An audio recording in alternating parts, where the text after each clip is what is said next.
So, good morning, colleagues and friends. I'm very glad to welcome you here in Vilnius at the Lithuanian Academy of Music and Theatre. And one of inspirations for this symposium was a centenary of the first festival of the International Society for Contemporary Music. And I'm very thankful for two sections of this organization, ISCM Austrian section and ISCM Lithuanian section, who are real collaborators of this event and also funding bodies to some extent. So, we have also one more guest from Salzburg, from Austria. It's our colleague, composer and guitarist, Agustín Castilla-Ávila, who we decided to start with our symposium from his presentation here in this hall. But I will hope that you had already the possibility to see his visual art. And also I would like to say that there is another interesting link with Salzburg, because Agustín is also a president of the International Society for Ekmelic Music. And in Lithuania, we are very proud that we also have this microtonal music tradition. And we'll be speaking today also about that. But this time, Agustín will speak about his visual art. So, and please start. Thank you very much. Thank you. So, would you like to The share. okay. Yes. So, share the screen.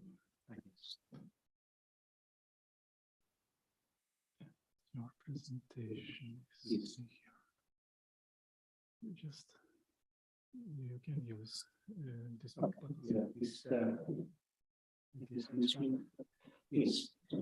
So thank you very much. I'm very happy to be here, and it's a great honor to have some of my works of still life with silence, originally Stille be Stille, and I would like to, I don't know if you prefer to ask me questions or I just speak everything. Everything. Okay, yes. So, okay. Thank you. So I'm a little bit involved with silence, and I was explaining a few minutes ago how everything started. I moved to Salzburg like 19 years ago, and I was really obsessed with silence in this city, because mainly its connection to the carol, the Christmas carol Silent Night, which is probably after Happy Birthday, the most popular song in the world. And so trying to understand about this meaning of the silence. And so two of the main works involved in silence for me, one is the first existing silent opera, the rest is silence. And the second one are these works, which are both intended for interpretation on the stage and also for contemplation, visual contemplation. Since it has a graphic language, the sound, what I have done actually mainly, I understand. I mean, it is just my opinion, and I'm sure that many of you would agree that I see like an interchange of values. So silence, in my opinion, has the value music used to have traditionally. So people, there's a growing tendency to value more the concept of silence. And I will also give my opinion about the existence of silence. So to be consequent with this, and in Western music, we have a beautiful tradition of graphics for sounds.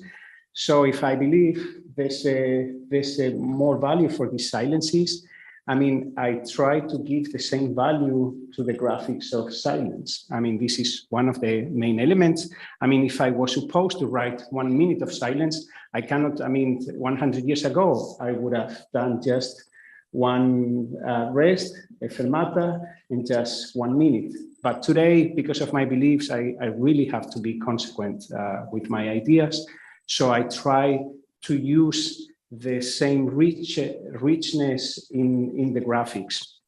And this is one of the things. Another thing is a big element for me is the inner voice. I mean, as we are all here, there's a physical voice, which is mine at the moment, and there are many voices inside each one. And nobody will reach, no artificial intelligence will, in my opinion, I might be wrong, will ever reach this voice. I think in general, I'm a composer, or I'm a person very aware of the connection that we all belong together and everything belongs together. But at the same time, for me to represent this value of individuality, this inner voice is really like the highest, for me, one of the highest elements of individuality. No one, it's just you there and nobody else. I mean, you can't share this with anyone. So with these graphic elements, I try through, it's a kind of storytelling, what I do with these graphics. So I use the program Sibelius. So I stay at all time within the frame of the music notation. So I used very different symbols and graphics to try to represent a specific person in many of the cases. So what I try to do is I try to tell a story of the deity I'm making a portrait of. So kind of many of them, especially at the beginning, the first ones, they were portraits. So they were, all the elements were related, instrumentation, quotations also, like translated from sound to silence. So kind of all of them related to this specific person. There are also some other works which are landscapes, different landscapes. I mean, you can see one of the Carol Silent Night as well at this exhibition. And sometimes you can see one of the works is a confrontation of language, in this case, English language and the music language. I mean, for me, this is a huge and very interesting topic in my work as an artist, not only here. And so these portraits and landscapes, what I'm very fascinated about is the reaction and the interpretation that everyone has. So for me, this stimulating the fantasy of the listener or the viewer of the works is really very important. And this through this kind of storytelling, through these elements connected to a person in some of the cases. So actually what I'm trying to do is I try to stimulate the fantasy of the viewer. So composing with values, as I mentioned, I used very much quotations. I mean, related in many cases related to the deity or the portrait. And there's one element. I mean, this word polysopy has been used already in some articles and also in some books, and it means many silences at the same time. If you change the graphics of the sound and you okay, sorry, thank you. So using a graphics for polysopy, but then you just write graphics for silence, I was in a dilemma how to call this, either polyphony for the inner voice, which is maybe a long term, or polysopy. And I was discussing about it with Professor Wolfgang Gratzer in Salzburg, and he also agreed that it was better to use polysopy or polysopy, like many silences. And there's an example here about how I think a minute of silence should be done based on these ideas. And also the instrumentation, I will be talking about the instrumentation, which is very free. I mean, you can write for anything you want, since they will not produce any sounds, just in your inner voice, in your imagination. Okay, so yeah, so for example, here, this is one of the works there. So this is a portrait. I mean, I'm sure many of you know him, Christian Offenbauer. When I went to Salzburg to study composition many years ago, we had very nice discussions about polyphony and counterpoint, and it was really a fun time for me. And so this is written for string quartet, but without strings. I mean, the language of music actually, and the definitions we have used, it varies, of course, in every language. But for me, this could be discussed in many occasions. I mean, why you take two violins, one viola and one cello, why do you call it string quartet? Why don't you call the other combination string quartet? And then my question through this work, how do you call it when it's a string quartet without strings? So I have no answers. I'm really not proposing a better name, but just I invite, of course, with this to the thinking of the definitions we use in music, and they are not very precise in many cases, actually. So here in this work, so if let's imagine there's like a hierarchy in the elements of this string quartet. So if you don't have strings, what you have here is that the bow is gaining a lot of importance in this hierarchy.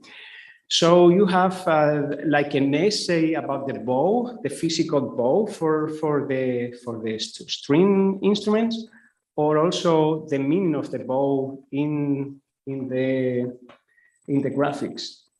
So these bows I'm using here, if you put it in the way it's done here, you might see, I don't know, you might see here a boat, or you might see a fish, or you might see, but they are all just articulation bows, legato bows.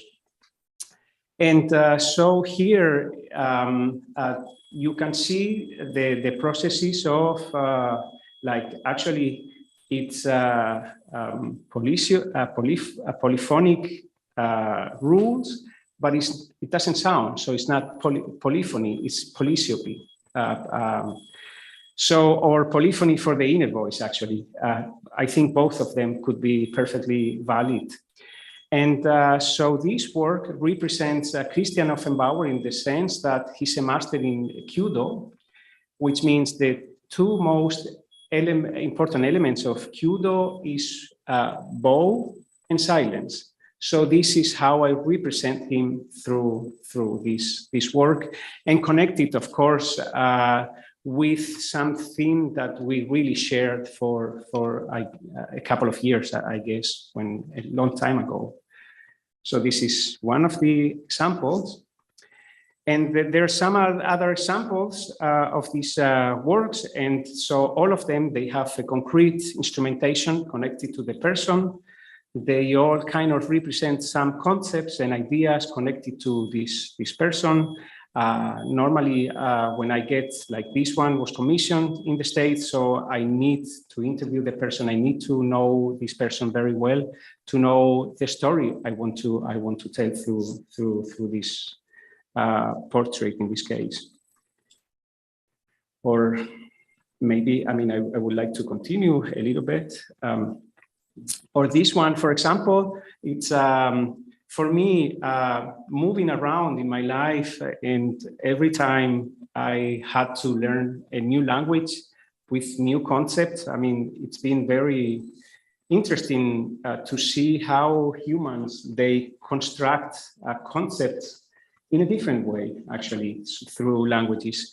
So I was very amazed about how they call if you play invisible guitar or you play invisible piano or air piano, actually, or Luftklavier and Luftgitarre. It doesn't exist actually in Spanish. I didn't know this concept at all. And so again, my first question was, okay, how do you represent an air singer, an invisible singer? Because you have the instrument, so you can kind of play it. But if you are your own instrument, so how do you represent this? So through this, I was, this Still Life with Silence represents, I mean, it tells the story of a soprano from Germany with whom I worked in many times. I mean, for years, we worked together in so many projects. And her name is Katharina Schwarz from Stuttgart. And so that was for her birthday, which happens in May. So the quotation I'm using here, you might guess, so it's Schumann's from Dichterliebe. And so you can see here a quotation that's kind of a translation again between this, the graphics of the sound and the graphics of silence. So it speaks about in wunderschönen Monat Mai, so in the wonderful month of May. And so over this song, I try to make like a spring, kind of a spring landscape. So this is how I represent this soprano. And of course, the instrumentation you have here, this, I can remember, so you have this air soprano, this Luftsopran, and then you have this instrumentation, then saxophone, soprano saxophone, and then this air piano as well.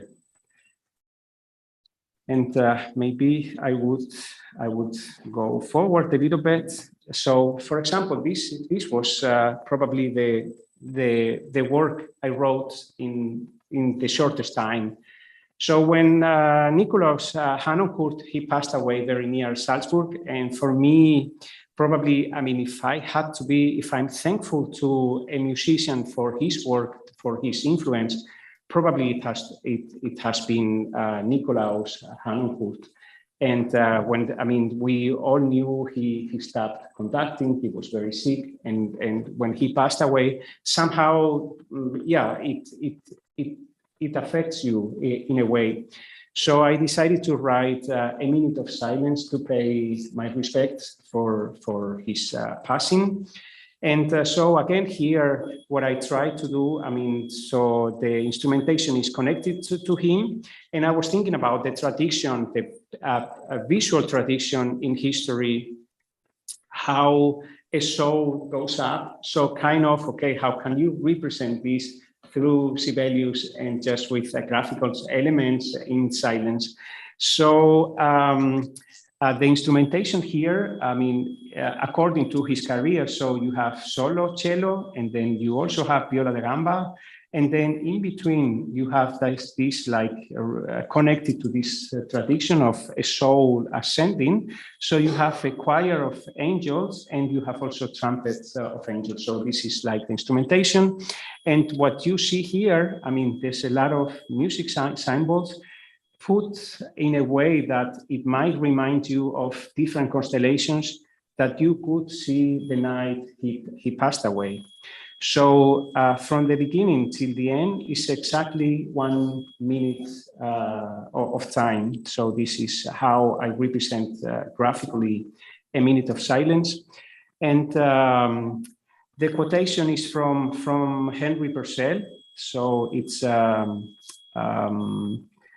music for the funeral of the Queen Mary, because I discovered one of my favorite composers, Henry Purcell, through Nikolaus Hanoncourt, and I really enjoyed it so much even today. After so many years, I mean, Purcell, for me, it's always joy. I never get tired of listening to Henry Purcell. So it's been, I mean, I was very young, but it's been mainly because of Nikolaus Hanoncourt. So maybe another one, which is more of a landscape, and this is called Notturno. so night music, and kind of is, so let's imagine it's like a Christmas card. So you can see the chapel where Silent Night was written. It's very close to where I live in Oberndorf, and it's like 15 minutes with the train from where I live. And so again, you see the skies, the night skies in Christmas, on the Christmas day. And so the quotation, of course, is Silent Night. And instead of using the graphics for sound, again, I translate this, I make the graphics of silence. And there's another way I started to, in 2020, I was using what I call the shape of silence, and this is the very first one. What you see here is the logo of Salzburg, and this is called the States of the World. This logo is called States of the World, and it is called Silence on the States of the World. And it was done in April 2020. I mean, it was, of course, we were all, every single human on the planet, we were affected by the pandemic. And for the first time in Salzburg, I mean, it was terrible to see, very sad to see emptiness everywhere and silence everywhere. But at the same time, was kind of, you see everything differently. I mean, in a way, I really liked, okay, now it's all for me, now it's empty, you can enjoy, you can go anywhere, you can, I mean, it was kind of allowed in Salzburg. We didn't have big restrictions like some other countries did. Actually, we were very lucky. So this is just the silence forming or forming states of the world. And this is like the other one, confronting the language and the language of music. So I was always a great fan of Plato, and I followed his quotation, silence gives consent, which is very political, and it can be applied to a lot of situations just as a reminder of how painful actually, or how cruel silence can be sometimes. And yeah, I mean, maybe you have some questions. I don't know if I should really talk about the rest is silence about this opera. Maybe if you have some questions, or some people have some questions, a few minutes. So I have only one question. I wonder if there is any link or correspondence between your visual art or just, art or musical graphics, it will be, and your composer's activities, I mean, your microtonal music. Yes, there's one work here, and it's, I think it's the only microtonal one. And it is, the instrumentation is microtonal. It's our friend Ivan Hernandez. He was here 2 years ago. And so it speaks about microtonal music also for the inner voice. And so, but rather than this, there's not really big connections between microtonality and silence. Just this only work with microtonal instrumentation. And then, of course, you don't hear just in your inner voice. If you're musicians, depending on your level of knowledge or of understanding these graphics, you can get more acoustically, or you can be freer, because I mean, everyone hears it differently when they contemplate these works. Probably from audience, we have some questions. Yes, Edvardas. I'll have just a very brief and basic question. You mentioned the need for you to represent the things in Sibelius from a different device. Have you an interface to you? Can you speak a little louder, please? So my question is, why do you need to represent the things?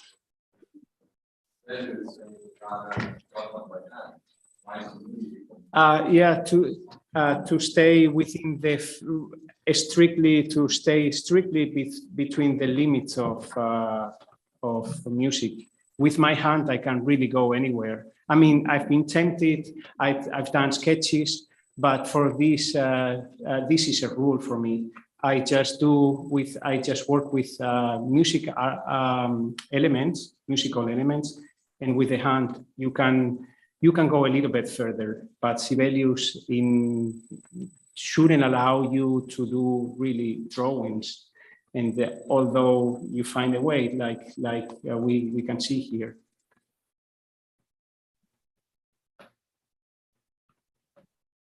So thank you very much, Agustín. We will have time to ask him more questions because his visual art is now on the exhibition. Yeah, on the same floor. And also I would like to add that Agustín is PhD in artistic research. And I think that this correspondence between visual and musical is quite typical for a field of artistic research. So thank you very much. Thank you very much.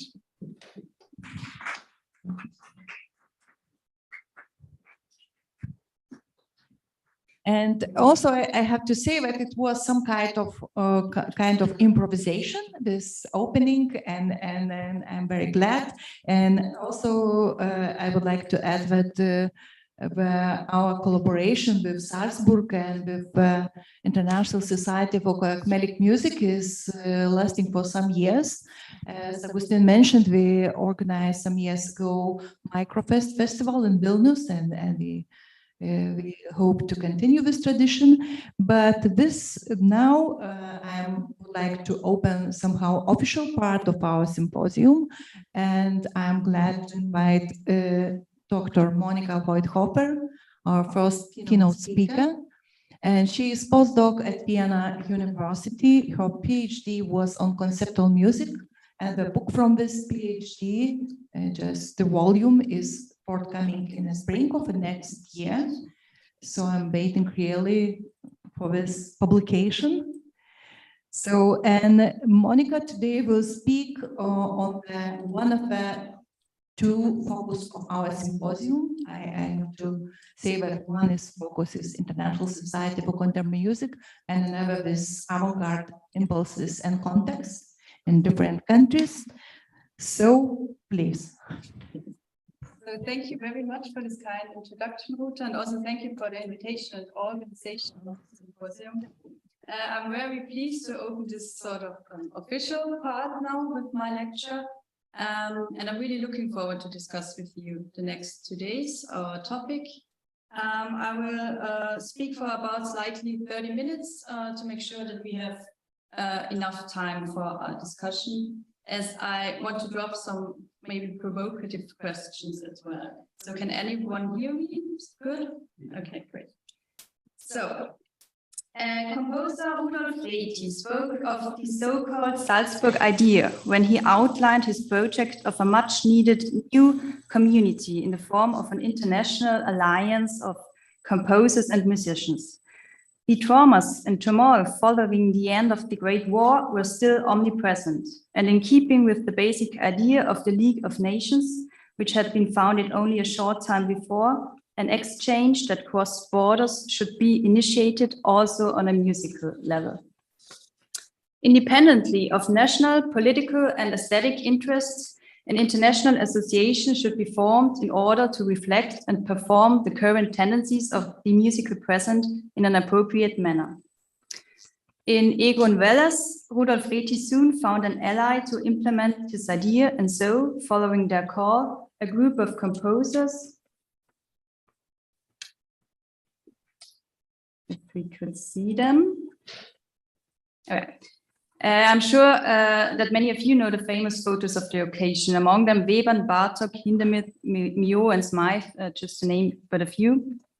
So a group of composers gathered in Salzburg in August 1922 to lay the foundation for this alliance of musicians within the framework of the Internationale Kammermusikaufführungen, the International Chamber Music Festival, with pieces from a total of 15 nations. Encouraged by the great response to this event, the constituent meeting of the International Society for Contemporary Music, short form ISCM, took place in London in January 1923, with Edward J. Dent as its first president, and in August 1923, the first official ISCM music festival was held again in Salzburg. Meanwhile, the ISCM comprises 48 member sections in countries and regions on all continents, with the sole exception of Antarctica, and is thus considered one of the oldest and largest institutions for the promotion of new music. But 100 years later, can the utopian founding idea of the society to transcend nations still be taken up in political and aesthetic terms? Is there any relevance at all in its continuation under completely changed geopolitical and socio-cultural conditions? Or to put it in another way, does the ISCM still have any raison d'être apart from the rigid maintenance of continuity and thus a self-legitimized and museum-like institutional history? Without a doubt, the early heyday of the then young society was rooted in the spirit of optimism of the time, which came to a drastic stop at the latest with the beginning of World War II. The Austrian section of the ISCM, for example, had already been forcibly dissolved by the National Socialists in 1938. The 0 hour was then associated with the need to catch up and tie in with the musical developments of that time, the early heyday before the intellectual and cultural decay that resulted from the isolation, forced migration, and extermination under National Socialist dictatorship. However, it was no longer the ISCM that provided the impetus, but the International Summer Courses for New Music Darmstadt, founded in 1946, and the International Music Institute Kranichstein, founded 2 years later, known from 1963 as the International Music Institute Darmstadt.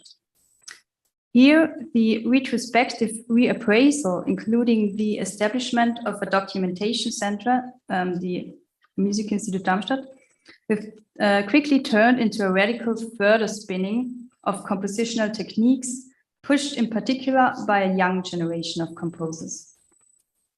In his important, but so far the only, and equally meanwhile well-aged book on the history of the ISCM, published in 1982, Anton Heverly made the sobering observation of, quote, hopeless inactivity in which the ISCM had been languishing since the post-war period. The reactions to a survey initiated in 1958 by the then ISCM president Heinrich Strobel on the significance and task of the ISCM were equally disdainful.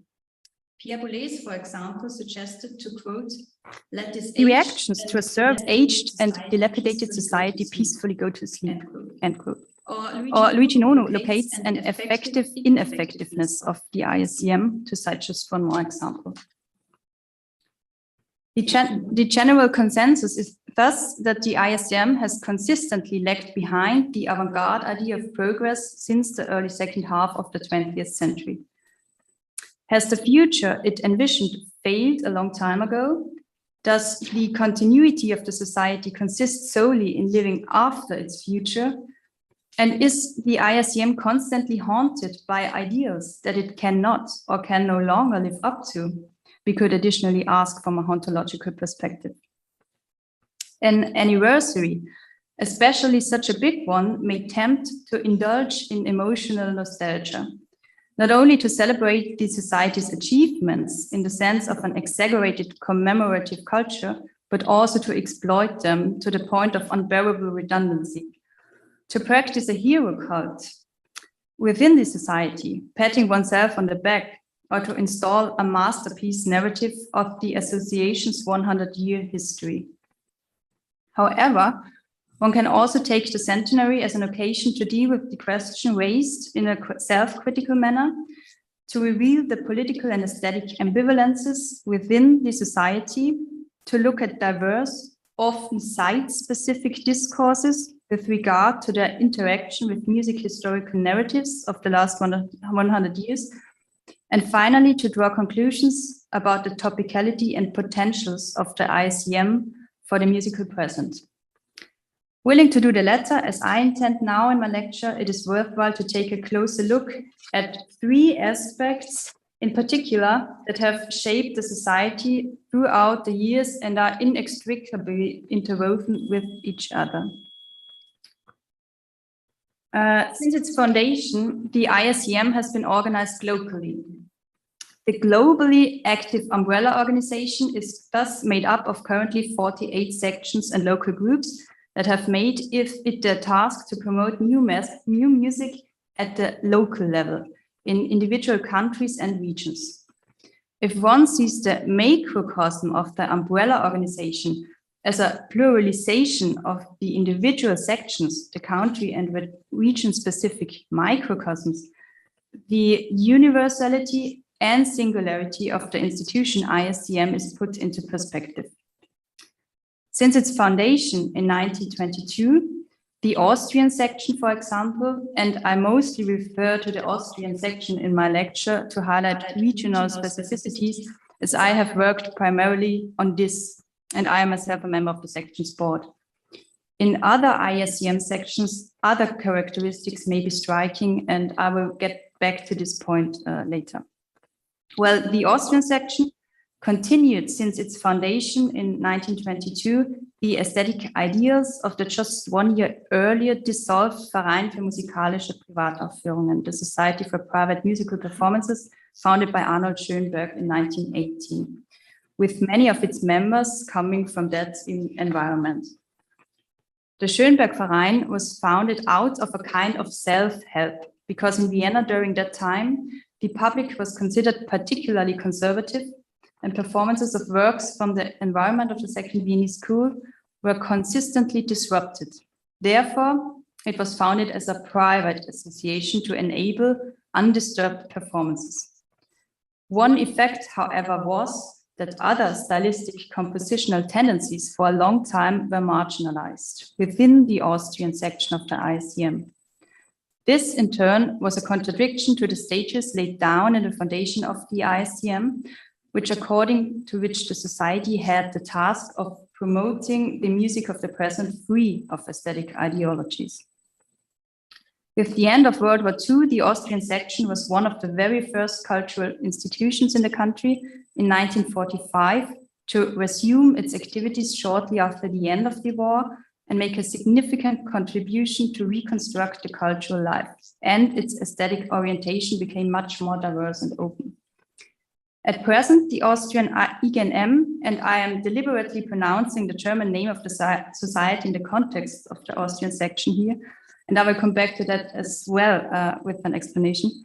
At present, the Austrian IGNM in turn is made up of 6 local groups in the federal provinces, Carinthia, Upper Austria, Salzburg, Styria, Tyrol, and Vienna, and has around 400 members, and realizes and financially supports around 50 artistic projects per year by artists working predominantly in Austria with the most diverse aesthetic backgrounds. The great presence and relevance of the Austrian IGNM in the local concert life of the musical present, not only in an active production role, but also in a passive supporting function, must therefore be evaluated in a differentiated and autonomous way from the activities of the umbrella organization ISCM. In this respect, other sections must certainly be evaluated in their work independently of the macrocosm ISCM, each functioning according to its own histories, rules, tasks, purposes, and goals in the microcosms of their regions and countries. The accusation of the irrelevance and inactivity of the ISCM, which has persisted since the middle of the 20th century, applies in particular to the ossified structures and mechanisms in the program selection and implementation of the ISCM World New Music Festivals, which have taken place annually since their founding at various locations. The only failures so far have been due to the World War II and COVID-19 pandemic. Those festivals are intended to provide an inventory of the current artistic productions of the countries. A jury selects a fixed number of works from each section to ensure quantitative balance. The main point of criticism is usually the selection procedure and the quality of the pieces. However, if we look at and judge the World New Music Festivals and their works apart from the certainly necessary and important corrective of criteria-guided criticism, rather as a reflection of the artistic practices of different regions with their aesthetic discourses, differences, and frictions, we can certainly draw exciting conclusions about a global music history. A synchronous polyperspective on diverse musical approaches, compositional techniques, and networks would offer a better understanding of continuities and ruptures even beyond the Western art music concert tradition, without following a linear teleological music historiography. And the next opportunity to do this will be after New Zealand in 2022, in South Africa in 2023, hopefully, and the Faroe Islands in 2024. And here I move on to the next aspect. The idea of a pacifist cosmopolitanism experienced its revival after the end of World War I, and the Salzburg Festival, which had existed since 1920, also followed this ideal in its conception. In the geographical heart of the newly organized Europe, its idea of a festival not only sought to bring together the arts, but also nations, spaces, worldviews, and cultures. It was here and not elsewhere that the suitable breeding ground germinated to realize the project of an international community of musicians, only 2 years later in the form of the ISCM evolved. However, the guiding idea of a utopia that transcends borders and unites nations turned into its dystopian reverse with fascism and led to the outbreak of World War II. The concept of cosmopolitanism then necessarily undergoes a significant reinterpretation, so that it can no longer be associated exclusively with privileged standpoints and transgressive capabilities, but rather attention must be directed more strongly in this context to factors such as uprooting, memory, expulsion, flight, trauma, forced assimilation, and minority experiences. As musicologist Bridget Cohn pointed out in her brilliant book about Stefan Wolpe and the Avant-Garde diaspora in relation to music history. Countless members of the Austrian section of the IGNM, which was forcibly dissolved in 1938, were also driven into exile, such as Arnold Schönberg or Rita Kurzmann-Leuchter, or hiding, such as Josef Pollnauer, deported to a concentration camp, such as Friedrich Wildgans, and or murdered, such as Anton Webern, also just to name but a few. A look at cultural reconstruction and artistic production since the post-war period must reflect and contextualize these traumatic experiences. They are experiences that cannot be universalized, but must be subjected to constant re-evaluation over time, right up to the present. Here too, we must bear in mind that in different regions, it has the different sections, different backgrounds, experiences, histories, and political factors influence the artistic productions. Quote, at a time when this life threatens to die every day, when the specter of inner ruin lays itself over humanity like the burden of a terrible homelessness, end quote, Rudolf Reti states with regard to the zeitgeist on which he based his project of the ISCM in 1922. It seems more relevant than ever in 2023. In the now globalized age of the Anthropocene, which is characterized by fluid identities and places of living that increasingly shake concepts such as nationality and origin, the individual ISCM sections themselves, the site-specific microcosms, can no longer be understood as homogeneous associations, but rather as cosmopolitan networks of a heterogeneous collectivity that promote artistic engagement with and processing of experiences from the present. But what does the present and the artistic engagement with it mean?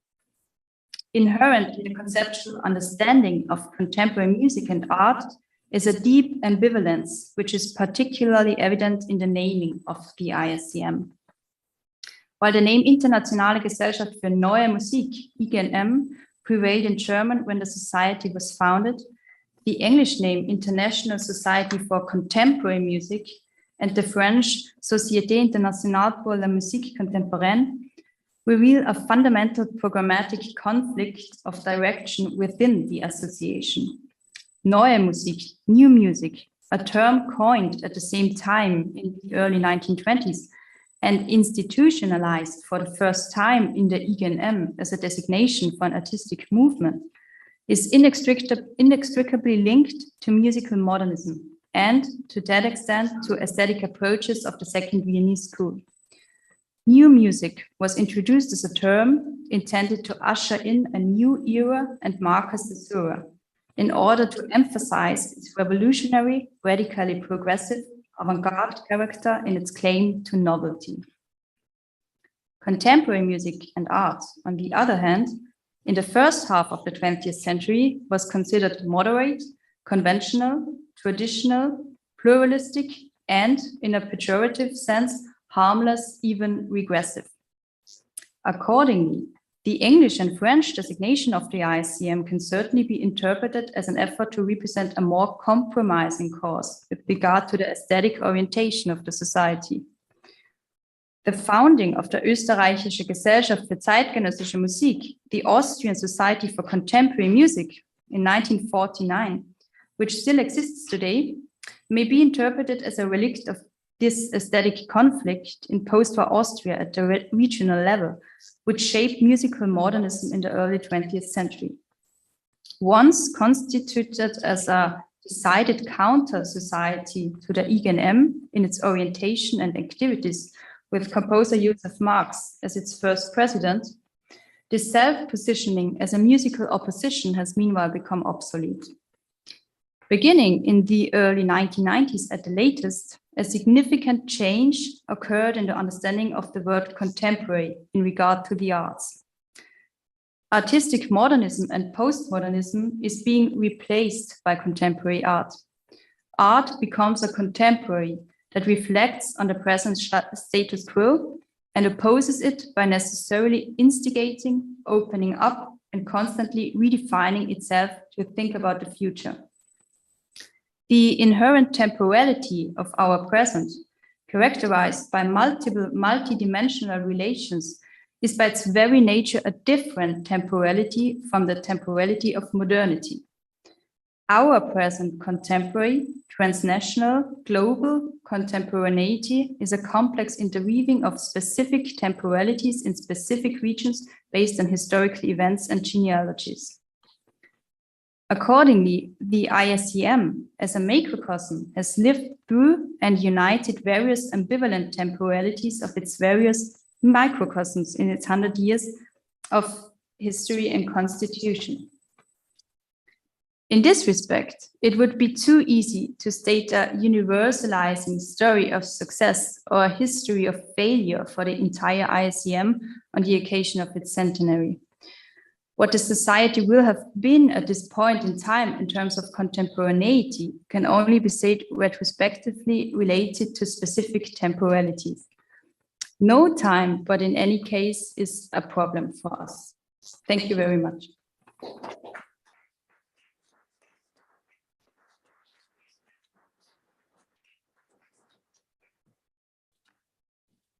Thank you very much, Monika. And I think that you really emphasized the ensemble of concepts, which are very important for understanding of both society and also its relation to the musical and political processes over the time. So my question would be, I would like to start from the last concept of contemporaneity. How it changed our reflection and our reception of the ISCM history? What's your opinion? I don't know yet. The most interesting thing is that this concept itself is changing during the course of time. So it was in the first half of the 20th century, it was considered as something moderate, a contemporary word itself. And now it's this shift in contemporaneity as an art that is leaning against our time, in the sense of always necessarily you have to think about the future, in the sense of something progressive. So we will just know what contemporaneity will be when it's like gone. We don't know yet how it's changed the ISCM, but within the history of this word, there is, I would say, a shift, because modernism and new music, to the contrary of contemporaneity, is like well aged, and it's in the back, and now it's like a new era of contemporary music in another sense in the festival. Yes, and definitely it influences our understanding what is progress in music, which is somehow outdated concept, but future of music is probably in the context of contemporaneity still important. Might be still important, some, orientation or concept.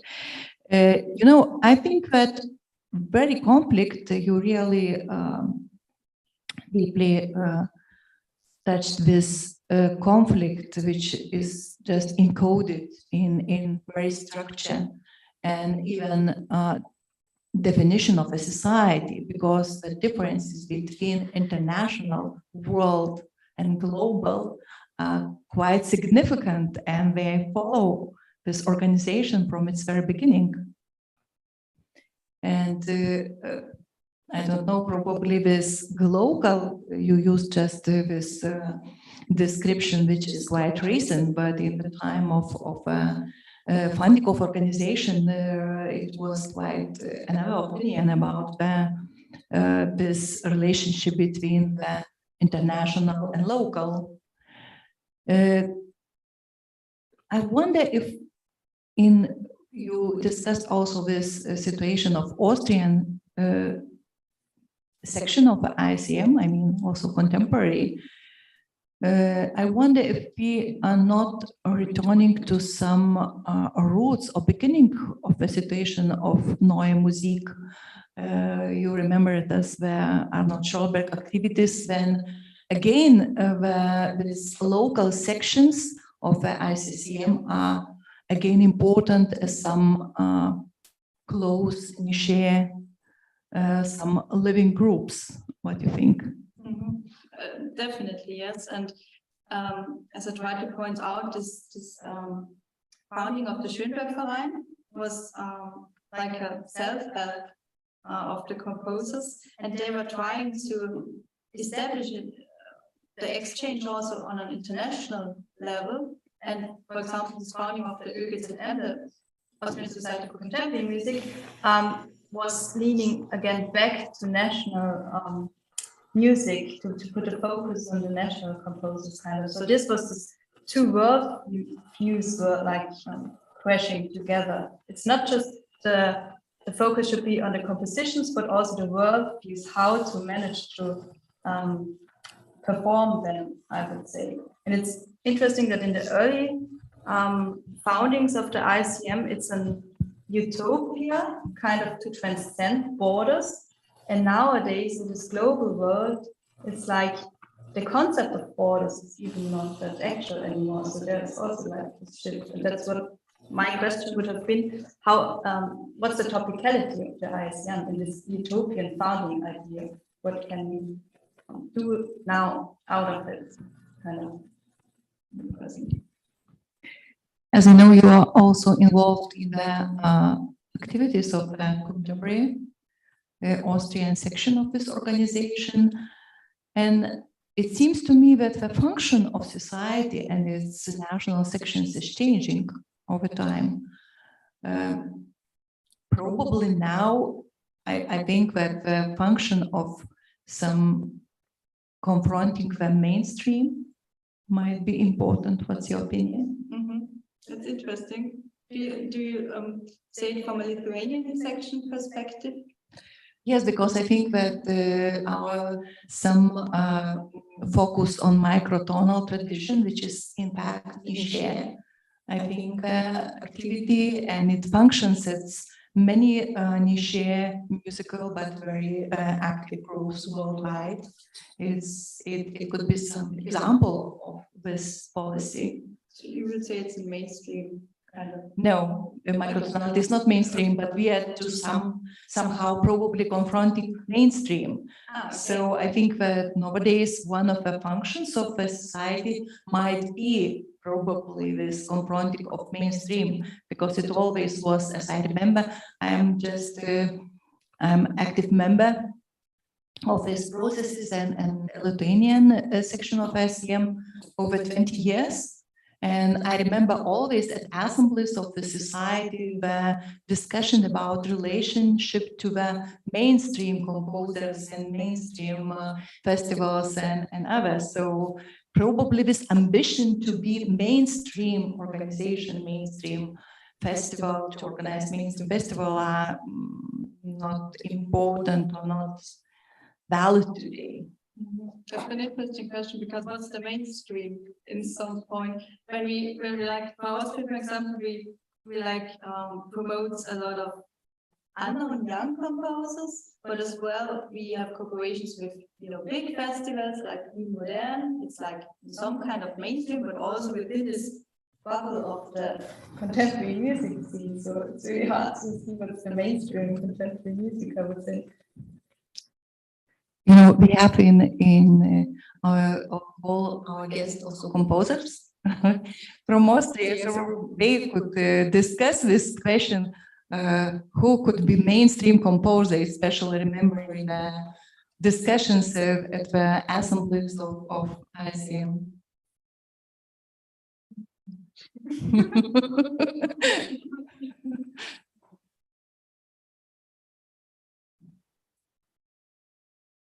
I don't understand when you say mainstream composer.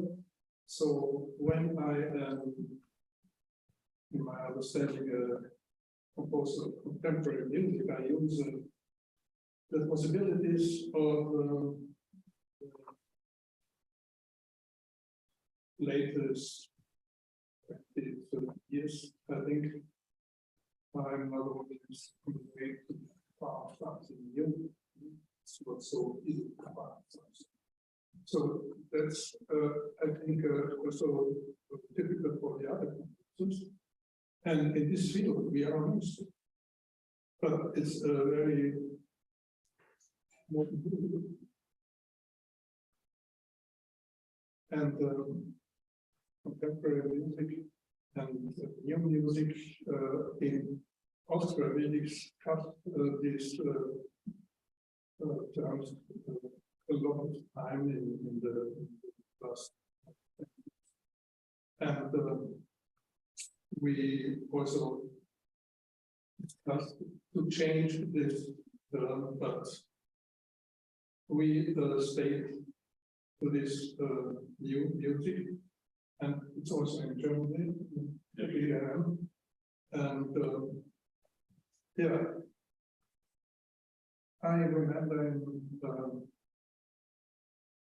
in the festival of South Korea, in Pyongyang, the president of the ISCM at the time said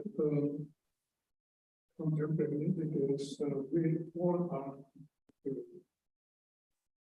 people. So that's also what we will create this contemporary music. It's not my understanding.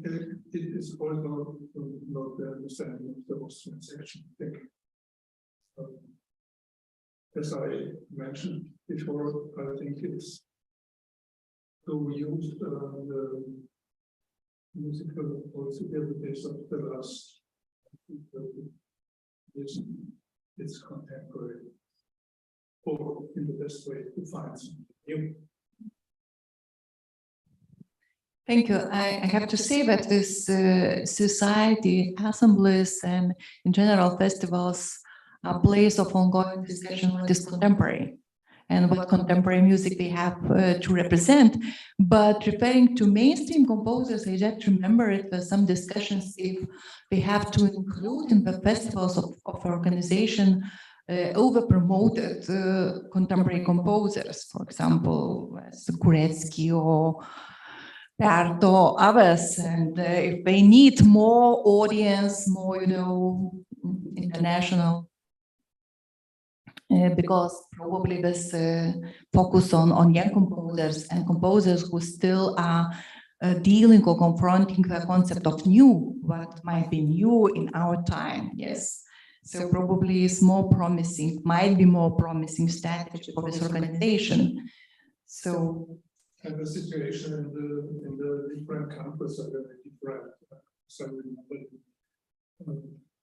something from Argentina, we always get the compositions, they were contemporary, but in this country, at that time, centuries ago, this was contemporary, but now there is a new generation there, and they make really contemporary music.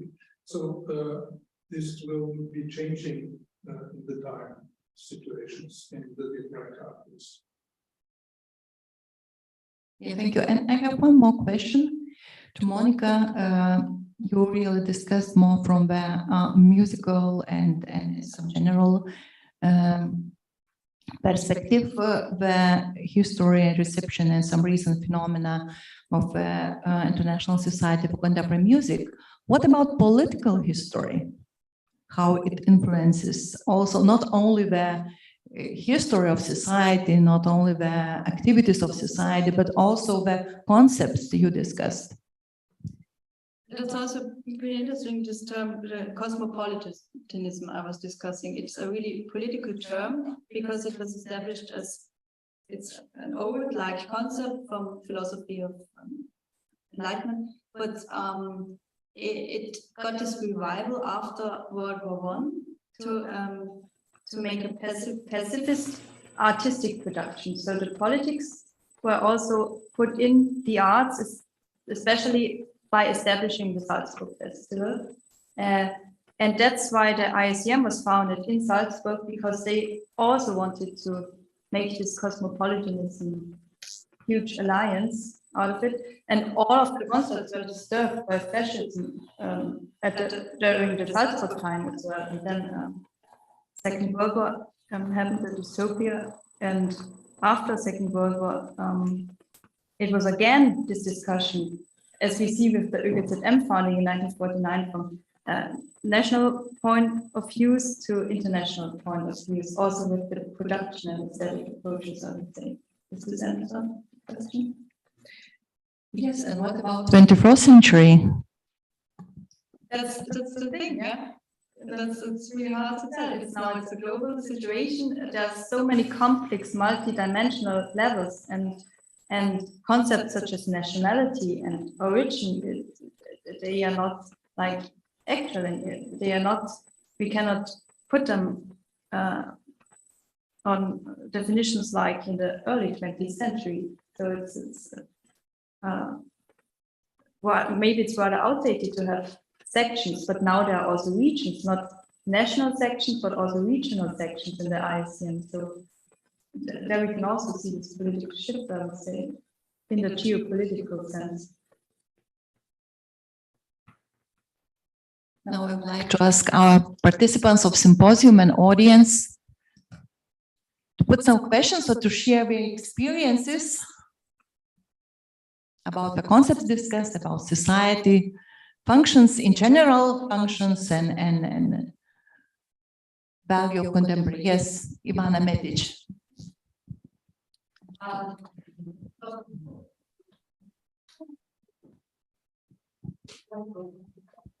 Thank you. Thank you so much. I have two interrelated questions. So the first one would be about the inclusivity of the term contemporary, or the lack of inclusivity. I mean, should we all strive that today this term should be used in a more inclusive way to incorporate different types of music, or should it still remain exclusive as it has been throughout the history of this society? And I think actually when it was first established, what was lacking in the title is the term art music, so International Society of Contemporary Art Music, because it has never really included other types of contemporary musics. So again, this concept of art is limiting, so it can never be inclusive enough. But maybe if we should limit it to the art music, then what could be contemporary? I know it's a confusing question, but maybe we'll also discuss this after Georgina's talk, because it is related to this topic as well. Thank you. I would also say that it's contemporary nowadays. We have to see it separate under contemporary in the early 20th century, because there are different temporalities in it, and also like a lot of recent approaches and methods like post-colonial concepts and a lot of theories that are really in the discourse in the trend since the second half of the 20th century. So contemporary nowadays is based on a lot of different multi-dimensional levels, such as post-colonial theories. And so we also have to make a shift in what I was trying to argue, is not to look in a linear teleological music historiography from the Western art music tradition, but like to establish a synchronous poly-perspective from different regions and different histories, and also approaches in their aesthetic approaches in compositions.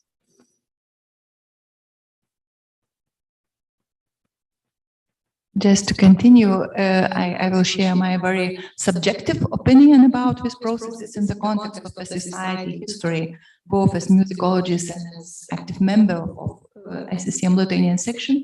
It seemed to me that society more probably reflective to this inclusiveness, especially in a sense of geographical inclusiveness, when it has ideological crisis in definition of contemporaneity, contemporary music. So I seen this, for example, quite typically in post-war periods. Monika also talked about this, the Second World War, when society started to open more to this other continent sections and so on. And the same period, probably it was also quite symptomatic for the beginning of 21st century, when many non-European sections became very active.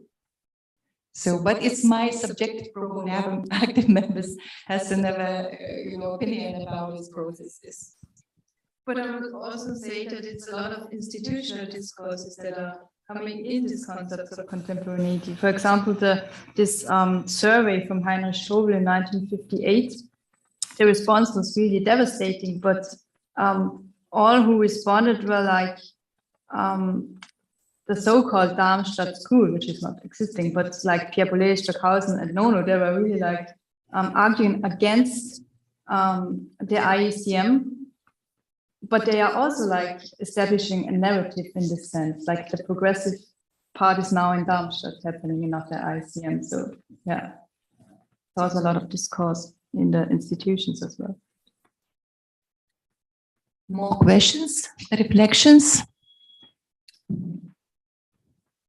Yes, Ivana.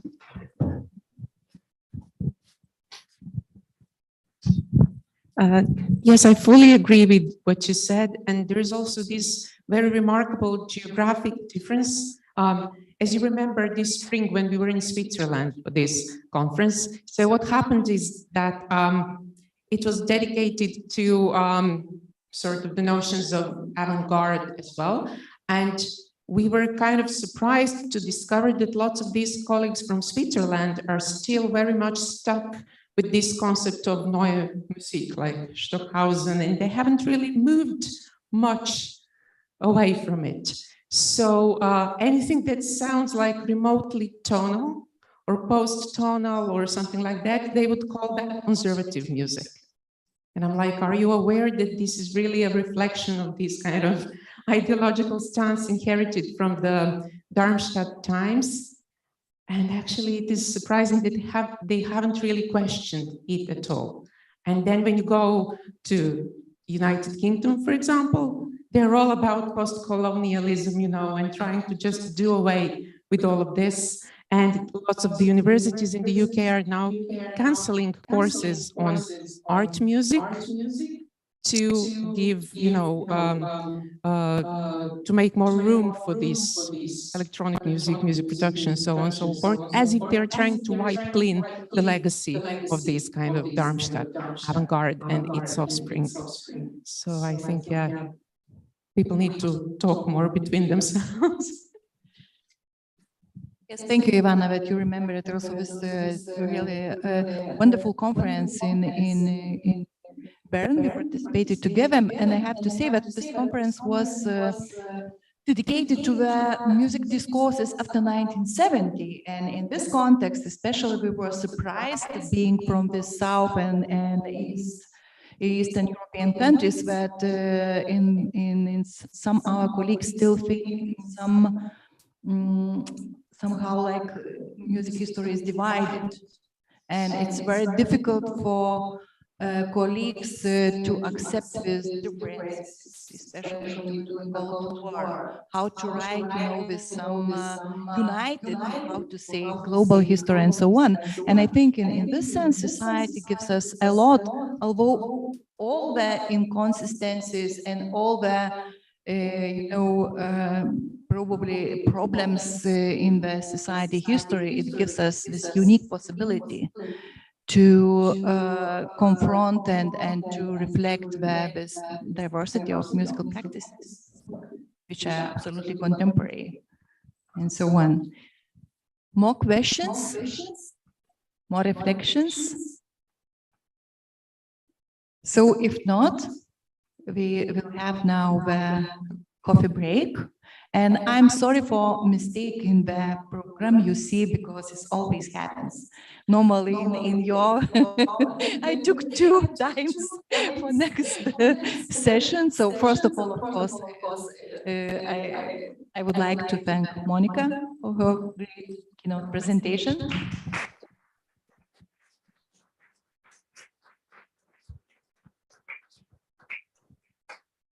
And we will have also more time for general discussions today after our other sessions of our afternoon sessions. And now we have coffee break till 12:15 when we will continue our symposium.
Okay, I think we continue the next session. It is my great pleasure to introduce our next speaker, Jolanta Guzy-Pasiak. She's a member, she's a musicologist, and a member at the University of Warsaw graduate. She's member of the Institute of Art of the Polish Academy of Science, a PhD and habilitation in art studies at the same institution.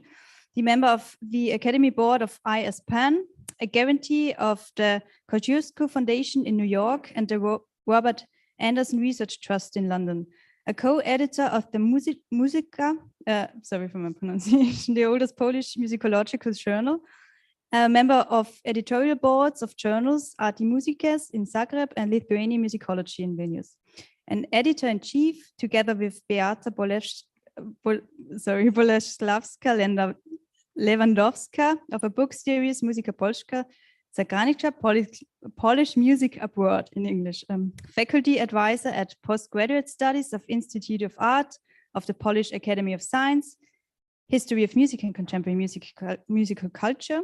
She lectured at the Collegium Civitas in Warsaw from 2002 to 2015, the member of Honorary Committee for the Karol Rathaus Foundation. Her research interests are music of the first half of the 20th century, Polish emigre composers, music and politics, and Pan-Slavism music. And we're really looking forward to hear your talk on Polish composers and the International Society for Contemporary Music in the interwar period. Thank you.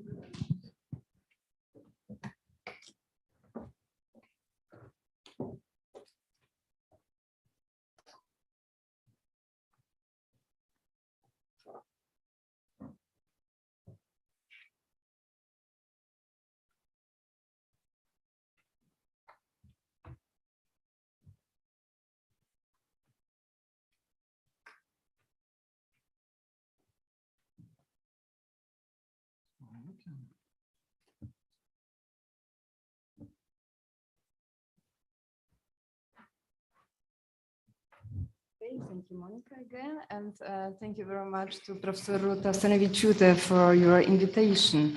And thank you also, Rūta, for the inspiration to went through the literature dedicated to the ISCM and especially Polish section of our ISCM. And I need to say that the literature is very limited. Of course, we know some names, some repertoire, some concerts organized within the International Society for Contemporary Music, but the musicological research is not sufficiently conducted. So I think that's the beginning of our history with the ISCM Polish section. So, many papers dedicated to Central or Eastern European countries begin by recalling the changes on the political map of Europe in the 20th century. The rise of the new Europe after the First World War, the subsequent changes in borders and systems of government after the Second World War, and finally, the advent of democratic order after 1989 had no historical precedence. If you are talking about Poland,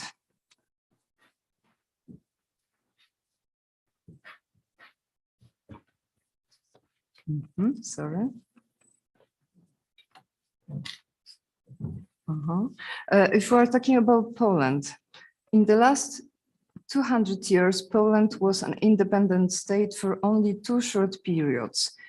About 20 years in the interwar period and about 30 years after the fall of communism. The information obviously is known for people studying Polish history or Polish culture, but I think there's the place where I can repeat such basic news. After many years of captivity, the country had to rebuild itself both as an independent political entity, carry out economic reforms and changes in the cultural sphere.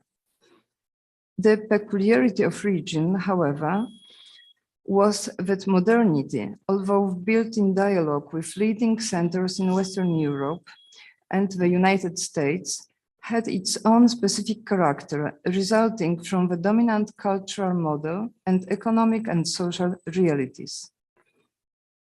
Instead of adopting ready-made models of democracy and modernity, original concepts of reform were developed based on both democratic nationalism and an attempt to reconcile modernity with traditional values.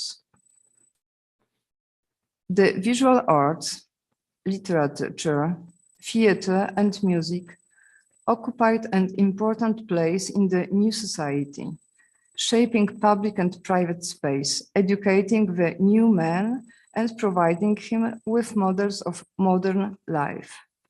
And it's important to say that the state, the government, replaced private patronage typical for the previous centuries.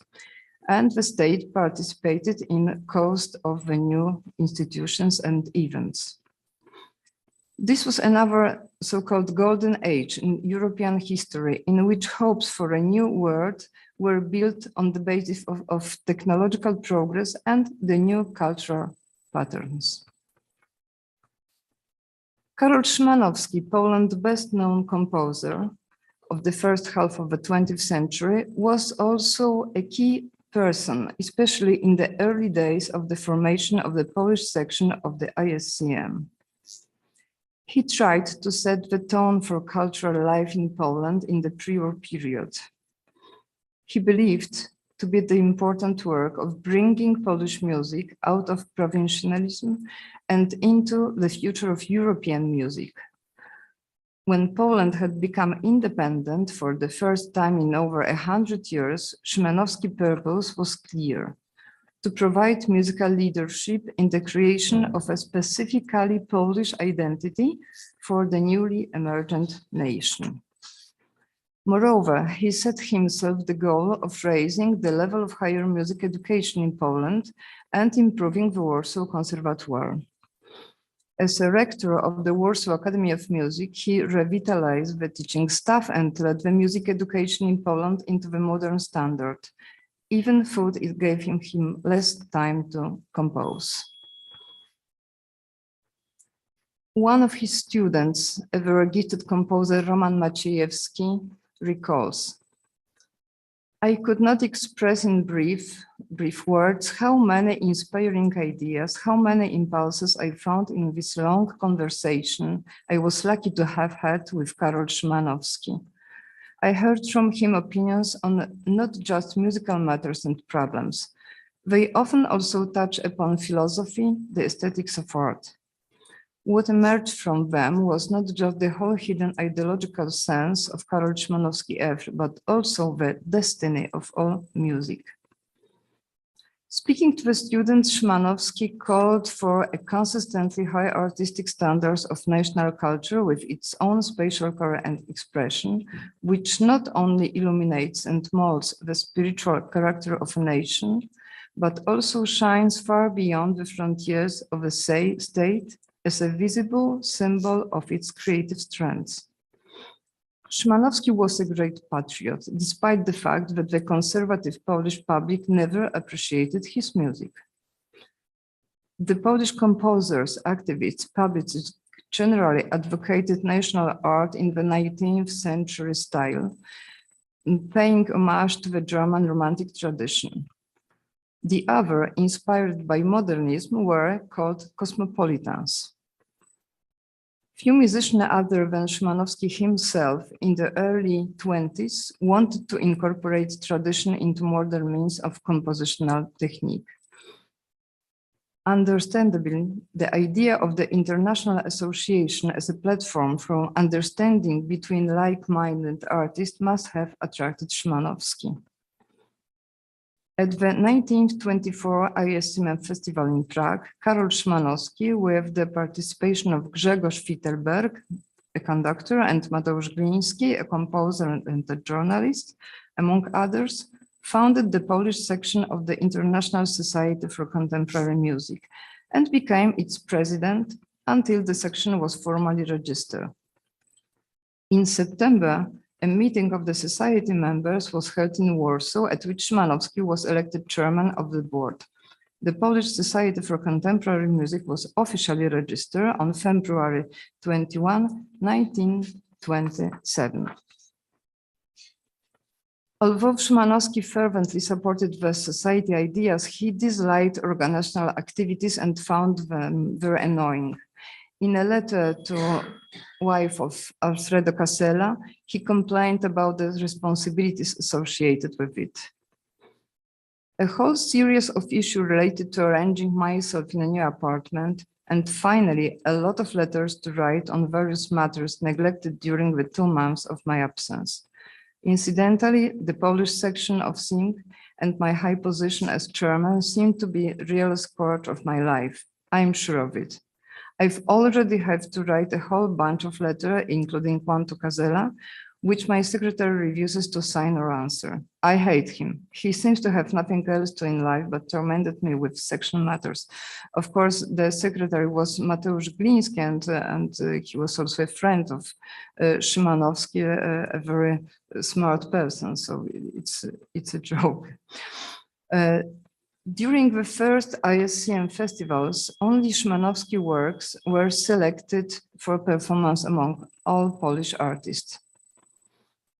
This fact has not escaped the attention of those unfavorable to Szymanowski or simply jealous musicians with lesser talent. Szymanowski wrote to Paweł Kochański, I constantly encounter criticism as president of the Polish section of the Société Internationale de Musique Moderne that of all Polish works only approved my quartet. So you can imagine how much my respected colleagues here like me and remember me fondly. The situation with the Polish repertoire began to change in the following years, and Szymanowski himself was elected as the drawer of the festival in Zurich in 1926. Let me review the participation of Polish composers in the ISCM festivals in the interwar period.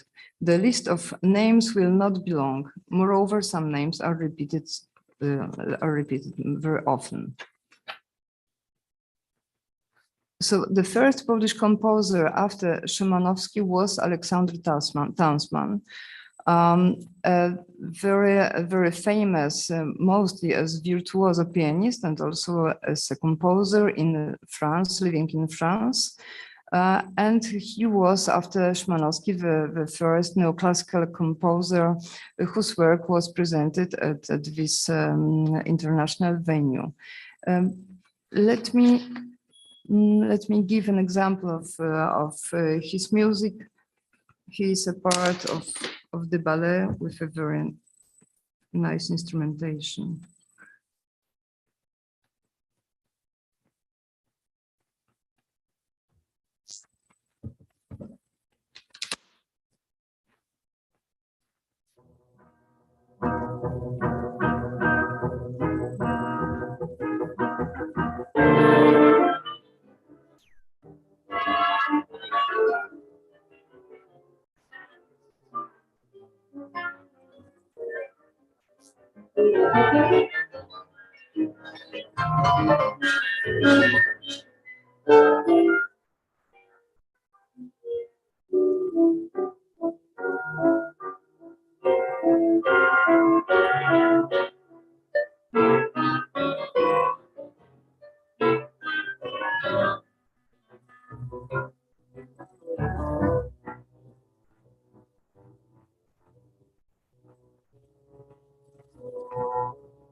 So as I said, both Szymanowski and Tausman have established position in musical world in Europe, but the new names were not so famous. And I would like to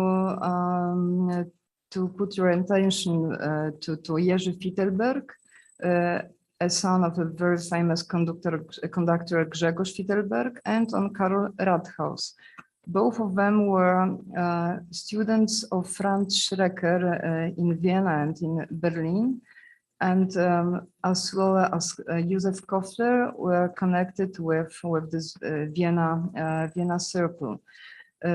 So the first composers on ISCM festivals after Szymanowski and Tausman were composers connected with so-called Second Vienna School, and the next festival is connected with Karol Szymanowski again, and with his great international success connected with his piece Stabat Mater. If we can.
I chose the example to show you that Polish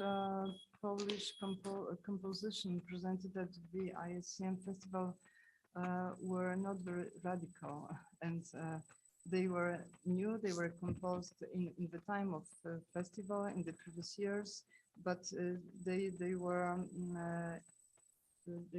rather modern than radical. So let's look at other names.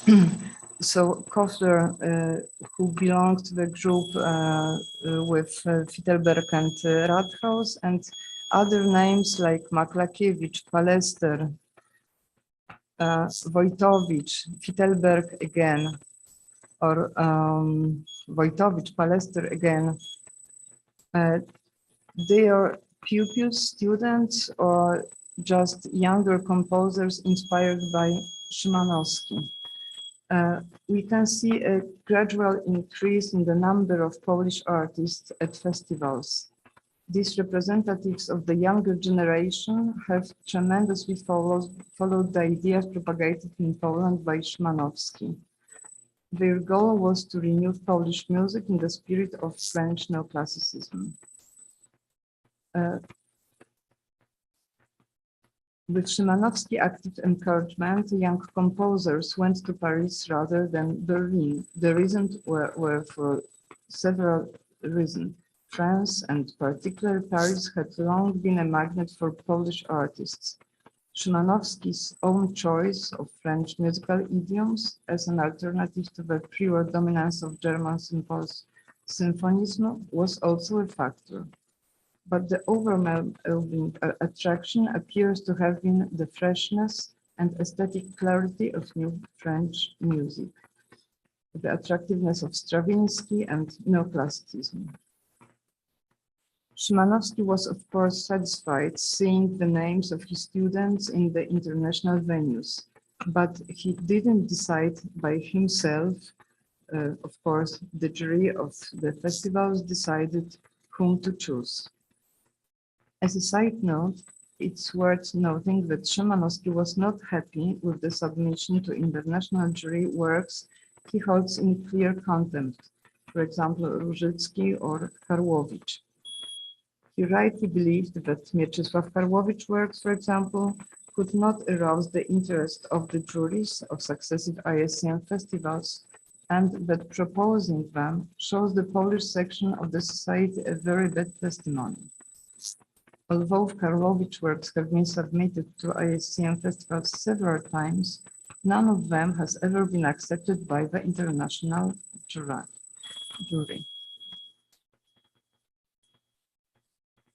The biggest event connected with ISCM in Poland had place in 1939, just before the Second World Wars, and there were a huge amount of Polish music presented. Some names are the same like in the previous festivals, some names are new, and let me say that it was really a huge event in Poland, and even the President of the Republic welcomed the festival participants. There were several banquets in Warsaw and Krakow. By the way, here's a composer, Lithuanian Jurgis Karnavičius on the photo. And even a special stamp was designed on this occasion. Unfortunately, the very interesting piece by Roman Palester, Concertino for alto saxophone, the first Polish solo piece for saxophone, wasn't performed. Could we hear this fragment?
Speaking about Polish presence at the ISCM festivals, I would like to say a few words on one composer, Karol Radhaus, whose situation was a little bit different than other composers.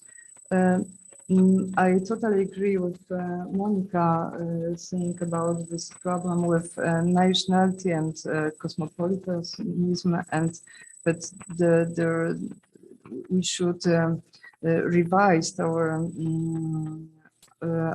literature because in the case of Radhaus, he was both Jews and Pole and American, and he also belonged to the German culture.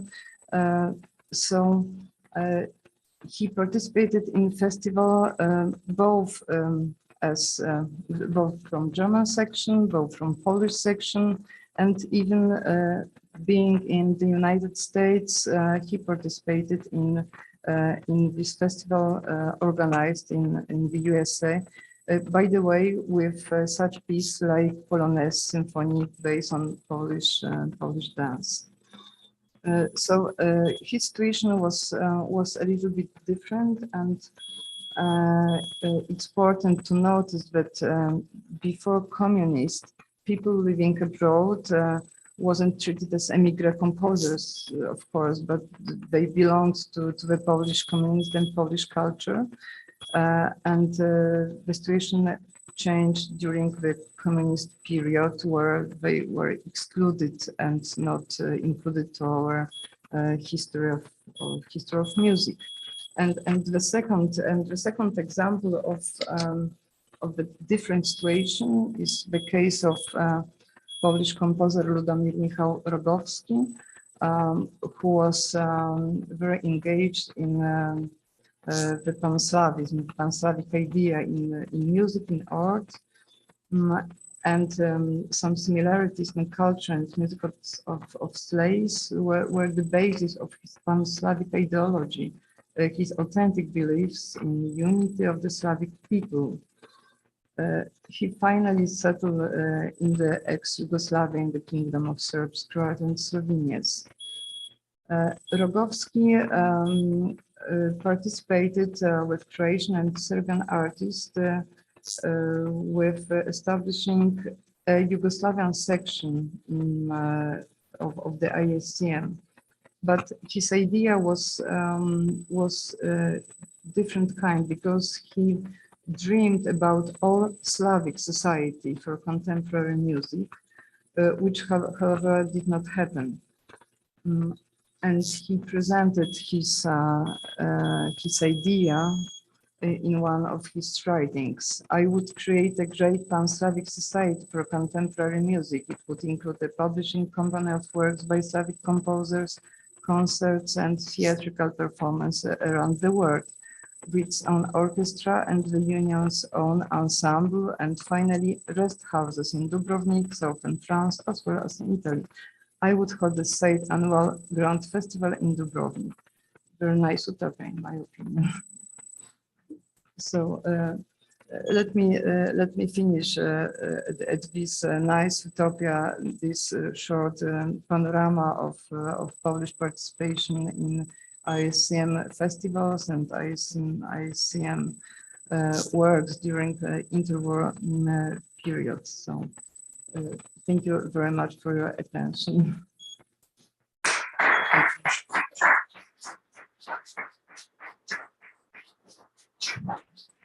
Thank you so much, Jolanta, for this.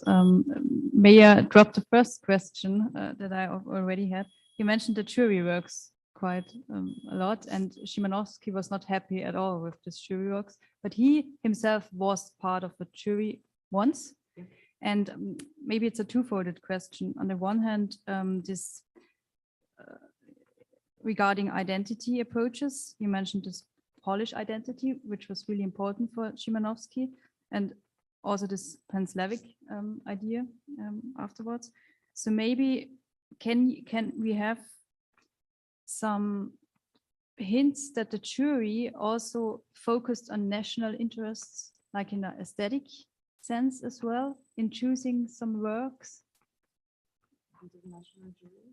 Yeah, the international jury. Like you were mentioning that Szymanowski was part of the international jury once, if I got it right. Knowing the third one in Poland and thinking about these pieces who were sent to the jury, I think that it was aesthetic criteria. Because, of course, all of the pieces were good, but I think the jury have instinct of choosing better music. And do you, maybe just to follow up on this, do you think, you mentioned the 3 students that were part of the second Viennese school, kind of Franz Schreker environment. Was it kind of a strategy also to get into a network to be performed? First strategy, yeah. I don't think so. Because he studied in Vienna, he lived in Berlin, so it was his circle, not a choice in the festival, but choice for culture circle in which he felt very good. So his decision to leave Germany was because of Nazism, not because of any reason. Thank you so much. Are there any further questions to Jolanta?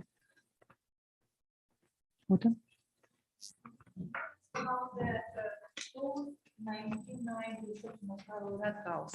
Because he is one of these young composers active during the interwar period who emigrated later. And some I know more or less about reception of Palestra Naves, but what is, if it's possible to speak about some reception of Karol Radhaus in this newest period in Polish music culture? I think there is a kind of revival of Radhaus in 21st century. Because of course, as you know, during communism, he was forbidden, as everyone knows. He was these emigre composers from Iron Curtain were forbidden. So in the 90s, we started to play, to record, to his music, to write articles, dissertations. But I think that now it's much better situations, and I think there's about 40 recordings of his music for this piece, so it's quite good situation. Some of them are of course made in Germany, in the United States, but we have a few good Polish monographic CDs. Thank you. Further questions?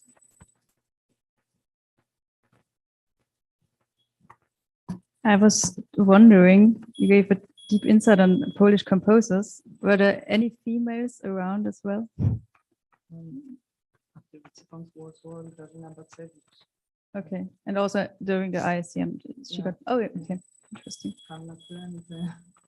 Elżbieta Sikora, but not in the interwar period. Okay, thank you. Thank you. So if there are any, yeah. Just to add to your question, I think basically the only woman who appeared on ISCM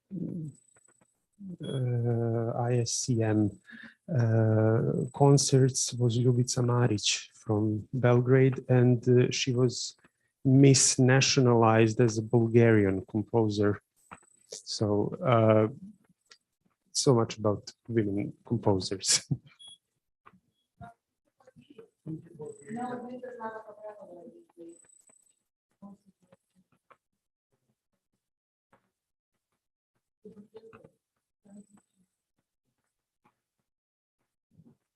Okay, thank you so much, Jolanta, for this deep insights in the Polish ISCM section.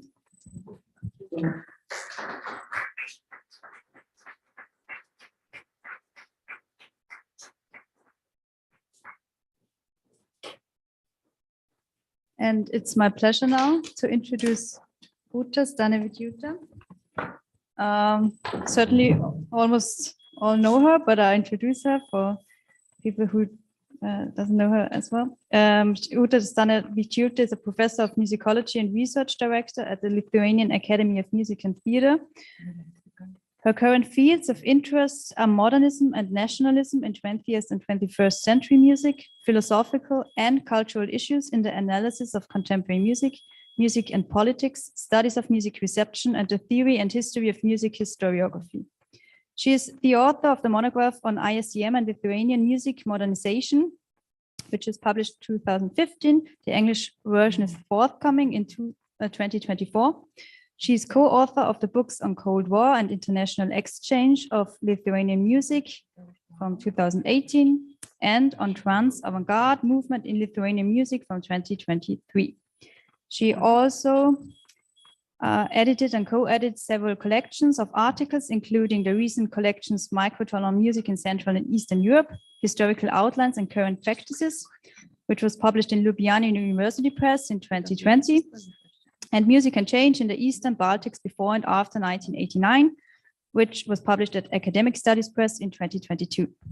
She is currently the principal investigator of the project Moral Imagination of the 20th and 21st Century, Lithuanian Music, and a researcher of the project Lithuanian History and Mythology on the opera stage, both funded by the Lithuanian Research Council till 2024. And since 2020, she serves as an editor-in-chief of the journal Lithuanian Musicology. And now we are really looking forward to a talk on ISCM as a platform for emerging composers. Welcome. Thank you, Monika, for your kind introduction. My apologies, I have rather long paper because of numerous musical examples, and I would like to skip some to be in time. And because also in fact, I have a lot of questions to Jolanta, but we have some time for general discussions, and probably it will be possible to discuss this. So the International Society for Contemporary Music was initiated by young composers Egon Veliš and Rudolf Reti, and their goal was definitely not specialized days for young composers or a festival of similar format as it was customary for the initiatives of the younger generation in the second half of 20th century. However, it was the Festival of Society founded in Salzburg that made a significant contribution to what I would call the phenomenon of 20th century, the formation and rise of young composers movement, which was undoubtedly a novelty in music culture. The rise of young composers, both as a phenomenon and a movement in the 20th century, has many factors, and I shall discuss only a few of them, which were most important in the context of the ISCM festivals. The first factor is related to the radical change in the place of contemporary music and music culture. The gap emerging in the early 20th century between the regular concert life and the spread of contemporary music turned into a sharp conflict between composers and traditional music institutions. The second factor relates to the conception and vision of a new music, Neue Musik, which was clearly underpinned by the idea of progress in early decades of the ISCM existence. The vision resulted in repetitive arguments of the members of the society over the concept of contemporary music and a search for promising phenomena leading to its future. In the interwar period, next to the arguments of the authorities, another no less important wrangle took place over compositions of young composers as examples of different schools. In the organization activities and festivals, their mission as a platform for young composers was particularly pronounced between the First and Second World War and during the first decade of the 21st century. The question immediately arises: what were the reasons for the increased attention paid to young composers during the period in question, these two periods in question? In addition to the two aforementioned factors, artistic ideology and music market, broader political processes should be also mentioned. In this respect, it is immediately useful to note the similarities and differences relevant to the topic under discussion. In both cases, the focus on the young composers intensified during periods of historical upheaval and transformations. In the interwar period, it was the end of the First World War, the onset of economic crisis in 1929, and the eve of a Second World War, where the self-awareness of the early 21st century was affected by the end of the Cold War, the collapse of a communist bloc, and September 11 attacks. On the other hand, if in the interwar period, the contemporary music scene was characterized by intense internationalization, then the events of the early 21st century are customarily associated with globalization processes. In this context, defined in very general terms, I shall in greater detail comment on the composers and the compositions that were singled out by the jury and critics at ICCM festivals in order to discover the cultural logic of both musical criticism as well as society on development.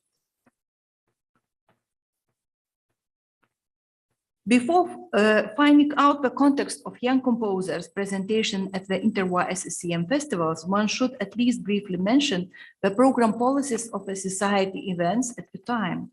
The first society stages stipulated that the organization will follow an universal approach to contemporary music trends. At the same time, the active members of the society and music critics gathered around the society expressed very different views on the principles of festival programming. Until the very Second World War, the general conception of festivals was actively discussed in the assemblies of the society and in musical periodics. A variety of proposals came for what should be performed in the programs.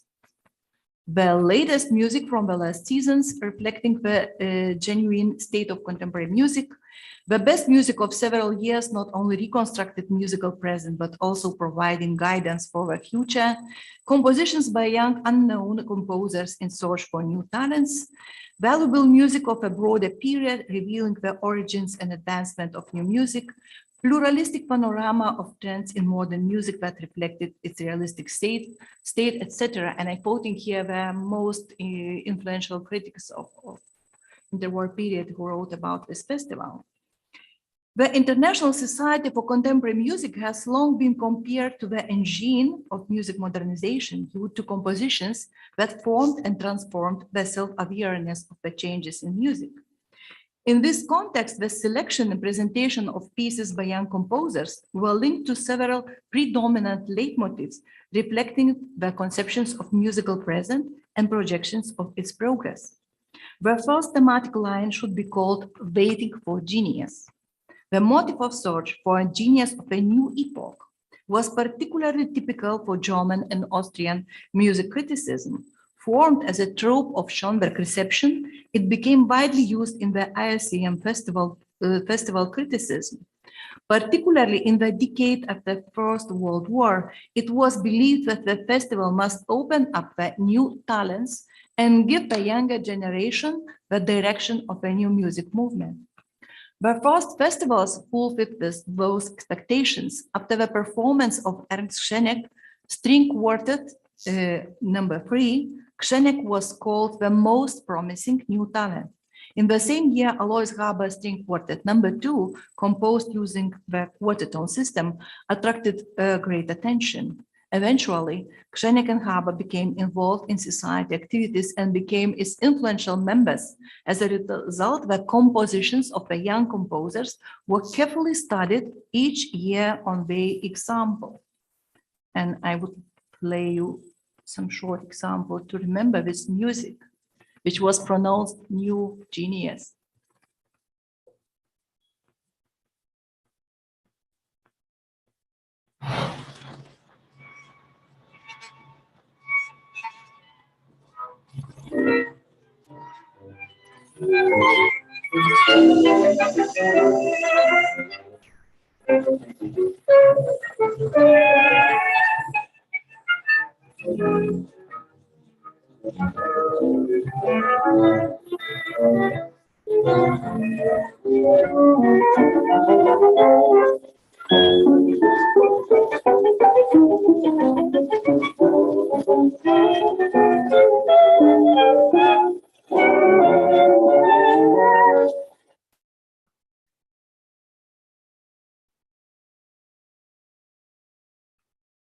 year later, perhaps only the performance of Vladimir Vogel's two orchestral sketches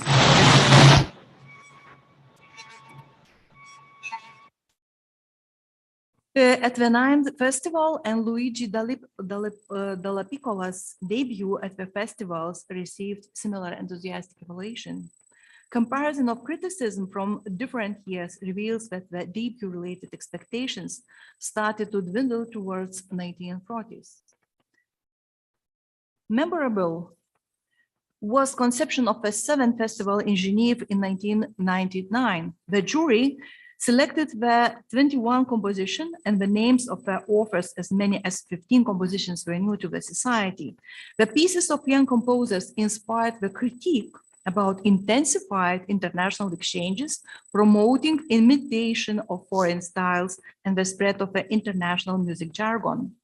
Henri Prunier, who formed the official discourse of the French national section, tried to explicate the differences between the German and French schools in the greater detail. Quotation: the festival strongly exhibited antagonistic tendencies between German and French schools. French sensualism clashed with German Gemüt and Vienna music deductions. It goes without saying that both parties are firmly entrenched in their positions, and one can see talents of real value following unique aesthetic principles and using different technical means. I cannot help recognizing the excellent counterpoint knowledge typical of musicians of Central European schools.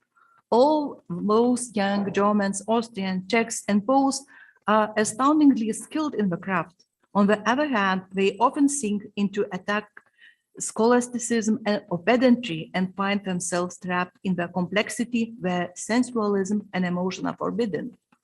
The complete antithesis is the post-war young French school. Their compositions are generally full of freshness, melodic innovations, and lightness. However, their craftsmanship is poor. They instinctively feel the orchestra, but do not know its resources as well as their peers in Central Europe. Some enjoy the life, the sun, and love, while others sink in depressing dreams or visions of exhausting fights and seem to be overwhelmed with great boredom. A year later, in 1930, the conception of a broad presentation of young composers, 15 out of the 24 selected compositions, was repeated at the 8th festival in Liège and Brussels. Erich Steinhardt, who had previously criticized the growing number of Ravel, Stravinsky, Hindemith, Schoenberg, and Berg imitators, referred not only to young composers as epigons. One more quotation.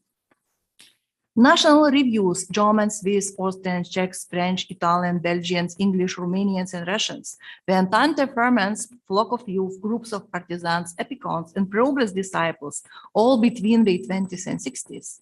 Very strong tendency to use high sounding masses and to dynamize them. So much noise. One claims we live in the age of chamber orchestras. That's his theory. We live in the era of Honegger Locomotive Pacific, but the title mistake is by author, not by me, which is what the youth enjoy. In the mass liking of the brass and orchestras, the editor of musical journal Auftakt, issued in Prague, saw a more general trend among the younger generation, from the Parisian school, Marcel Michalovici, to the Russian music avant-garde, Alexander Mosolov. According to Steinhardt, at the spearhead of a trend of noisy excess instrumentation was Iron Foundry by Alexander Mosolov, first performed in such a wide international forum. Quotation: vital, populist, masterfully composed, but not good for the nerves of audience. And we could remember how our reception changed over time, yes? But I would like to play another composition performed in this festival, which was also, remembered in this article, and it's Slavko Osterc, Slovenian composer.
The new and striking period for young composers at the ISCM festivals is the eve of the Second World War. The 16th festival held in London in 1948 was one of the most prominent among the interwar events organized by the society, which stood out by its stylistic diversity, exclusive performing culture, and excellent organization.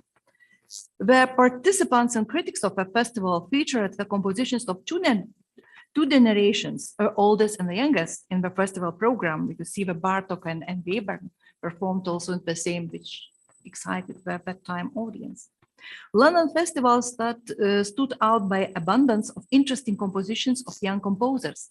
The society events debuted composers who became better known after the Second World War, or on the contrary, perished or were repressed. Suffice it to mention such names as Olivier Messiaen, Benjamin Britten, Vyacheslava Kapralova, Josef Kofler, Viktor Ullmann, Igor Markevich, and Vojislav Vučković. The denominator of the young composer's music could be hardly called neo-romantic, as critics wrote at the time. In the evaluation of the debutants of that decade, an important tool of self-awareness and self-image was belonging to composition schools, already mentioned by Jolanta, where these young composers studied in Paris or Vienna or other. The strongest composition schools identified by critics after 16th festival could be considered as evaluation of the young composers' education during the interwar period. The best evaluated schools were the 4 schools representing the most important centers of modern composing education, those of Vienna, Berlin, Paris, and Prague. Schoenberg and Schrecker students in Berlin, in Vienna, somewhat younger, were students of Ravel, Roussel, and primarily of Nadia Boulanger. And excellence of young composers from Central Europe and the Balkans was linked to the contribution of Vyacheslav Novak, Karel Jirok, and Alois Chaba. And I would like in here to play also one more piece.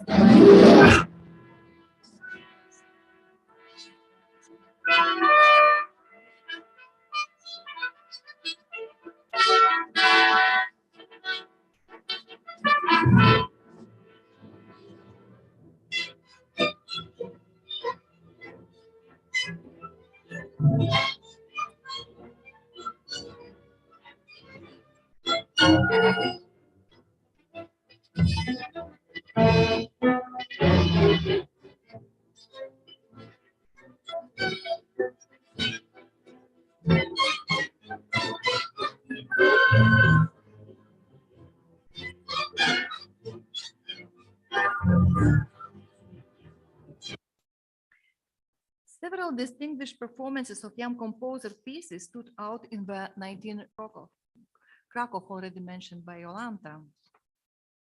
From among the 44 compositions selected, nearly half were compositions by young composers. Polish composer Konstanty Regamey, who overviewed the festival in detail in the press, gave a different and rather distinctive classification of pre-war music situation, comparing with musical criticism after London events. According to him, aside from compositions that had little to do with issues of contemporary music, the remaining compositions that were truly meaningful to the understanding of a musical present could be divided into 3 groups: radical compositions, compositions of radical inspiration but of conservative effects, and innovatively conservative compositions that avoided experimentation. In the first group, Regamey named Vladimir Vogel's concerto for violin, which most impressed the participants of the event from different countries. Another case of radical composition performed in Warsaw was Luigi Della Piccola's Tre Laudi for soprano and chamber orchestra, which might be called composition of the post-war future. And my last example from interwar period is this rather unique piece.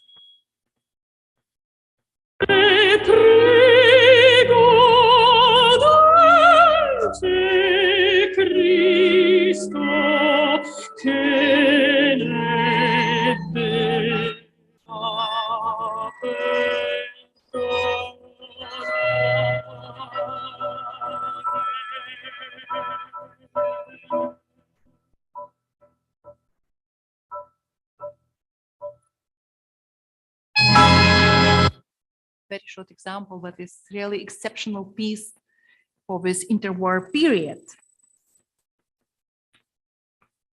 Here, just caricature from that festival, comparing the enthusiasm of modernist music and conservative critics.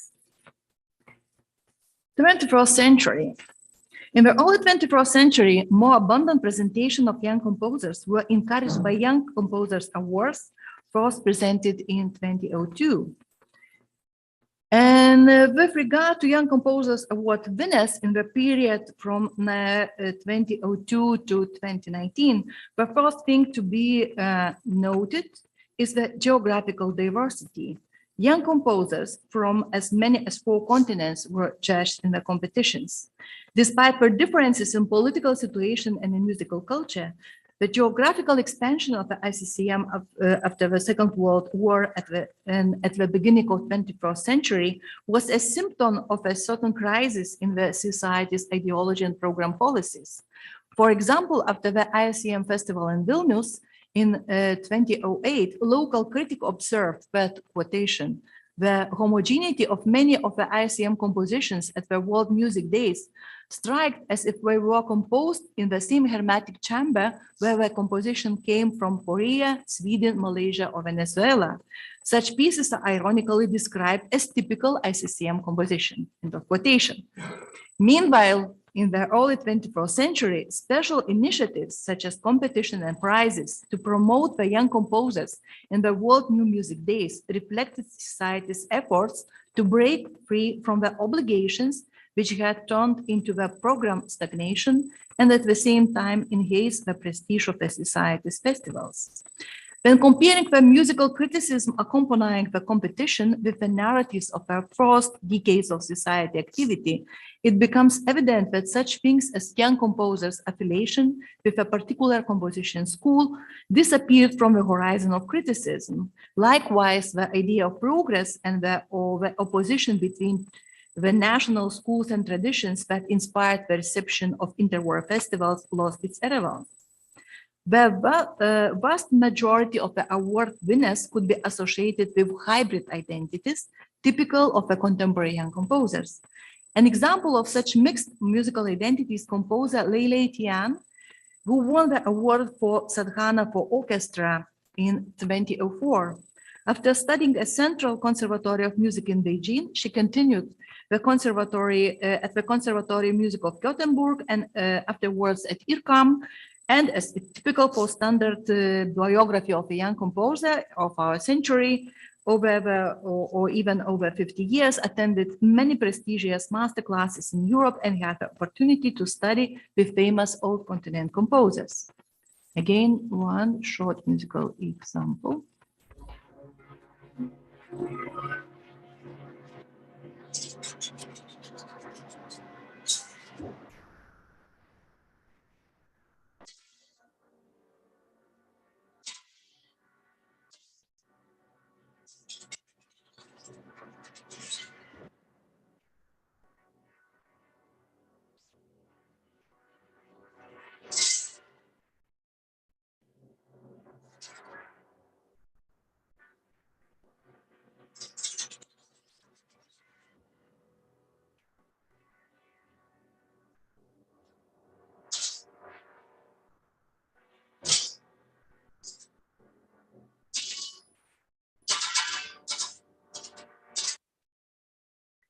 In general, the rise of female composers is a phenomenon of new era, the contemporaneity.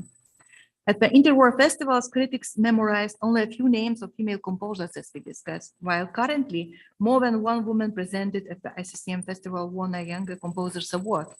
I shall single out 2 composers from Eastern Europe and Baltic states, Helena Tulve from Estonia and Diana Rotaru from Romania, who were awarded in 2006 and 2008 respectively. So, and also the Helena Tulve studied at the Conservatoire Supérieur de Paris before receiving the award, and Diana Rotaru after it. Although their work revealed the musical identity of localism particularly distinctly, in my opinion, following Monika's comments, one cannot neglect Paris Conservatory, and IRCAM, or more broadly the French trend of spectralism, as a center of attraction for many emerging composers from countries where in the 20th century the influential centers of avant-garde and modernism failed to emerge. I will not play by Helena Tulve because of time, but it's for me, it's quite these two symptomatic cases that these composers were awarded in this early 21st century. Despite my previous references toward differences in the musical context of interwar and the early 21st century, a paradoxical relationship can be discovered between these eras. Both the formation of a new ideology of new music and the times of a digital music revolution reveal a special awareness of the present and the related special status of art.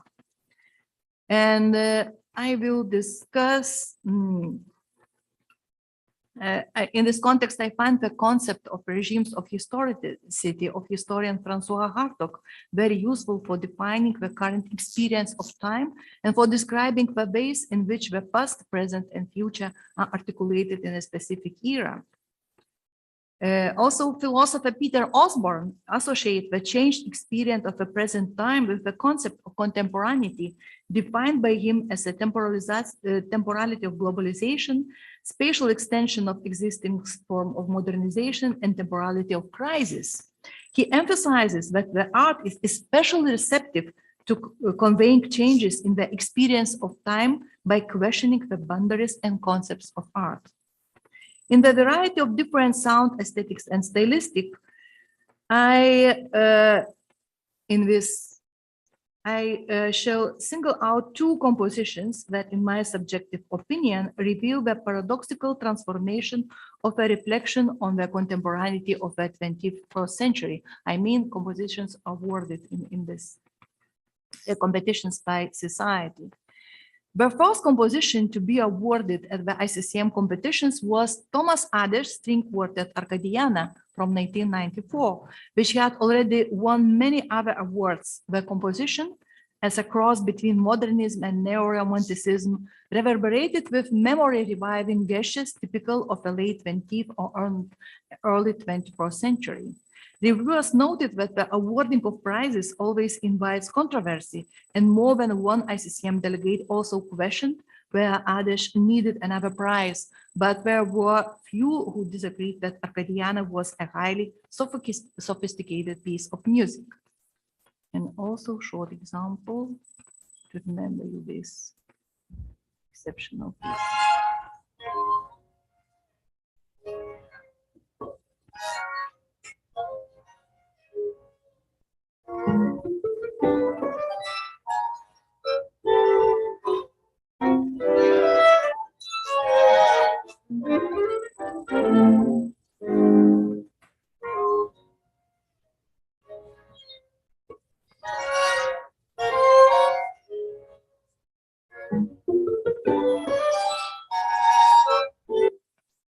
And radical opposite was Stefan Prince Piano Hero #1, performed by the way also in Vilnius, award winner of 2014.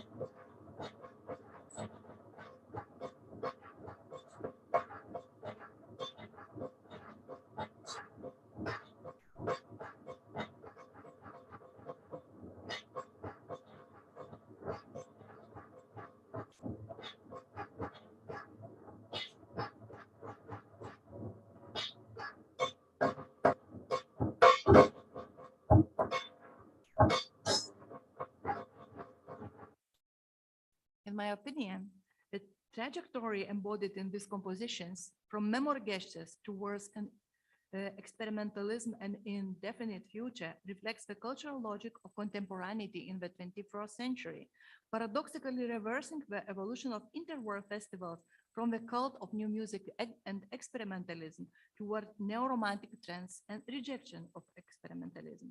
At the same time, the evaluation of these two such contrasting compositions contain description of the uniqueness that highlight a contemporary sense of present.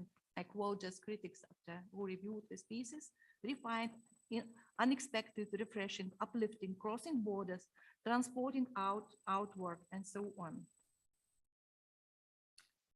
Frank Ottery made some arguments in the 2014 in his review on that year ICCM festival in Slovakia and Austria. Quotation, from my vantage point, the music that best meets the criterion for being new is music that challenges our expectations and somehow makes us question our assumption and definitions. At this late date, 68 years after the death of Anton Webern, music coming out of a Darmstadt aesthetic and indeed a whole lot of other stuff we generally describe as new music does not meet those criteria. So to summarize, in the 21st century, the society has lost its status as an influential platform for young composers, although it has contributed to a wider international dissemination of their pieces. However, I would like to highlight here another aspect of presentation of young composers at the ICCM festival. Despite a complicated programming policy, society has not lost the opportunity to identify emerging talents. Thank you very much.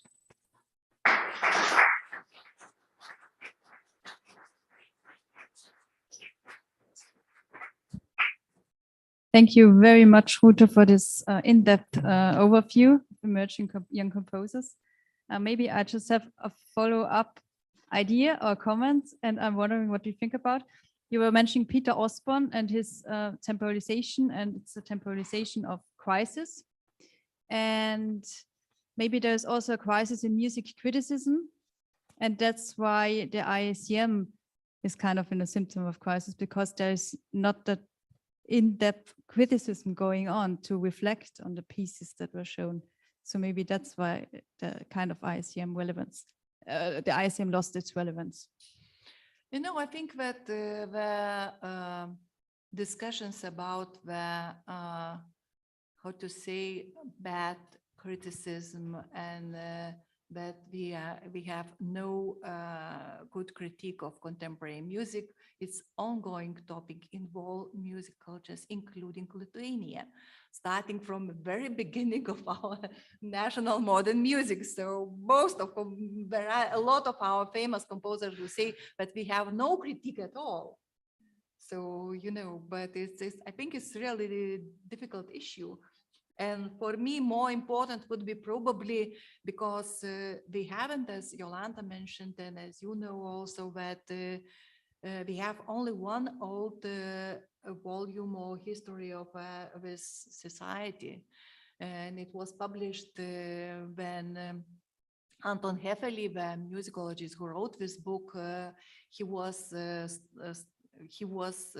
how prepared to publish this for 50th anniversary, but it took him 12 years to collect the materials and to prepare this book. And so we haven't some general history, but I think that even to start from music criticism about the society from different periods, you quoted post-war period. Yes, many, not only Stockhausen, Boulez, Darmstadt, but also later Kagel and others criticized and so on. But we had very different periods. Society had very different functions.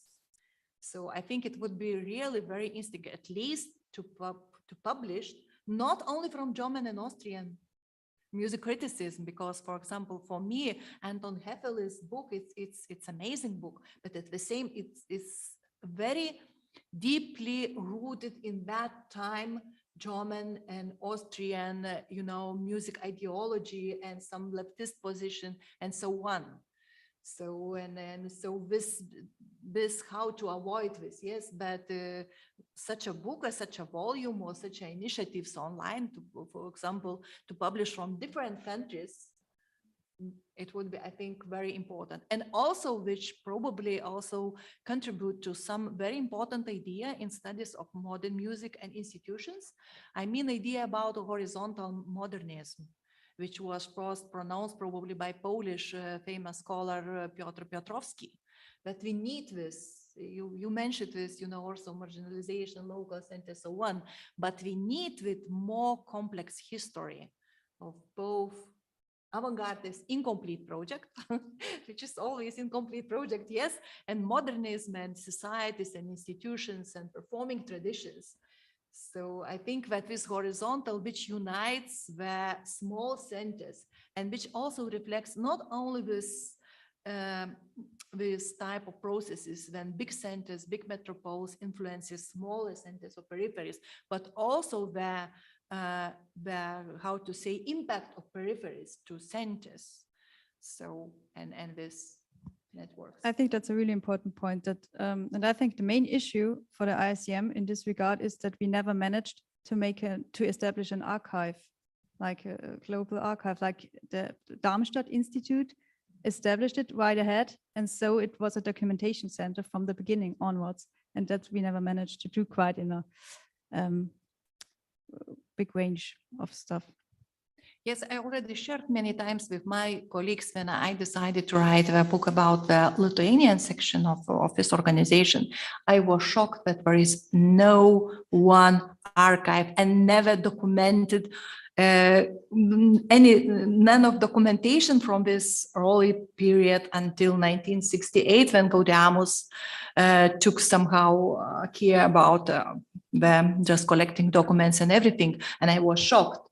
Of course, Anton Hefeli collected some when he was collecting his book, why he was complaining in the introduction, because you see all these private documents and these documents are just now kept in Royal Library in Copenhagen. But of course, it's very selective collection of what happened. And by the way, many documents just disappeared.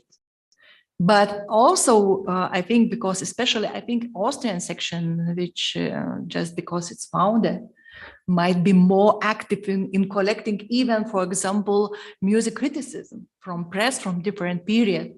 For some online archives or online collection would be great to have, to compare all this, for example, this interwar period criticism for me was really amazing to read all these critics. And by the way, Polish opinion about Polish reception was very different from German, Austrian, or Czech reception of these festivals. So we're not speaking about, for example, Italians as Casella and so on. Are there any questions for Rūta? We already 15 minutes late, according to one mile of schedules. So I think my proposal would be just to later to continue our discussions at afternoon time when we have general discussion. Thank you very much, Rūta. And now we have lunchtime.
Shall we start?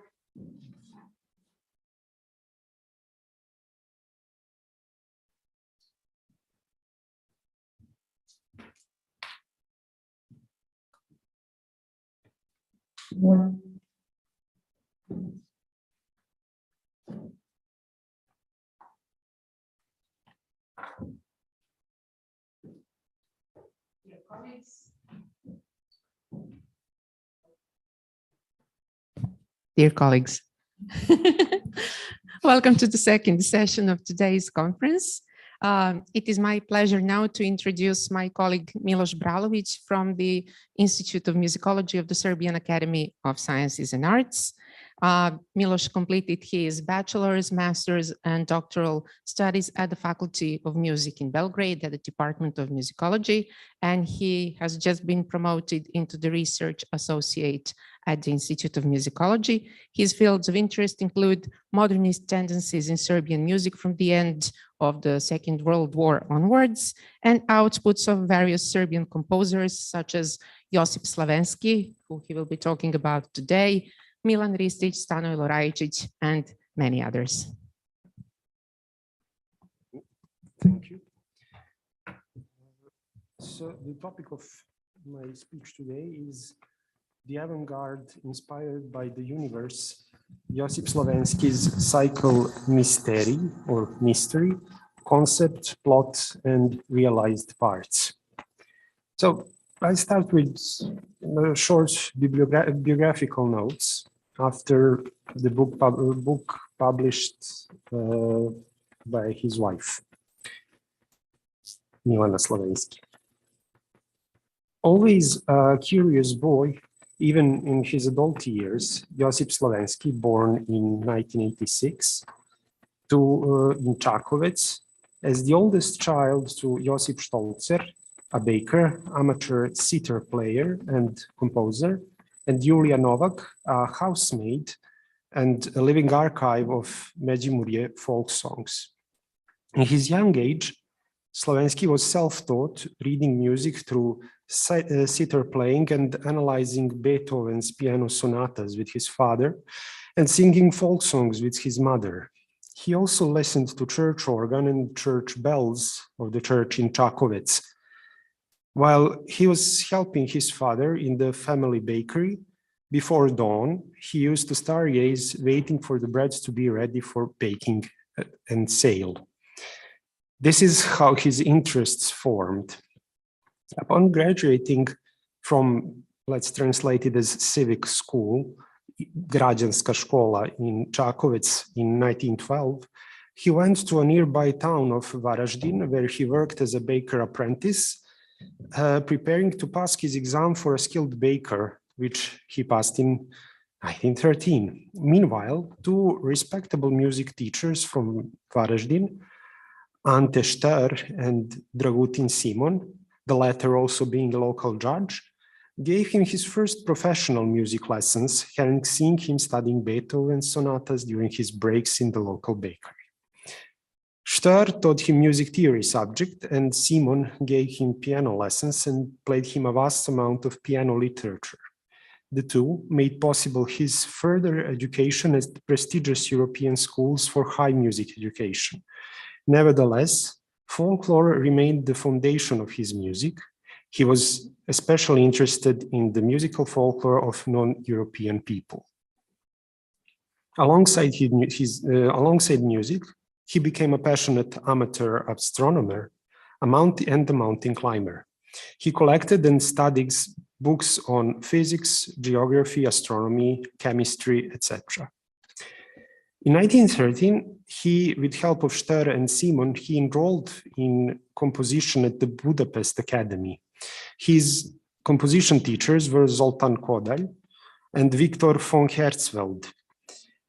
A curious case, one could call it an anecdote, during Kodály's lesson in harmony led Slavenski to meet with Béla Bartók. During Kodály's lesson, the composer, that is Kodály, noticed that 17-year-old Slavenski was harmonizing a dominant with a minor chord. Kodály asked him why, when dominant should be a major chord, to which Slavenski said he heard it that way, meaning he heard Međimurje folk songs. Kodály then acquainted him with Bartók. The latter, Bartók, interviewed him by writing down several Međimurje folk songs Slavenski sang him. This led to their collaboration, where Bartók informally taught Slavenski melography and folk song analysis. Slavenski's schooling in Budapest ended just before he was able to finish his last semester and graduate. In 1916, upon turning 20, he was recruited in the Austro-Hungarian army.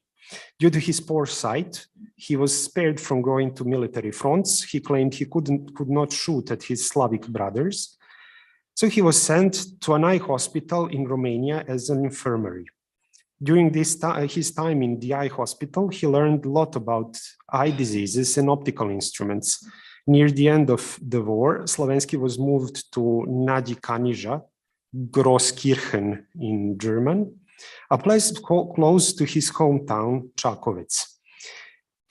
There he had to supervise Russian prisoners who were maintaining the roads, but he ended up working with them, not being able to command his Slavic brothers.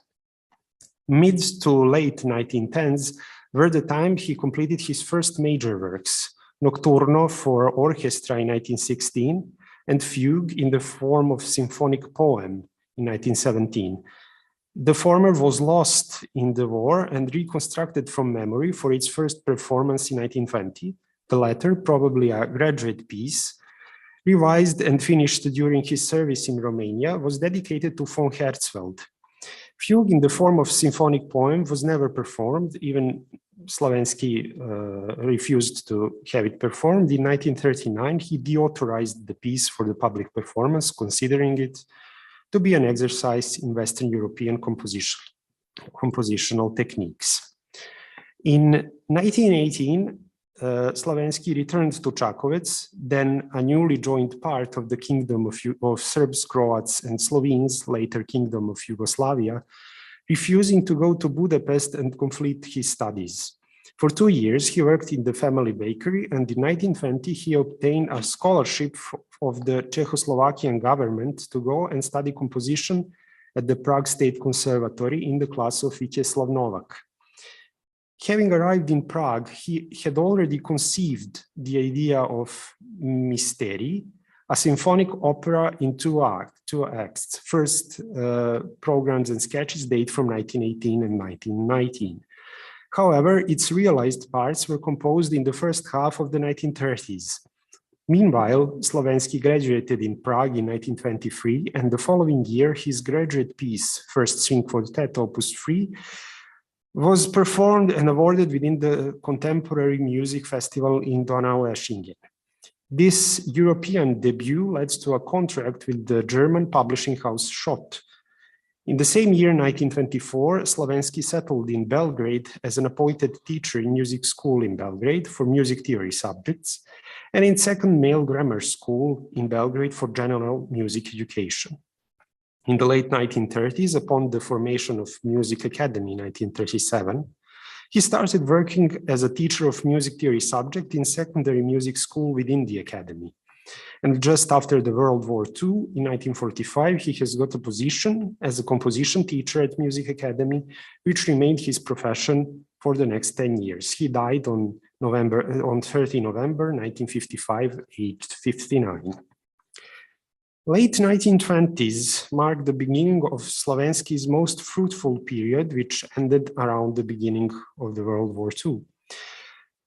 He completed his first major symphonic piece, Suite Balkanophonia, in 1927. In the following years, he composed his other major works, Second String Quartet in 1928, String Trio in 1930, Chaos for Full Orchestra, 1932, Symphony of the Orient in 1934, Music 36 in 1936, experimental piece Music in Natural Tone System, 1937, Music for Chamber Orchestra, Music 38, and Balkan Dances for Orchestra, also Third String Quartet in 1938, My Mother's Songs, or Fourth String Quartet with mezzo-soprano in 1940. So in this paper, I shall present an analysis of two pieces, that is Chaos for Full Orchestra and Symphony of the Orient, through his notes on astroacoustics.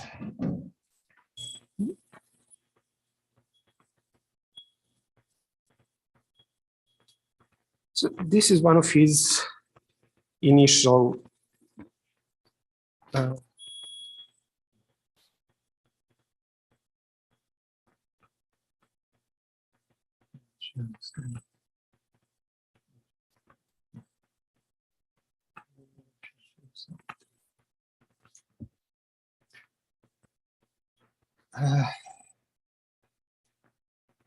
one will immediately connect Slavenski's Misterij to Scriabin's Mysterium, yet the two concepts, despite similar name, do not resemble each other. Scriabin's Mysterium is based on theosophy, Russian Silver Age literature, and religious mysticism in general.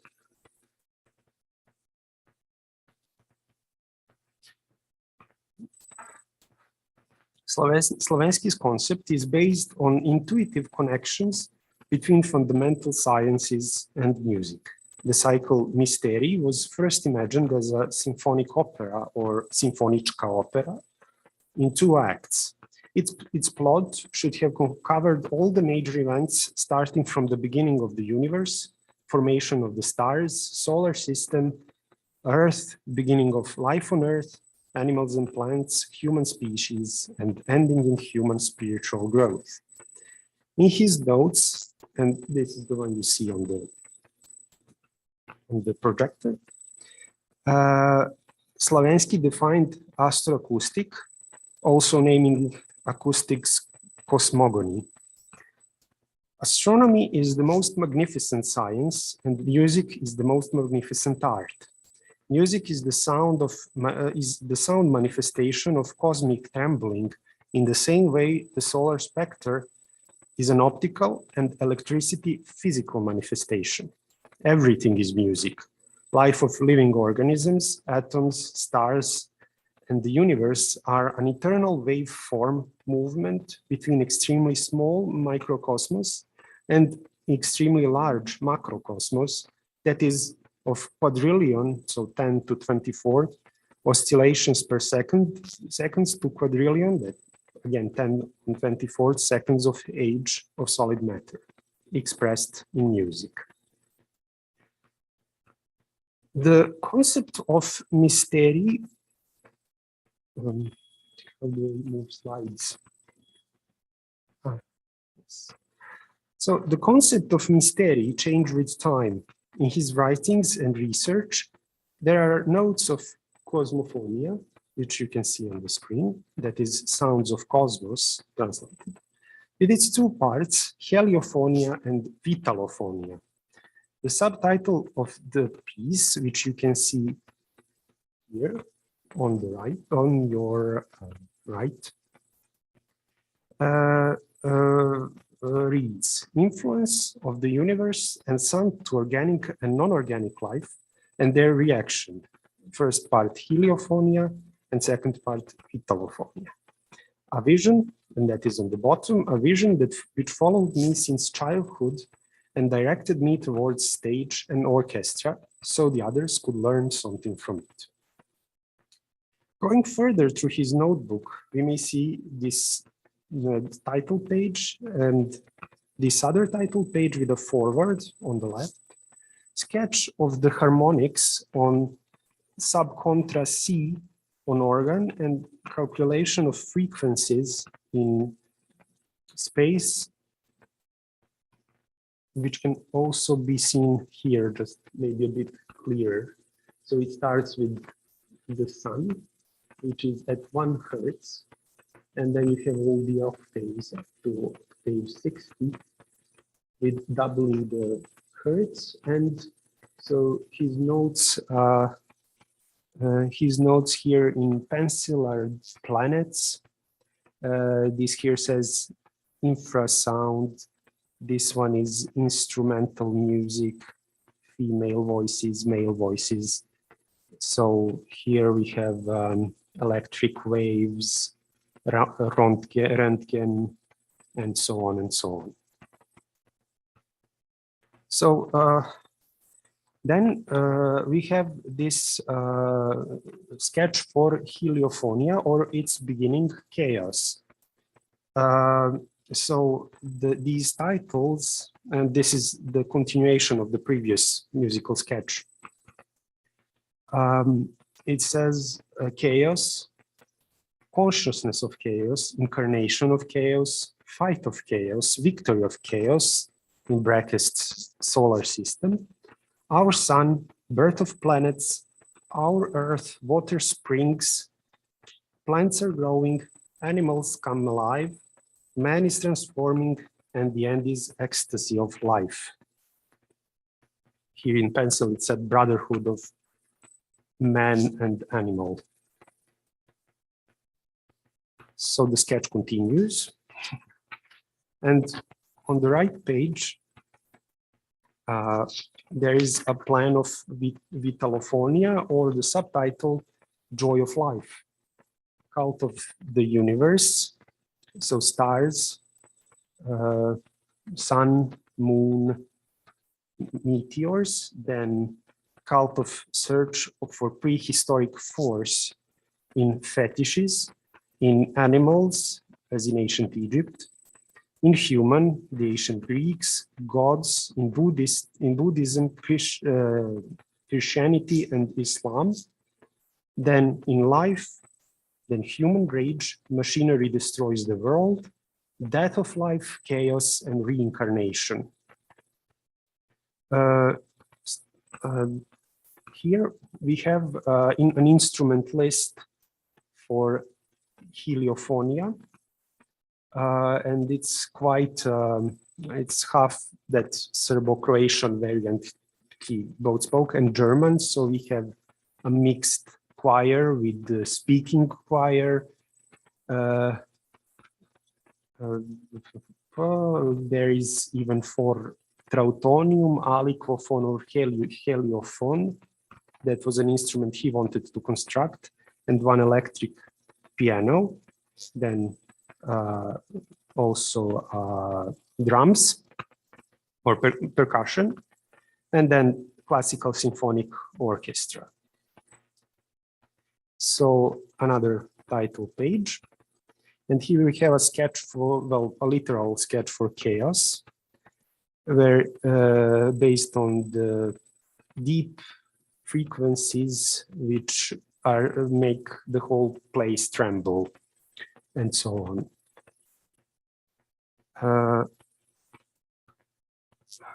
Then we have our Earth here. These are the motifs of Earth. We have dancing and swinging of the mountains, and here he wanted to place his concept of Voda Zvira, which is actually a piece for choir he composed as early as 1916, and then the full creation of the Earth.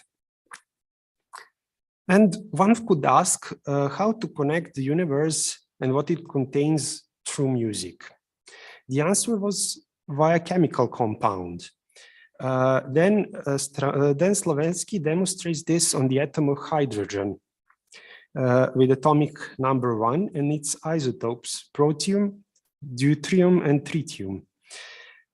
This, of course, equals a frequency of 1 Hertz, which is simplified here as C1 just for the sake of clear notation, and and the number of protons which create isotopes through different octaves of the tone C.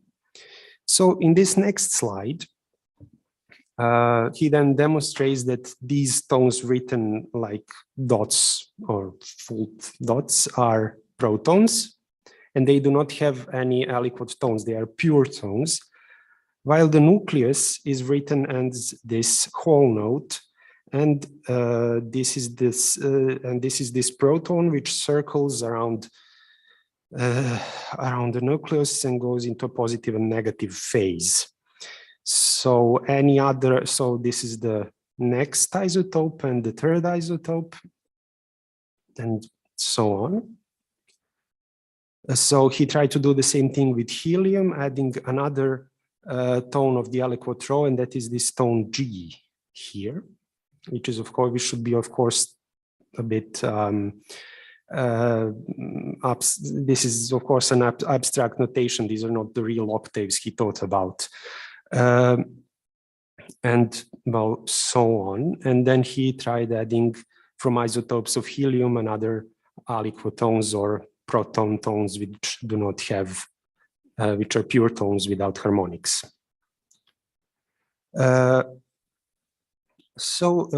On this part here, we can see the same things he tried to calculate with the isotopes of uranium. This is quite a confusing page from his notebook. This is, I guess, what uranium should sound like.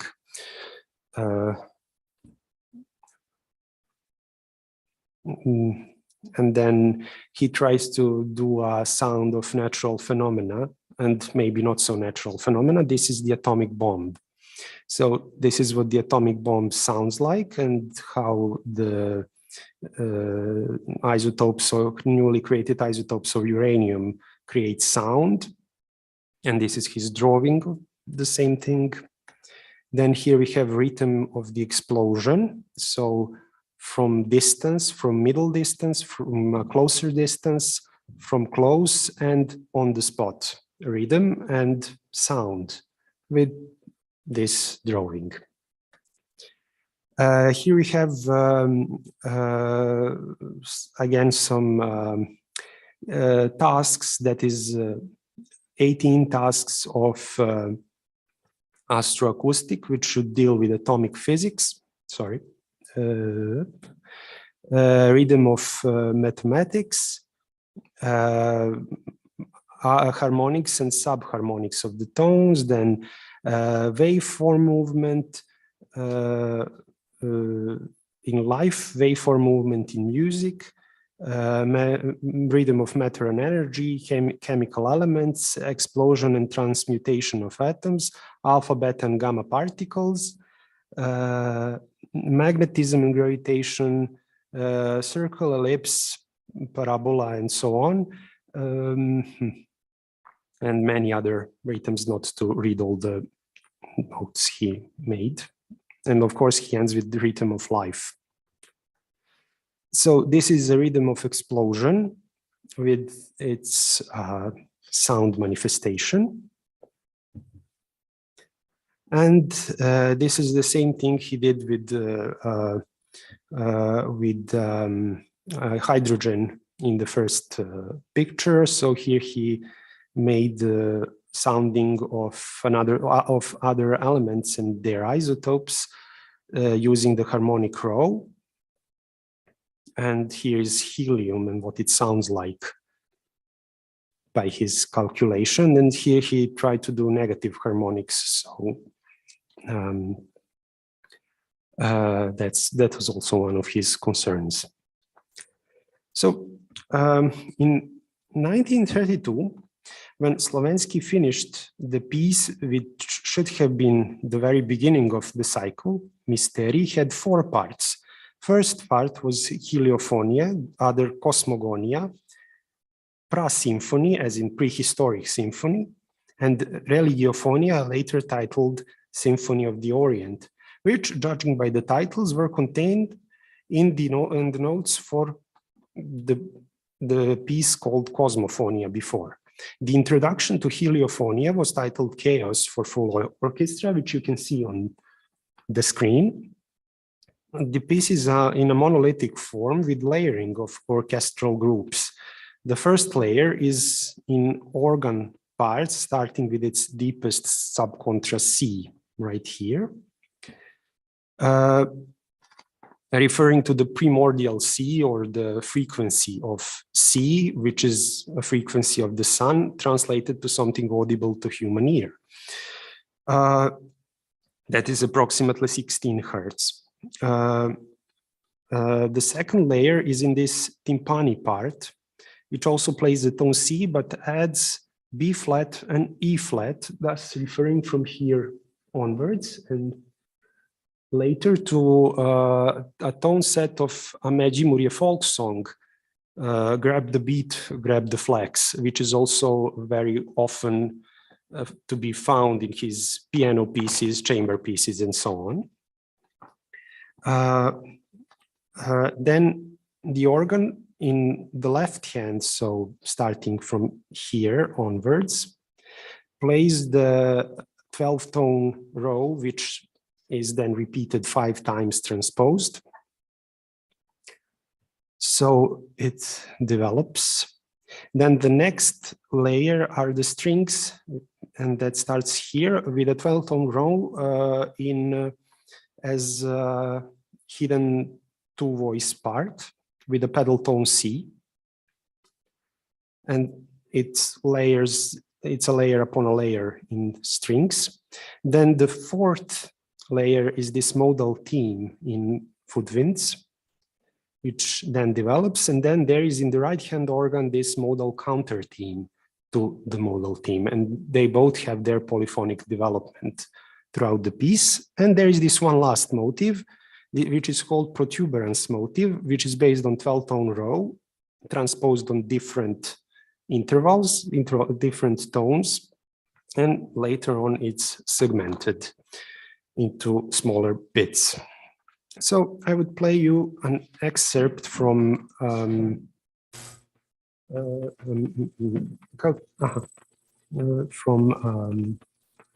Chaos.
The second finished piece is, of course, Symphony of the Orient. Unfortunately, we do not have enough time to delve a bit further into this piece.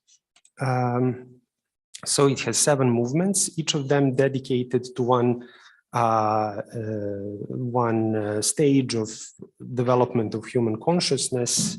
And the first is Pagans, based on an infrapentatonic row, also the same frequencies from the folk song I mentioned before.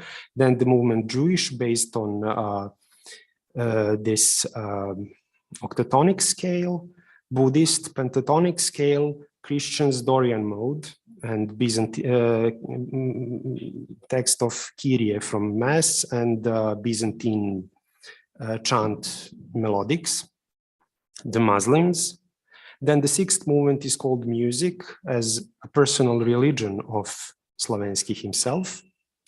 And the final movement is work, which of course is dedicated to working class as the final stage of spiritual development.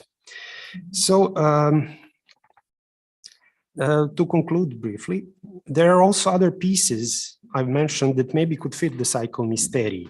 One is choir miniature Voda Zvira, which I've mentioned, a Međimurje folk song set in the choral arrangement written as early as 1916, then Music 36, Music in Natural Tone System, and Music 38, which are based on the same music materials as Chaos, and of course Symphony of the Orient, especially Music in Natural Tone System, which has two parts, where the second part should be performed on 4 trautoniums, which were planned for Cosmophonia. So Slavenski's visionary projects remained unfinished due to the lack of money for a full production, including the stage setting, large orchestra, choir, the ballet ensemble, choreography, costumes, etc. Space would have been an issue too. Misterij would have required a large stage with the organ, which even nowadays cannot be found in Belgrade. Thus, Slavenski's Misterij, maybe not so mysterious as it seems, remained a concept. Chaos for full orchestra was probably live premiered for the first time in 2016 in Zagreb. Before that, we only had studio recordings. So far, there were only two studio, and Symphony of the Orient was performed live during Slavenski's lifetime, and it is one of the composer's best known works, yet number of those who knew it was a part of something bigger was reduced to a few expert individuals, those who could have had access to Slavenski's manuscript legacy. In the end, one could define mystery of Misterij. It would read, the mystery is not the content itself, but the way the content functions in its complexity. Thank you.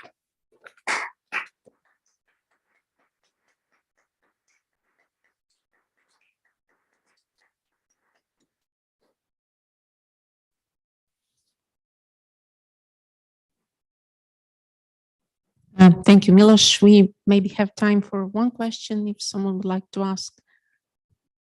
Yes.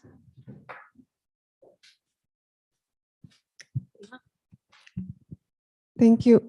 I just wonder, you mentioned about this overtone scale in one sketch when you showed the music example, but looking at other examples prior to that one, I also saw the dominating of this overtone scale. Was it intentionally made, and did composer mention that this overtone scale is like maybe dominant in that composition or not? Well, yes, because it's taken out of natural physicality of sound, and the closest connection to natural sciences for him was to connect atomic numbers to the numbers of harmonics. Mm-hmm. So that numbers which you showed in the table, they are numbers of harmonics. The one in black ink with drawn atoms and stuff, but this calculated, those are just frequencies and octaves. Mm-hmm.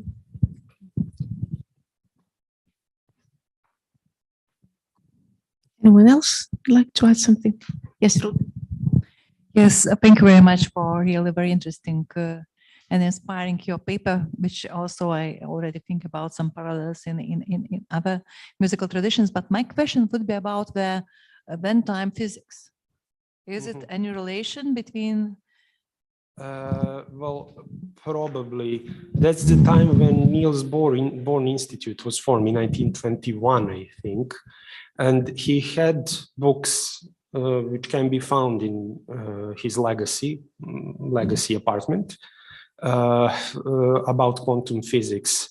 But I am not really any type of physics expert. So I wouldn't have an exact answer in this particular moment, but yes, he was interested. Maybe just one question from me, because you said it didn't bear similarities to Scriabin, but actually there are a lot of similarities. This concept first of genesis of the known universe, blah, blah, then we have this very destructive component, but in Scriabin, that's kind of the cataclysm, which is about to bring a rebirth, while here we have the atomic bomb, which was discussed about in this period of time before it was actually made. I hope you've seen Oppenheimer in the film. It's really impressive. So, and then both remained kind of in the conceptual stage because they were so maybe ahead of that time that they could never be fulfilled. But my question is, did Slavenski actually expect that someday he would finish his Mysterium? I guess he did, Mm-hmm. because he actually started composing music. We Mm-hmm. have finished works, which should have been a part of that. Mm-hmm. Starting from the Yeah. choir miniature in 1916. Yeah. So it was still kind of limited to more practical dimensions than Scriabin's. Yes, not on Tibet or where he wanted to perform Mysterium, but in an actual concert hall with organ. Yeah, but with the dancing trees and... Yes. Okay, thank you so much.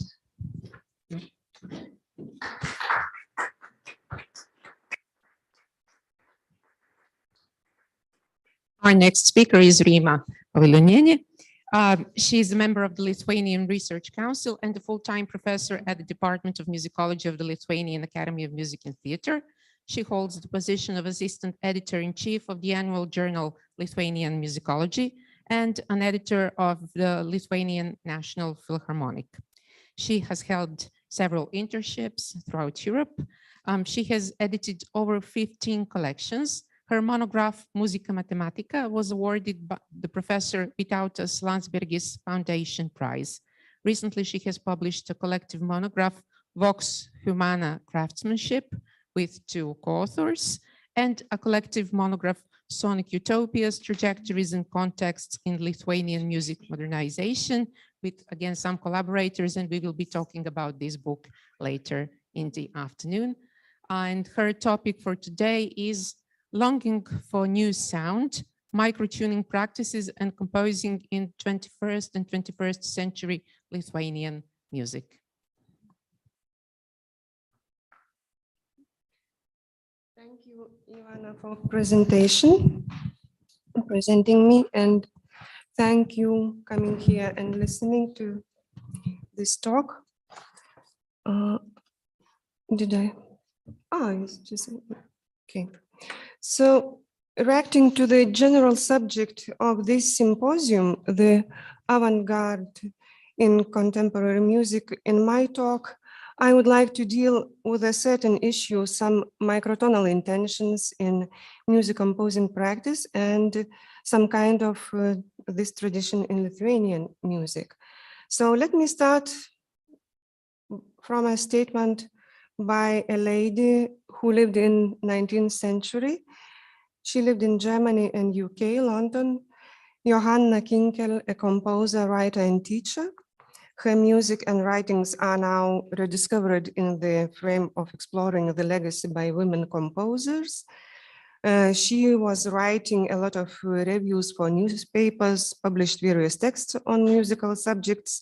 And I bring here Johanna Kinkel's example as very eloquent in the environment of romantic 19th century, with the established primacy of functional harmony and major minor sound, because in the middle of the century, in 1852, Johanna published a book titled 8 Letters on Piano Instruction.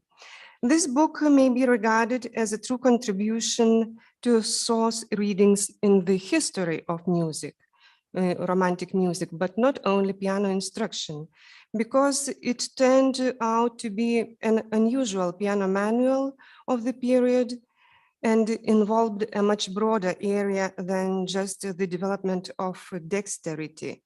It involved also, for example, knowledge of music piece inner construction analysis, the theory of figured bass, the study of music history.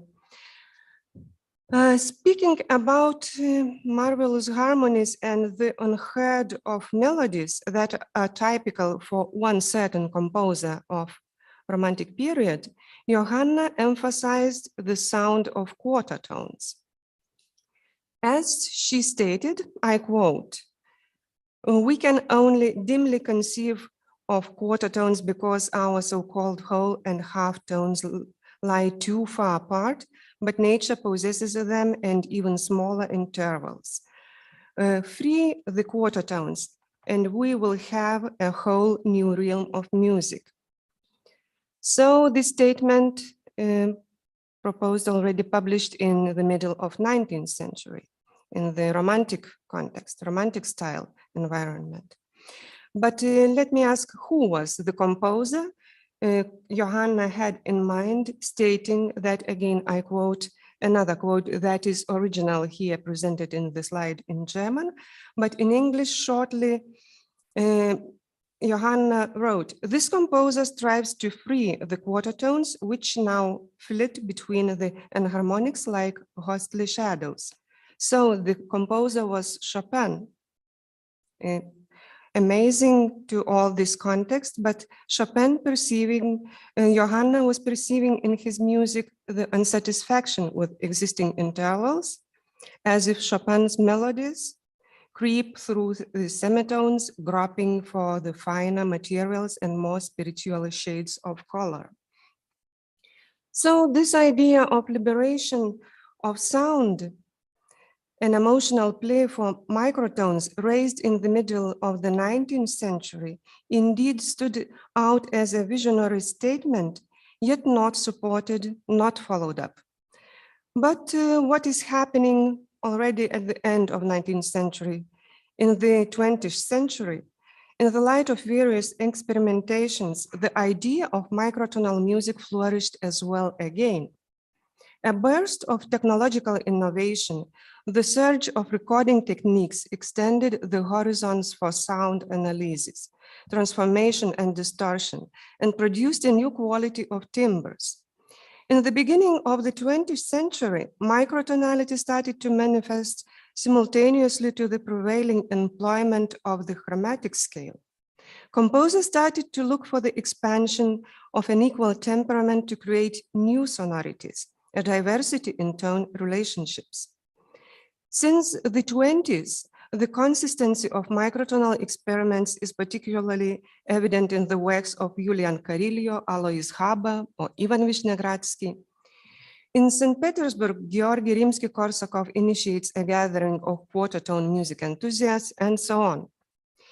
Even the various symbols in microtonal notation of that period display that this music area was keen in diversity of experiments.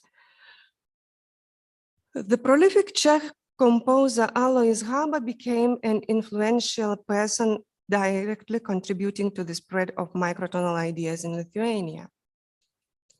The first bright manifestation appeared in the interwar Lithuanian music panorama, and we had a unique example of Jeronimas Kačinskas, who continued the path of Czechian composer. But starting from the 70s, I would pick out a new outset that was rather a response to the display of avant-garde concepts in music in general in that time, in the 70s. While looking from nowadays, I would distinguish these two directions of microtonal manifestation that I would describe as a decorative and structural approach, and I will comment on this in the next examples and summarize in the end of the presentation. So let's start from the interwar period and from Jeronimas Kačinskas, who was a student in Alois Haba's composition class at the Prague Conservatoire, and who is regarded the first figure and an active advocate of microtonal music in Lithuania, composing one of the earliest examples of Lithuanian avant-garde music. After returning to Lithuania after his studies in Prague, Kaczyńska sought to assemble a quarter-tone music ensemble, started collecting musical instruments. His music from the 30s featured a non-repetitive form, a manipulation of different melodies, and none of them were dominant.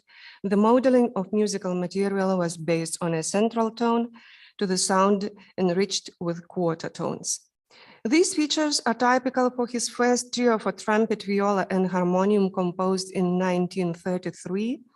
And many years this trio was considered to be lost, but until 2013, when our dear colleague Rūta went to Prague and found this manuscript in the archives. The survived manuscript exposes the microtonal notation taken from Kaczyńska's teacher Alois Haba. And let's shortly listen to this example from trio. That is the first, that's one of the first Kaczyńska's microtonal or quarter tone compositions.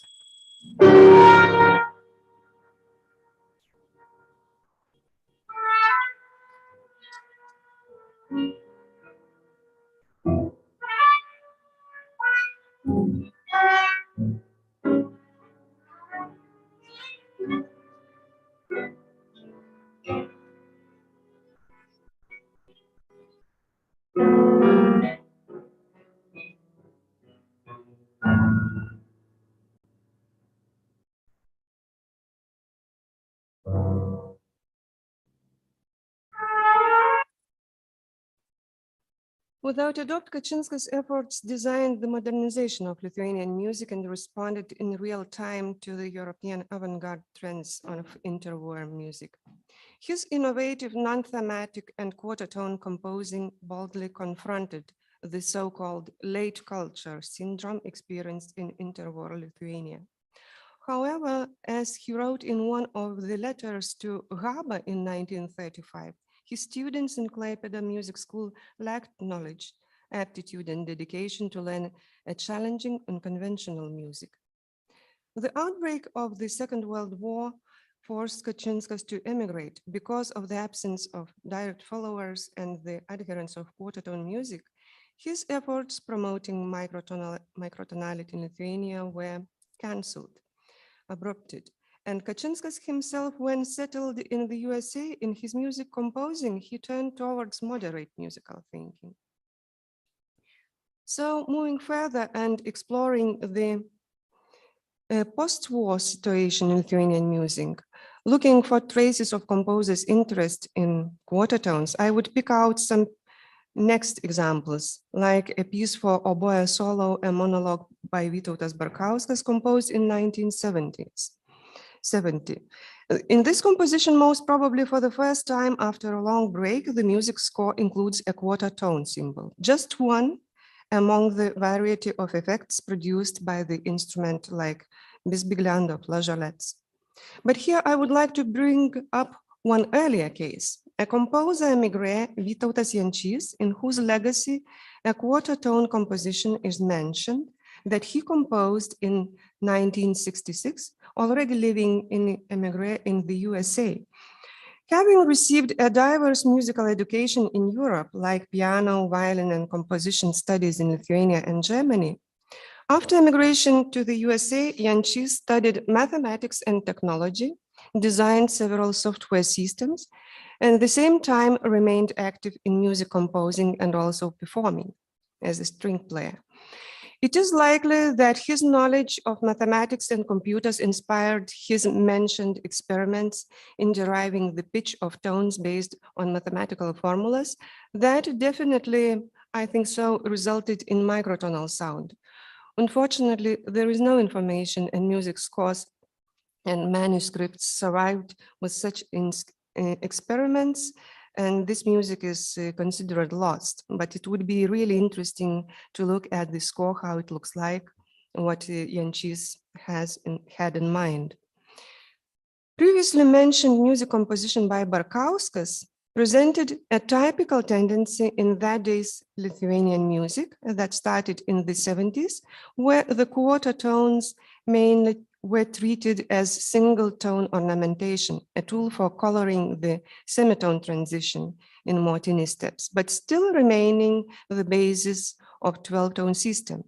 This manner wisely responded to the creative solutions cluster strategy in the scores of Penderecki, Lutoslavski from the 60s and 70s.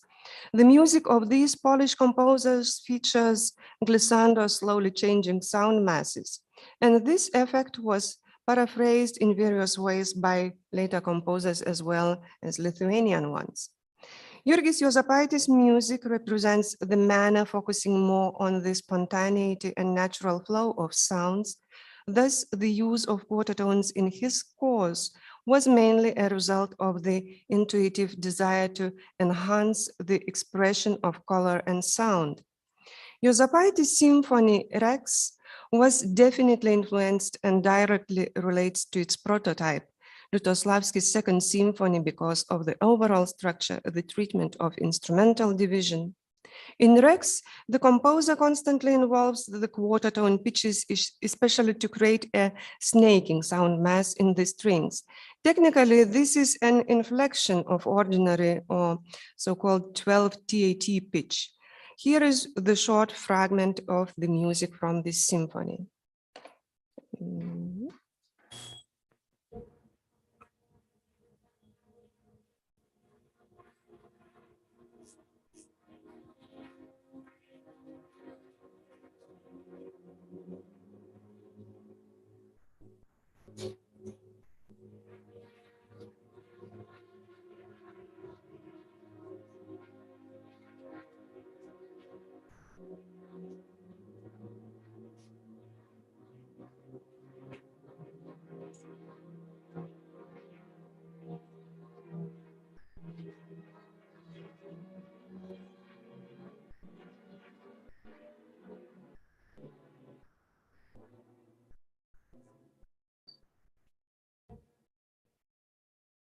Analyzing the works by different Lithuanian composers, I would note that since the 90s, this systematic approach has become increasingly evident. For example, the principle of glissando may serve as an algorithm that determines the entire structure of the music piece. The constantly enlarging and expanding sound mass, symmetrically moving to different directions, is the model for the introduction to Šarūnas Nakas' piece for symphony orchestra composed in 2004. The expanding glissando effect is recorded in quarter tones and performed by strings. The composition of this process is a precise calculation typical for this composer. In the span of 36 bars, Nakas designed 19 simultaneously sounding quarter tone lines performed by 19 string instruments. All strings start their quarter tone ascent and descent from the same pitch, the initial B. Gradually moving further, the parallel melodies arrive at the final cluster consisting of 19 tones ranging from D to G sharp. Moreover, the principles of gradual motion and symmetry are applied to the dynamics. A sequence of dynamic markings from 3 piano to forte fortissimo moves towards the climax in the 21st measure, then going backwards as if creating a time-stretched wave of breathing dynamics. If we have a look at the couple of tone clusters appearing in the most important locations of the introduction, that is climax in measure 21 and the final chord that lasts from 33rd measure, we come to the symmetric inner structure of the chord or cluster, which is formed around the initial tone B. And here I would like to present a short audio example of this composition. I hope it works.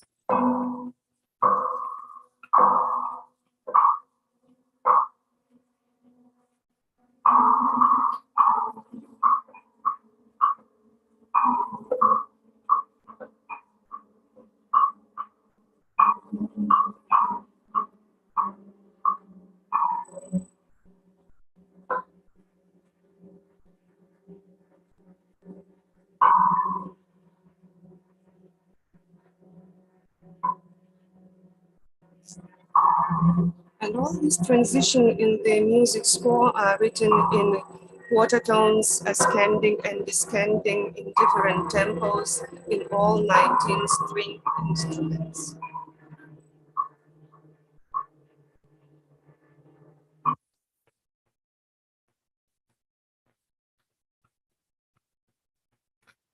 Actually, one could say that composer Rytis Mažulis stands out as the main figure in contemporary Lithuanian microtonal music field. So I can't escape of putting in this slide also Rytis Mažulis and his, let's say, the overall summarizing concept that is typical for his music. But quite briefly, I would mention his, how to say, features, as I would like to talk more about other two composers who also already for 1 decade continue, or like to say, follow the path which Mažulis is going. Due to very complicated and strict scores, Mažulis has reduced the personality of performer to nearly mechanical state. And audience also encounters challenges because his compositions, in his compositions, he uses very small values of sounds like only 3 cents and so on. And his compositions usually present an all-encompassing microtonal approach, this so-called microdimensional structure arising from especially elaborated and sophisticated compositional approaches. So now I would like to turn to a couple of composers who in recent decades started composing with also a very constant and inventive use of microtones like Mažulis. Vytautas Germanavičius, Mažulis' doctoral student and composer, during his artistic research essentially changed his approach to microtones.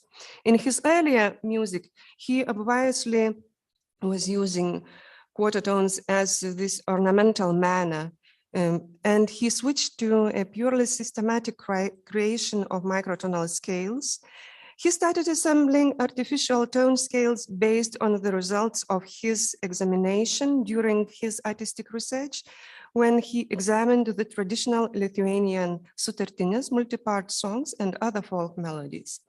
He studied nearly 100 archive recordings using the Melodyne software and indicated the microtonal relations comparing to traditional 12-tone temperament.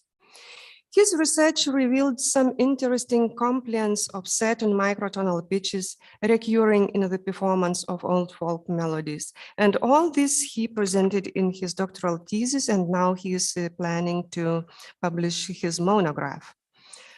For example, in this slide, you see a sketch made, a scale sketch made by composer for his one of recent compositions for string orchestra, Blooming Eyes.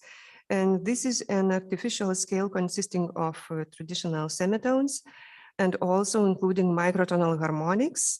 And this scale was used for this composition. And the second one, composer Justina Repečkaitė, somehow summarizes this presentation, and also in showing the next slide, I will comment some connection, let's say, to Jeronimas Kačinskas in some way. A Paris-based Justina Repečkaitė represents the younger generation, and in her music she absorbs the essence of spectral principles, the longing for just intonation and small fractions, the precise modeling of the music structure.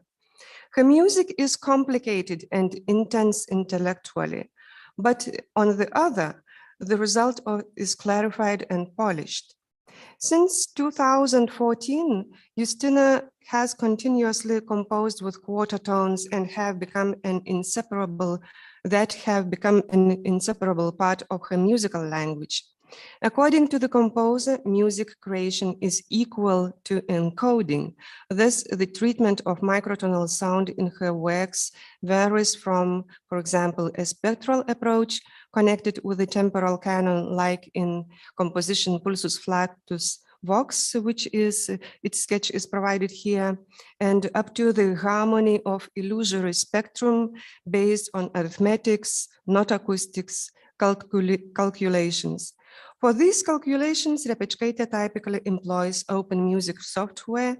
Recently, she explores and studied at IRCAM and stays in connection with IRCAM up to date. Fascinated with microtonal sound, Repečkaitė often employs her favorite music intervals, such as neutral second and neutral third, like in the ensemble piece Tapisserie. Its compositional principle consists of bending different attacks of sound in order to create a timbre, dynamics, and rhythm polychromy, while the absence of any harmonic movement results in a stable harmony that helps the listener to hear neutral intervals, neither minor nor major, made possible by the use of microtones. The precompositional chart of Tapisserie that is presented here in this slide reveals a very strict and diligent organization of music texture. Tapestry, or polychromic fabric, was an inspiration for the title in this piece of music, which has a decorative and repetitive character. The percussive attacks of the piano are orchestrated by the emergence and then disappearance of other instruments.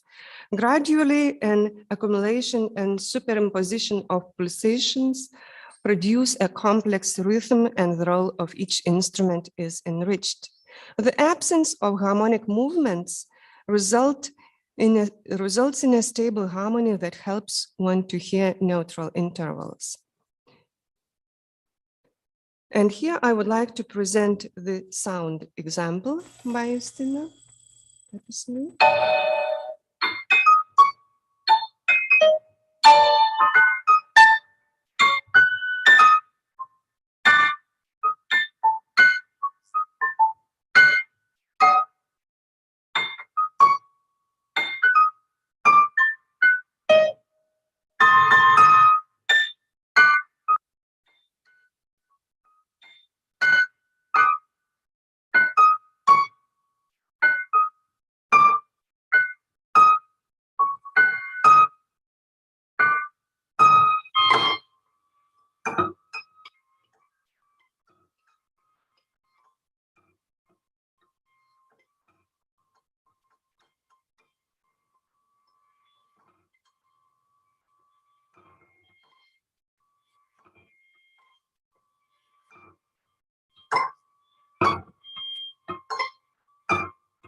So all music by Justina, the main part of music by Justina is placed in her profile in SoundCloud, so you are always able to access her music online. And why I mention here Justina chose to mention her music and this certain composition, and what is some kind of reference to Kačinskas. Kačinskas was the first Lithuanian composer presented in ISCM Music Days. That was his nonet in 1938 in London. And Justina's composition Tapisserie for ensemble was selection for ISCM World New Music Days in 2018 in Beijing. So summarizing my presentation, I would say that I focused commenting just few specific examples, which still let me summarize how microtones manifest in 20th, 21st century Lithuanian music. And I would provide two main trends: non-systematic approach that, according to Rytis Mažulis, we would may say that is like a decorative tool, and another one, systematic or structural approach, like Rytis Mažulis also calls that the composer should use a structural element. Here I also present a comparison to Julia Venn's position, where she talks that some kind of composers go towards expansion of regular TAT-12, and while other ones try to correct this traditional 12-tone system, and these are two main directions. So non-systematic approach is more like ornamental, colorful implementation of this, maybe, let's say, quarter tone sound, glissando, timbral effect, random accidental use of these sounds, but mainly not going out of the 12-tone system. While systematic structural approach is already like states as initial idea and background that determines the overall form of the composition. And summarizing both these trends in Lithuanian works, I have to say that most common cases represent this simple ornamentation or inflection of traditional sounds. Among such composers, a lot of discussed examples from 70s, 80s, and the recent various works by Barkauskas, by Juozapaitis, also Nakas, earlier Germanavičius works, also Narbutaitė, Baranauskas, and others. On the other hand, few authors like Mažulis and also now Repečkaitė and Germanavičius represent a consistent path in creating rationally constructed compositions and yet maintain the energy of expression. So finalizing, showing my final slide, I would like to quote one more composer, Justė Janulytė, who never writes, maybe she already started writing like quarter tone accidentals, other microtonal symbols in her scores, but she also in her total glissando effect creates those tiny sliding sound masses. And what she says about that what she was creating and what she wanted to express, she says that she simply slowed down, zoomed in, and magnified everything many times as if she was looking through a microscope. Thank you.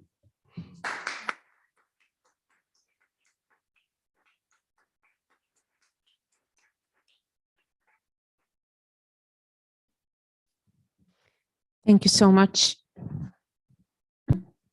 It's working now. Yeah. Thank you so much, Rima. I have to say, I really love this music. I'm going to have to listen to some of it.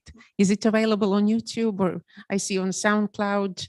On SoundCloud is available Justina Repečkaitė. Šarūnas Nakas has his own website also. Everything is possible to hear there. While these examples from 70s, like Juozapaitis, they are available only fragments in Lithuanian composers database, but also it is possible. I will find them. I have the surnames in your abstract. Yeah, thank you.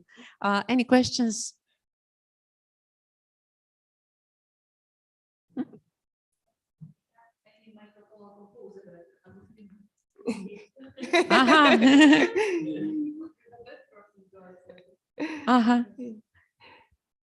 Okay.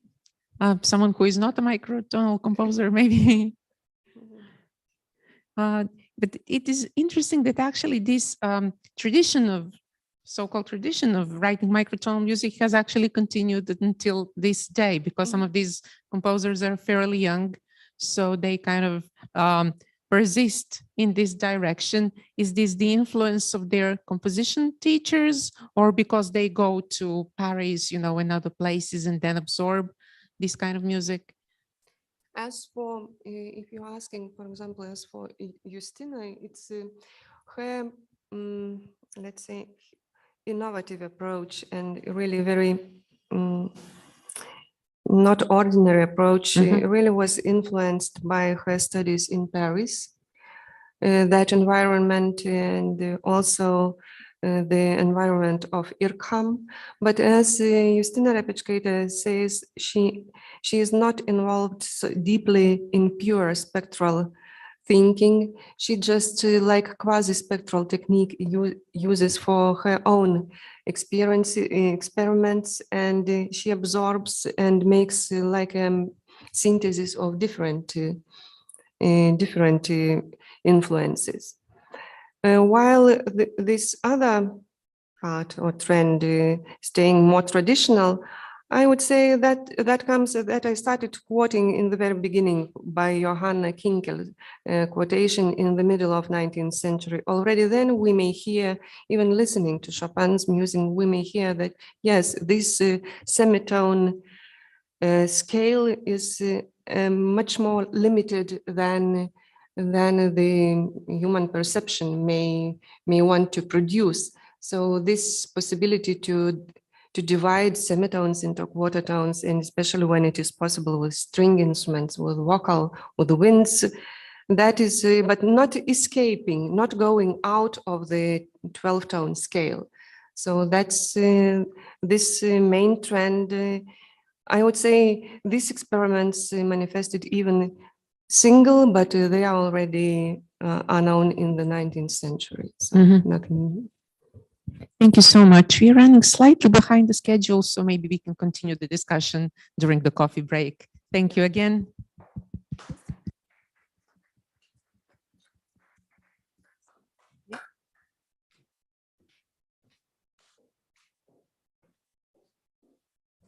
Now we have the final speaker in this session, which is Rasa Murauskaitė. I hope I'm pronouncing this. Wonderful. Thank you. I practiced during the break. She's a musicologist and cultural journalist and a senior editor at the Lithuanian radio television Klasika Radio. In 2017, she graduated from the Lithuanian Academy of Music and Theatre with a master's in music theory and criticism. For half a year, she studied at the Paris National Conservatory of Music and Dance, as well as the Paris School of Gregorian Chant. Since October 2022, she is a PhD student at the University of Cambridge. In 2023, she was awarded with the scholarship Next 100 for her PhD studies. Since 2018, she has been a lecturer at the Lithuanian Academy of Music and Theatre and Vilnius University. She prepared the critical source edition Liber Organistarum Collegii Cronensis Societatis, yes, together with some colleagues in cooperation with the Warsaw University, and she has already published more than 300 reviews and interviews on culture, aired radio programs dedicated to contemporary music with special focus on Lithuanian and Baltic music. Such an impressive career for such a young person. And today she will give us a paper, I Am a Human, I'm Free, speaking of freedom in Lithuanian operas from 1990 to 2022. Thank you. Thank you very much. Good afternoon. I'm really happy to be in this symposium and try to introduce some first steps from my PhD research started just last year. So probably I shall begin. I am a human, I am free. This is a phrase from the Lithuanian opera Traviatas, which was premiered at the end of the 2022. And there I should know that it is not La Traviata by Giuseppe Verdi. It is Traviatas, a completely new opera that was composed as a commentary on the original Verdi work. This opera gave a voice to people working in Lithuanian sex industry. This provocative work of art inspired my curiosity to look deeper into how the idea of freedom has been expressed in Lithuanian operas created after 1990s, and how this concept has changed alongside the socio-political changes that the state has faced in its recent history. As it is claimed by Hansen and Kaiser, there were no doubts that after the fall of the Soviet Union, Baltic states would return to the Western European community of stable nation states. That's exactly what happened. Almost immediately after the independence, Lithuania started its reintegration into Europe, becoming part of various Western organizations and trying to institute a dialogue with the European Union. As the philosopher and former member of European Parliament Leonidas Donskis once stated, Baltic states had to catch up with Western European history. However, past history of Soviet occupation left anxiety and distrust about any possible new dependency. That is why the idea of becoming part, for example, of the European Union was not met with anonymous enthusiasm from the society in the early 1990s. The main paradigm that was applied to the reinstalled states after the fall of Soviet Union in the 1990s was that of transition to democracy.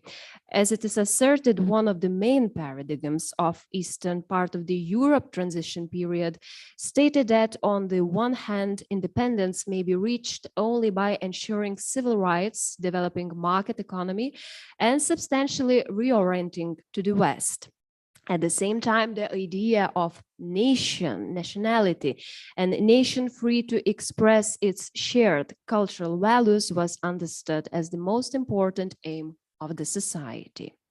Such a narrative of national freedom as the highest good and the most important goal of the society has been developed in Giedrius Kuprevičius' opera Prūsai, the very first historical heroic opera staged in Lithuania after the independence. Doesn't work, or maybe work? Yes, it's working.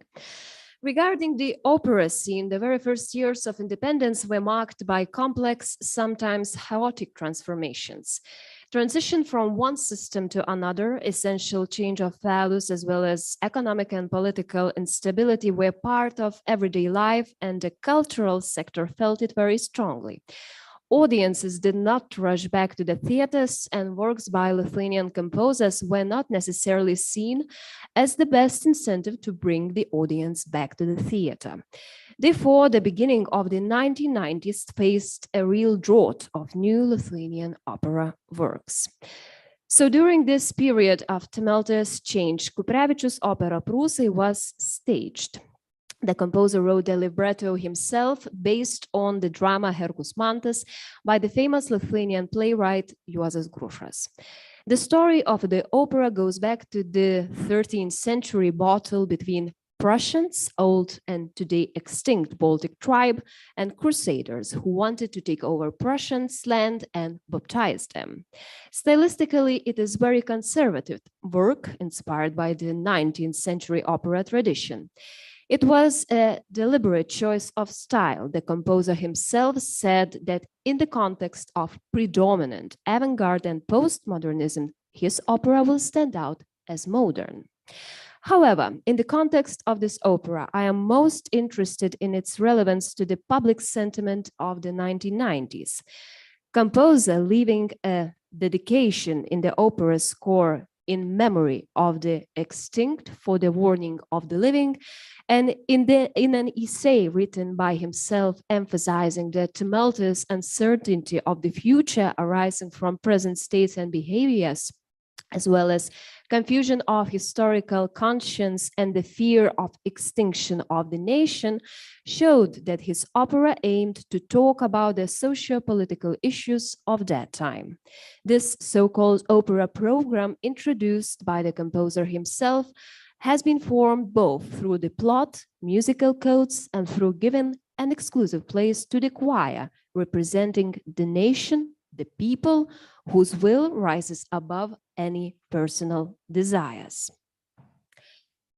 As it is stated by James Paraculas in his study on choir in 19th century opera, openly politically engaged operas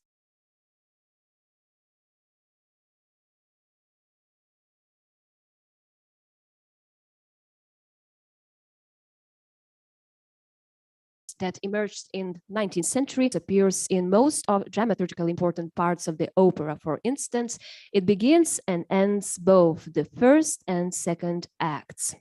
The chorus in Prūsai is given different functions. It praises or curses, even more often acts as an irresistible force, a crown against the individual, limiting individuals' inner choice. For example, despite the fact that lover of the main character of the opera, Herkus Mantas, Kristina, begs not to kill her brother, the chorus, representing Prussian nation, demands a sacrifice. So the main protagonist, Mantas, is defeated by the duty to his nation and decides to sacrifice a man. This episode of the opera, the very end of the first act, is one of the most important in Prūsai. As Mantas expresses his doubts in the aria, Another Pointless Sacrifice, the very first act ends with the a cappella dialogue between him and Krivis, the Prussian priest. Finally, after rhetorically asking himself, "But do I believe?" Mantas answers, "I believe in our freedom and the future of our children," also adding, "For Prussian freedom, I will live and die." Musically, this statement is reinforced by the returning orchestra, assuring that even the most precious thing must be sacrificed for the sake of the nation's future. That is again confirmed in the Mantas monologue from the second act. In his study, The Unbearable Lightness of Incessant Change, the Predicaments of Modernity in Lithuania, philosopher Leonidas Donskis reminded American historian and political scientist Alfred Eriksson's characterization of Eastern Europe, according to which the consciousness of the states of this region is characterized by the sense of vulnerability and fragility. This sense of metaphysical vulnerability is clearly embodied in the opera Prūsai. Proved the desire to talk about the disturbing issues of 1990s through a work of historical themes. The idea of national freedom emerged here as the most important goal for which any prospect of personal freedom must be sacrificed. Critical reviews of the original opera production from 1997 suggests that Kuprevičius' ideas were comprehensible and relevant to the audience and critics at that time. However, it is intriguing that 2 decades later, when a new production of the opera was presented in 2018, Prūsai turned out to be much less relevant. For example, theater critic Jolanta Guzy-Pasiak remarked in her review, "It turns out that today, when the 3rd decade of independence is outside the window, it is difficult to listen to works written in the 1st decade. Dramatic and patriotic, I would say, even aggressively vigilant at the elder of nations." However, later, many other Lithuanian composers also chose to write operas on historical themes, emphasizing national questions, important historical figures, or mythological themes. Kuprevičius himself composed another opera based on a history named Queen Bona. One of the most important works of recent decades in Lithuanian opera stage was Bronius Kutavičius' opera Die Beer. Although based on Prospero Merimė tales, still it told a mythical story of Lithuanian nobleman, half man, half bear. Only chamber operas by composer Vidmantas Bartulis in the early 1990s and early 2000s offered a somewhat different narrative and creative strategies. They probably can be called the predecessors of the operomania movement, which brought an exceptional breakthrough in experimental chamber opera not only in Lithuania, but in all the region. Operomania started in 2008 with the initiative of enthusiastic students determined to reform opera. During the 15th year of practice, about 50 works were staged. Some of them were shown only once as being more experimental in nature. However, in recent years, Operomania began to operate on the repertory principle. Having earned the reputation of one of the most interesting artistic movements that emerged in Lithuania after the independence, Operomania attracts the most talented Lithuanian artists of the younger and middle generations. It is important to know that artists who were at the origins of this movement were born just a few years before the collapse of the Soviet Union. So they grew up in the independent Lithuania. In recent years, even younger composers, directors, and playwrights born after 1990s became an important part of Operomania movement. These artists did not experience cultural isolation. Moreover, a large part of them has studied or has been living outside of Lithuania, mostly in Western Europe.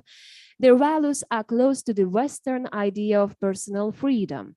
These artists strive for the diversity and inclusiveness of the society, pays a lot of attention to human rights.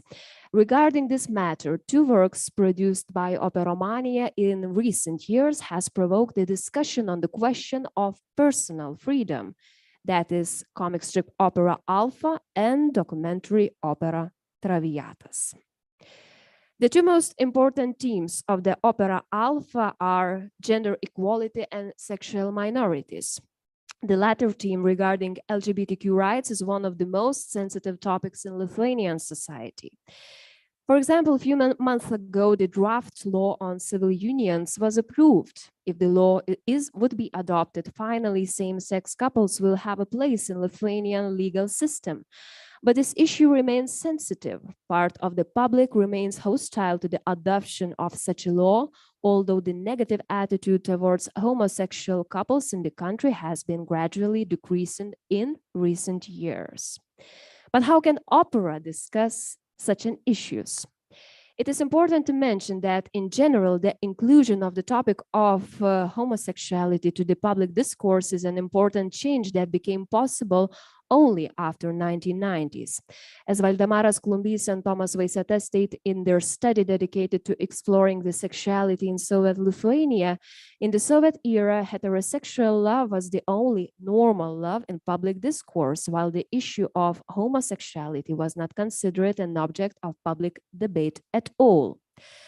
Although Opera Alpha was not the very first stage work to discuss this question, but in Lithuanian opera scene, it was probably the very first work focused on sexual minorities. Opera's creative team, director and set designer Dr. Gora Parazit, playwright Gabrielė Labanauskaitė, and composer Albertas Navickas offered an artistic discussion on these questions, telling the true but mysterious story of the famous Spanish poet Federico Garcia Lorca. His remains were never found, and one of the possible versions of Lorca's death is murder because of his sexual orientation. In the opera, Lorca's sister Isabel is a prototype of a strong and willful woman, a woman superhero who tries to reveal the truth and get revenge. Opera composer Albertas Navickas comments the story saying, "In the plot of our work, Federico Garcia Lorca has been dead for many years, but his sister, the other people who knew him, loved him, and killed him are still alive. They are the living social categories: strong femme fatale, victims of totalitarian censorship and illegal love, and many others." Unlike operas by the most of Lithuanian authors, Alpha is disconnected from the Lithuanian cultural space. The main character, as I mentioned, is Spanish and story happens in Spain. The most important musical influences are flamenco and minimalism, which also have no direct connection to Lithuanian cultural identity. Compared to Prūsai, discussed at the beginning of this paper, Alpha talks about freedom in the exact opposite way. While in Prūsai, aspirations for personal freedom must be sacrificed for the sake of the nation, in Alpha, it is the freedom of the individual that is put forward as the greatest value. Federico Garcia Lorca was killed for disobeying, for loving another man, precisely for seeking his personal freedom. At the end of the opera, the man who betrayed him is killed at the hands of Lorca's sister. It is a retribution that the audience has been invited to wait for and hope for since the very first minutes of the opera Alpha. Music in this opera highlights the intimate emotional pictures of the characters. Chamber opera is very suitable for such a purpose. Instead of an orchestra, we listen to a small ensemble formed of guitar, accordion, and electronics. Instead of commenting or commanding chorus, we see one mute actress on stage. Instead of many characters, we have only main character Isabel and one man who embodies two characters, Federico's ex-lover Juan and Isabel's ex-lover Luis. And here I would like to show a short excerpt from the opera, so-called trailer.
Composer Albertas Navickas himself mentions two main instrumental layers that he uses. It is a regular rhythmic pulse and high-pitched ringing, which seems to echo the awkward silence or the so-called mystery. The reduced musical material allows vocal parts to be emphasized. Musically, both Isabel and Juan or Luis parts use similar melodic rhythmic structures, which creates the impression of a close interpersonal relations. Parallel to the theme of sexual minorities, feminist perspective is highlighted in the opera Alpha as well. The main character, Isabel, is a strong and determined woman who, in pursuit of the truth and revenge, dares to kill her former lover, Luis. Isabel is not a typical woman in opera context. Unlike Christina in Prusy, who sacrifices herself and is completely dependent on men, Isabel is a woman who holds her destiny in her hands. In Prusy, Christina dies at the hands of men being sacrificed to the gods, whereas in Alpha, Isabel kills her lover, sacrificing him for her brother's death. As the composer Albertas Navickas said, in Alpha, Isabel decides that she can search for justice and restore it herself without the help of a man. That is why she is a feminist hero par excellence.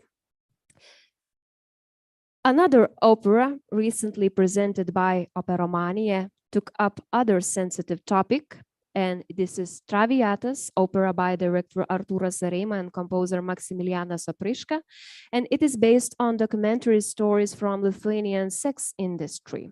Although as a work of art, this opera was not a very successful work of art, it can be discussed as a very interesting social action.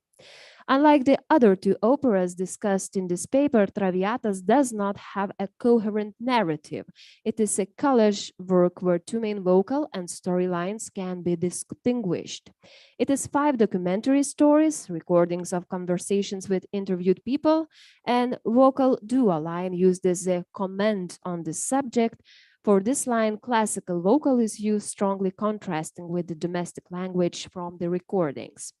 The instrumental part of this opera consists of 5 cellos and electronics, but the vocal parts are clearly more important. When the documentary material comes, instruments are left almost silent. It is also very interesting that no one sings on the stage. Not only the stories of the respondents, but also voices of the singers are recorded. We hear them, but we do not see them. Such a decision also may be understood as a very symbolic one, which is reminding about the invisibility of this particular social group. Despite many different themes that can be related to this opera, one of the most important ones is freedom of choice. Words from the very first testimony heard in Traviatas, "I am a human, I am free," comes again at the very end of the opera. This idea is reinforced in other testimonies too, claiming that such a lifestyle is the free choice of some of the people. The opera director Artūras Areima also mentions that in Traviatas he really tried not to portray its characters as victims. We wanted to reveal them, to show that they are not as we imagine them to be. People only having a hard time, who are forced, who are the victims, the end of the quote. In reality, the provision of sex services is often associated with exploitation, drugs, human trafficking, violence. So the attempt of the Traviatas to look at this issue from a different perspective, stating that some person can actually do it freely, is a very scandalous attempt. But still, it reminds us about the person's free choice to live as he or she wants. Lithuanian society in the 1990s and Lithuanian society in the 3rd decade of the 21st century, if not dramatically, but indeed has changed significantly. In the first decade of independence, mostly the idea of the national freedom was in the spotlight. First, historic heroic opera, Giedrius Kutrevičius Prūsai, transferred this concept of freedom to his work of art. Whereas recently, these nation-based questions in opera scene were replaced by challenging discussions on personal freedom, paying attention to the most stigmatized topics in the society. But the question how widely these aforementioned ideas has been spread is still open. In the 21st century, opera remains interesting only for a small part of the society. It is likely to reach those who are already free and open-minded enough to think about these sensitive issues. Less often, it reaches out to those whom they actually could provoke to change their attitudes. However, the inclusion of such themes in the operatic discourse and their recognition shows that these issues are important to the public and that artists, as the voice of the society, is free and brave enough to address and provoke society for a change. Thank you very much.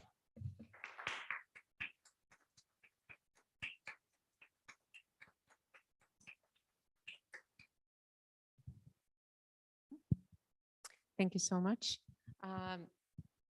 We might have time for one or two, maybe short questions. Would anyone like to ask?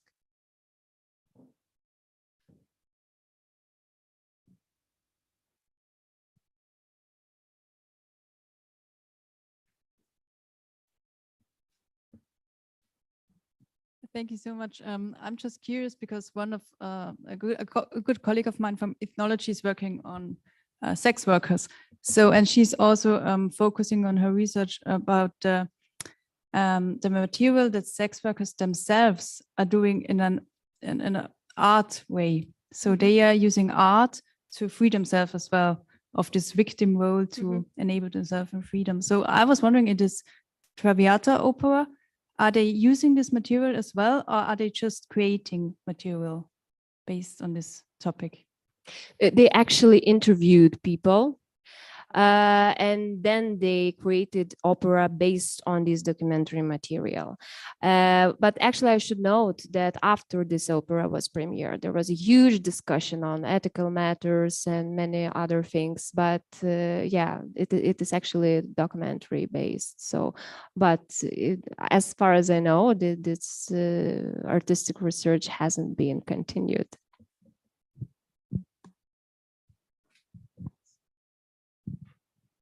Yes, thank you very much, Rasa.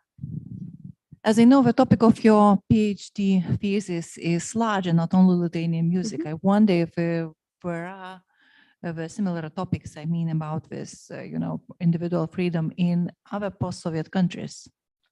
Mostly I has been working on Lithuanian opera last year, but there are some interesting things in Ukrainian opera, which is also a part of my PhD research. There was this opera premiered, I believe, 2 or 3 years ago by Alla Zagajkevich together with Serhiy Zhadan, famous Ukrainian writer. But it was more focused on this also national narrative. So I haven't been digging more on this personal freedom question. But yes, there are some things that may be seen as parallels between Lithuanian things. But in general, as far as I looked up till now, there are many differences about this social political things that actually has been reflected in operas, for example, in Lithuania and, for example, in Ukraine.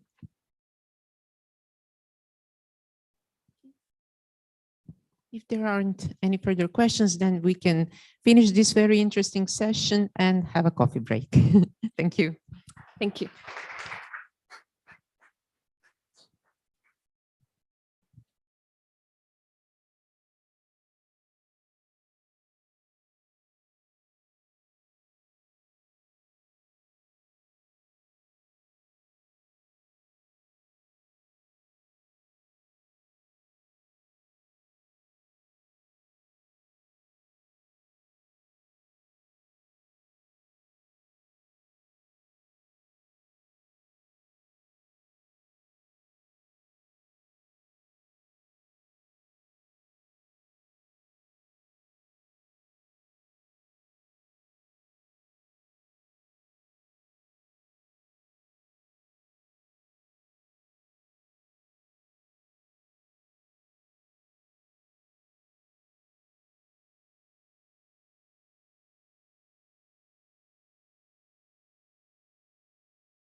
Tai mums šitą galima uždaryti ar ne?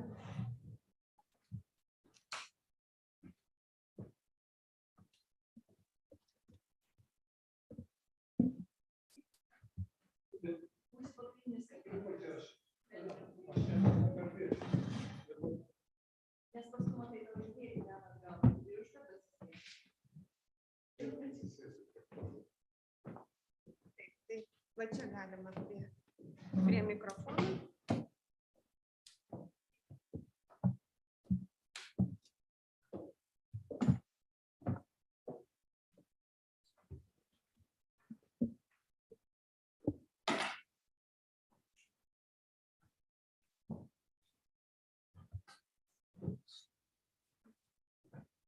Tai ką reikia man kalbėti iš čia angliškai?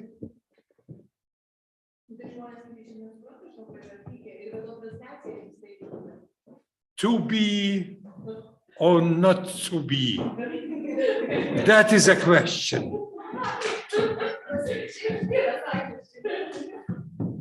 Why not?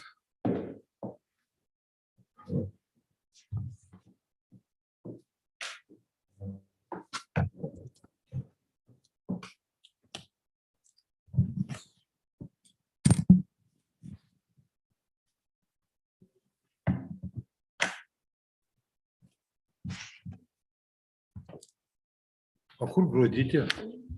Prancūzijoje. Kas ją išleido? Suaugęs žmogus neklauso mūsų. Ir jau suaugusi? Taip.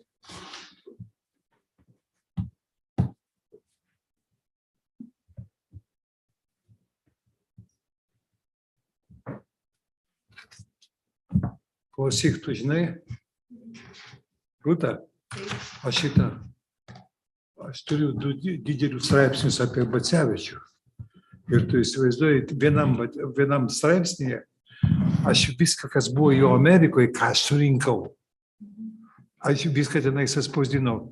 Ir paskui pasižiūrėjau Narbutinės toj knygoje, kur, žinai, tas dvitomis. Ten nieko nėra apie Ameriką. Įsivaizduoji? Yra kažkas tam parašyta. Kas tam parašyta?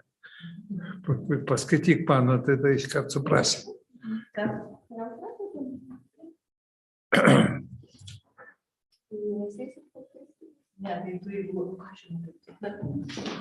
Gal visi susėskit čia?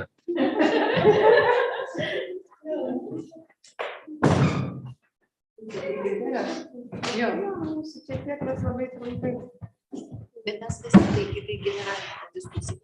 Gerai?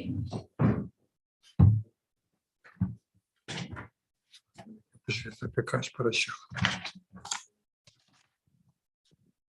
So hello again, everyone, and we are here for the pre-final, semi-final of this evening event. The last one will be concert after this 1 hour.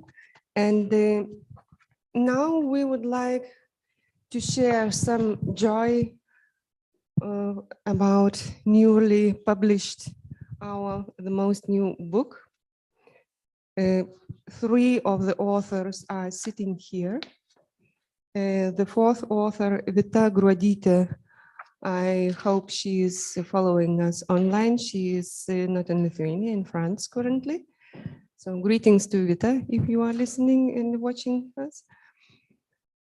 The book Sonic Utopias was initiated in 2000. The idea was initiated in 2018, or let's think that it happened in 2017. So already more than 6 years ago, when Rūta invited me to think about the scientific project and to write an application to Lithuanian Research Council. And moreover, she said me that I should be a project leader. Rūta took the more comfortable position as project implementer. So I was really honored to lead of course, at first to write application, then joyfully receive the information that our application was successful. And I was really honored to lead this project, in which we were working for 3 years, from 2018 July up to 2021 end of June. And the main result or the main achievement in this project should be the monograph, collective monograph, which due to various circumstances and also the pandemics and all of this extended longer. And now in 2023, we have already this solid volume in printed version. Our project was modeled around the topics of Lithuanian music in trans-avant-garde context, cultural impulses, institutional relationships, institutional contexts. And this idea, this subject was proposed, and the main vision was by Rūta. So I would like to ask Rūta to share some thoughts about this. Of course, after this short hour talk about the book, we would like to switch to our general discussion, not only concerning this book, but maybe talking about all the symposium subject. But let's first talk a little about the book. I will ask Rūta to say some words, then also Professor Donatas Katkus, one of the authors, to remember what he has written here. And now, please. Thank you very much, Rima. Yes, I would like to start from inspiration and why we included the presentation or just commentary on this book into the program of the symposium. Because the preliminary inspiration for this book was some idea that we have no discourse on musical avant-garde in Lithuania. So really, it was just this definition or concept of avant-garde was used very fragmentary. And even when speaking about interwar Lithuanian music, mainly the musicologists used the concepts of modernism and were afraid to speak about any avant-garde. And this book had some prehistory, I mean the activities of our Lithuanian interwar composers in the International Society for Contemporary Music, and also the newly rediscovered music by Jeronimas Kačinskas. So, which gave us somehow to say, supported us to start rethinking if we had any avant-garde phenomena in Lithuanian music. Another idea we shared together in our team was that avant-garde in general could be described as some continuing tradition, probably. So we reflected this as some incomplete project in Lithuanian music. So, and we decided, because it would be impossible to write about all the avant-garde phenomena, we just selected some institutional impulses. Our idea was to, to make some selection, and these institutions, because main problem in Lithuania always was for avant-garde institutionalization, especially in the area of performing and everything what was related, what Donatas will speak later. No. Yes, so we selected some institutions. It was International Society for Contemporary Music, it was Darmstadt, it was IRCAM, and it was Fluxus movement. So that was something like we tried just, to make some, to present some, because 4 different musicologists, and to discuss these impulses and how vernacular Lithuanian creators reacted to this, how they recomposed these impulses. And from another side, because I already mentioned during our morning session that for me it's very important, this concept of horizontal modernism or horizontal modern art histories, I mean about this non-hierarchical histories. So we tried also to rethink what was, impulse or just participation of Lithuanian musicians in the international histories. So probably that, and of course we tried to, in this book, to unite our selected case stories, in fact, about these or another phenomena. And the book is interdisciplinary in a sense also that it's music history, music aesthetic, music theory, and performance interpretation, probably theory and history. So that's my. And of course, as project, Rima said, it gave us a lot of impulses. Project took place, we were in the middle of a project and pandemic started. But anyway, we had possibility to visit many legendary institutions. For example, I myself spent some time at the Darmstadt, International Darmstadt Institute during pandemic, to collect some materials which was never before discussed in Lithuanian musicology. Thank you, Rūta. I would like to ask Professor Donatas to talk a little about your topics, where you, in the title of your text, you are raising a question. Is it possible to run away from romanticism?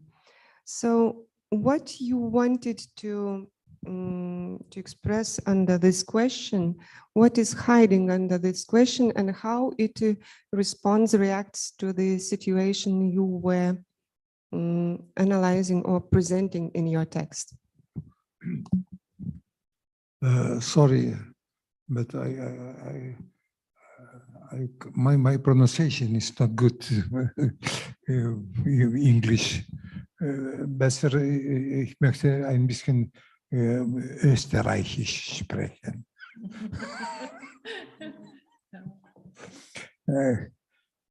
Meine Idee war, ist es möglich, wenn ich österreichisch, besseres Österreichisch, okay. Dankeschön. Meine Idee ist, Romantism is something not specific thing. I'm sorry. Das ist nicht eine bestimmte Idee von der Struktur. Es ist möglich, dass Musik ist eine Struktursache und Stilistik ist auch eine Struktursache. Aber meine Idee war, dass in der europäischen Musik, das war ein bisschen zu wenig Aufmerksamkeit an der Interpretation, an der Aufführung. Romantismus ist an der Grenze von der Struktur und auch Interpretation. Zum Beispiel, da kann man, das ist ein besonders in der modernen Musik, ist ein Gefühl, dass zum ersten Mal, was ist aufgeführt ist, das ist sofort mit der Aufführung gebunden. Und der Sinn von der Musik, es ist mehr mit Aufführungssachen ist gebunden. Und dann ist damals meiner Meinung nach, das ist zu wenig Aufmerksamkeit auf die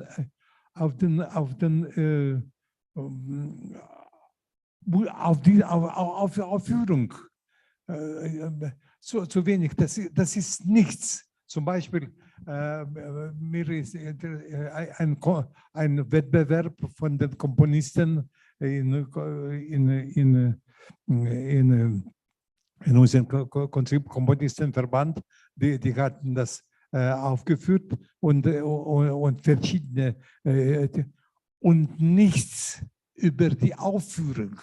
Und da waren die viele verschiedene Leute. Und zum Beispiel, da kann man zum Beispiel,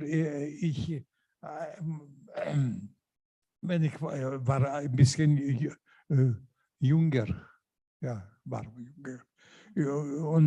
Und wissen Sie, ich habe ein Konzert gehört von dem Rostropowitsch und er hat eine riesen schlechten Musik aufgeführt, ein kleines Stückchen. Aber er hat das so gemacht, dass das war fantastisch. Fantastisch. Und ich habe dann nach dem Konzert gesagt, das ist am ersten und am zweiten Mal. Wir haben das Stück so gehört, weil das war auch fantastisch technisch aufgeführt, fantastisch technisch aufgeführt. Aber was er hat von dieser Musik gemacht, das war fantastisch. Und wo ist Sinn? Wo ist Sinn in dem Papier? Das heißt, das ist, was können wir nicht verstehen. Und darum, ich habe Romantismus in diesem Sinne, was ich habe, wahrscheinlich, ich habe so geschrieben, ist irgendwo nicht in dieser Tradition. Tradition ist Romantismus in diesem Sinne ist zum Beispiel besonders die russische Interpretin, die interpretieren die zeitgenössische Musik. Sinn ist ein bisschen nicht in diesem Stilistik. Ich bin ein bisschen verrückt in dem Sinne, dass für mich Stilistik ist mehr als Struktur. Mehr als Struktur. Was ist Sinn ist, wenn wir sprechen. Sinn ist irgendwo anders als im Sinn.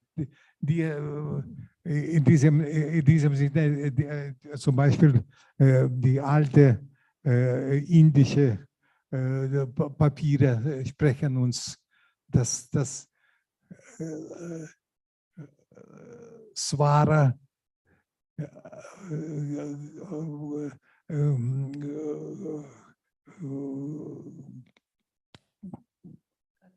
Karsas. Klang. Dankeschön. Ton, ja. Das ist anders als Sinn von der Satz. Sprechen, was wir sprechen, mit wem ich spreche.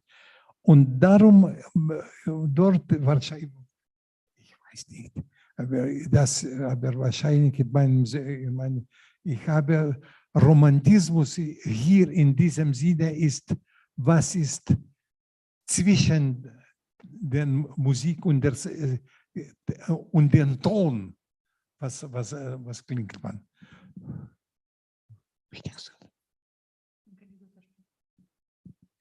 Yes, I would like to add some comments to Donata's commentary on his inspirations. That Also, one important idea for this book, for this collection, we would like also to discuss with our colleagues something in more general context, was avoid this composer and composition structure in our book.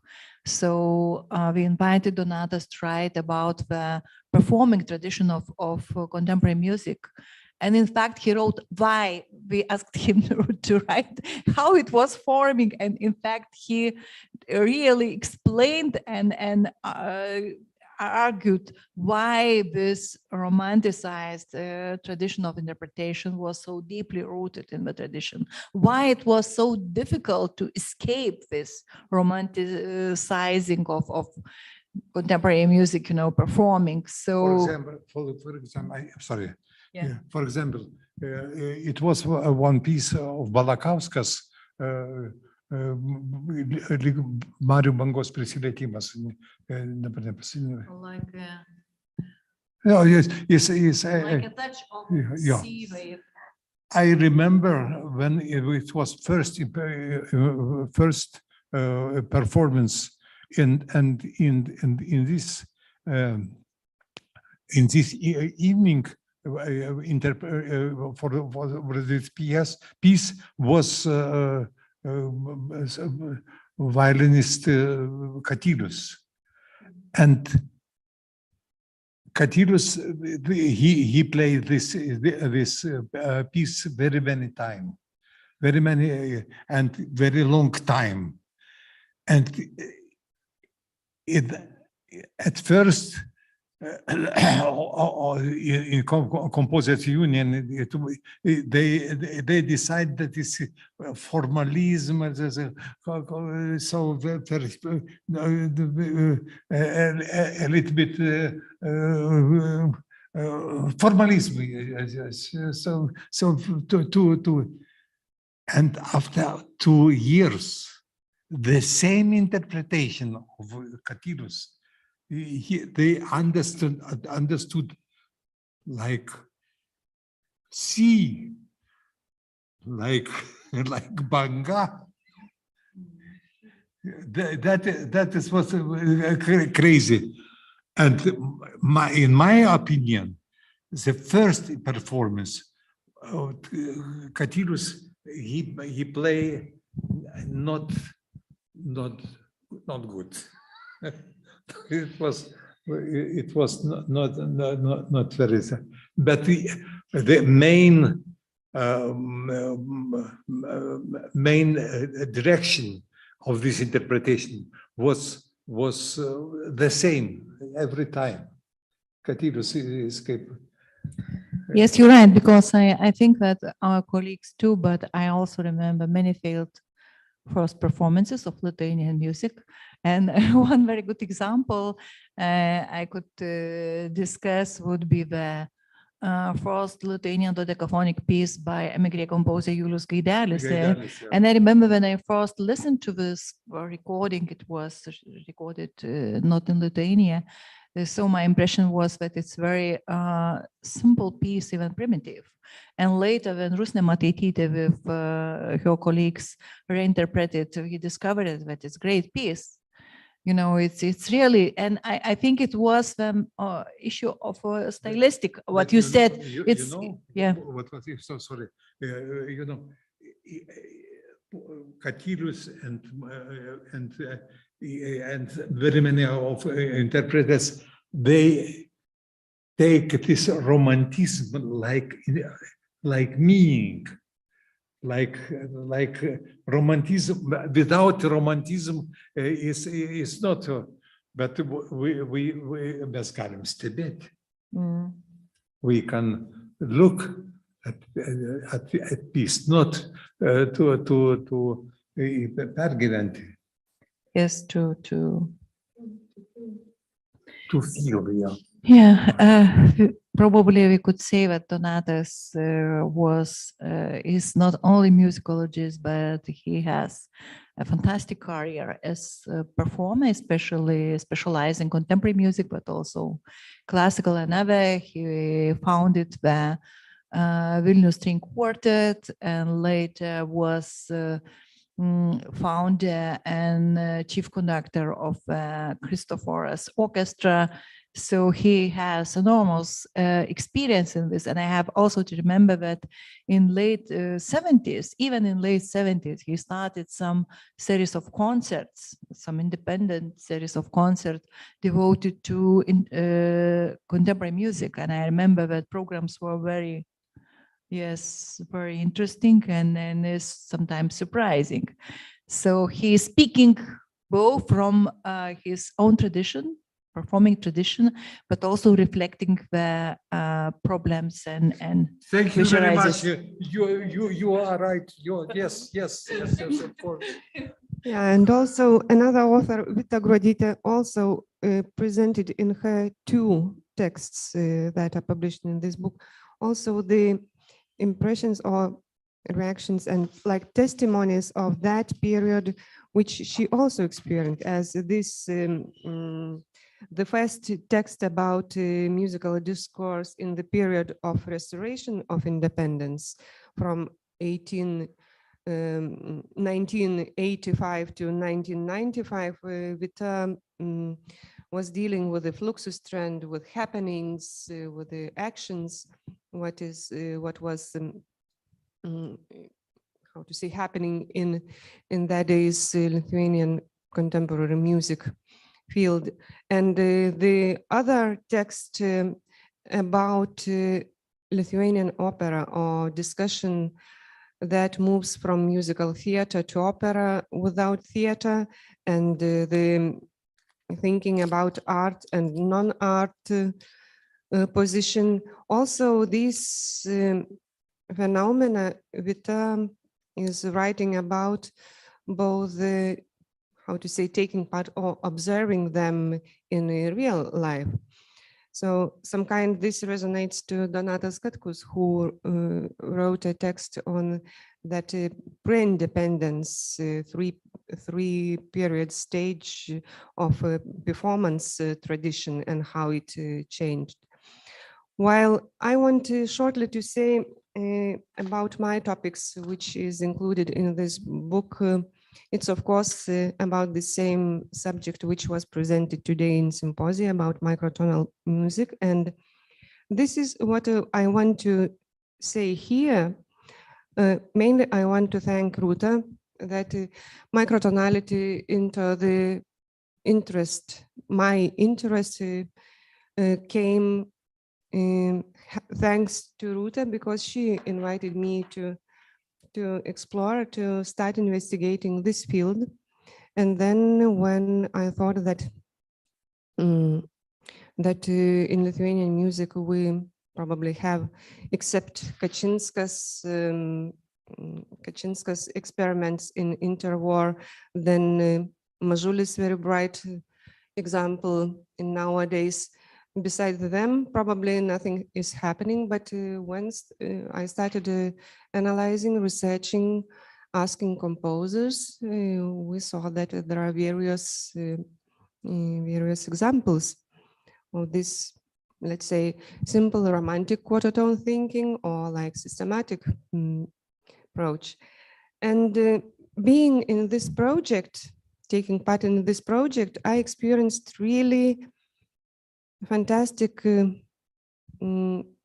possibilities to develop my skills also, as thanks to this project and financial support, of course, of this project, I was possible to go to IRCAM and to attend summer courses which were organized by Rochester University in Paris.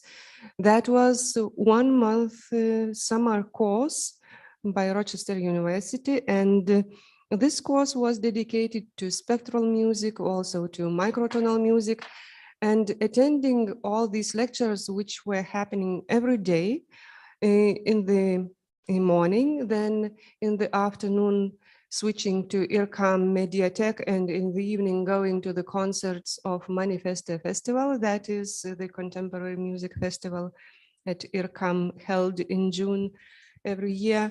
So that was really incredible experience. And remembering now this taking this project resulted not only in this big monograph, but also in expanding my personal, let's say, knowledge and going more deep in this phenomena like spectral music and microtonal music. And now I also want to thank our Lithuanian editor, Paulius Garbačiauskas, who probably is following on YouTube this presentation, and also our layout designer, Rokas Kubilius, for making this book really nice to look at, to read, and comfortable to read. And thank you again, all our team, thank you. And now I want to give microphone to Rūta, and Rūta will say some words, and let's discuss further.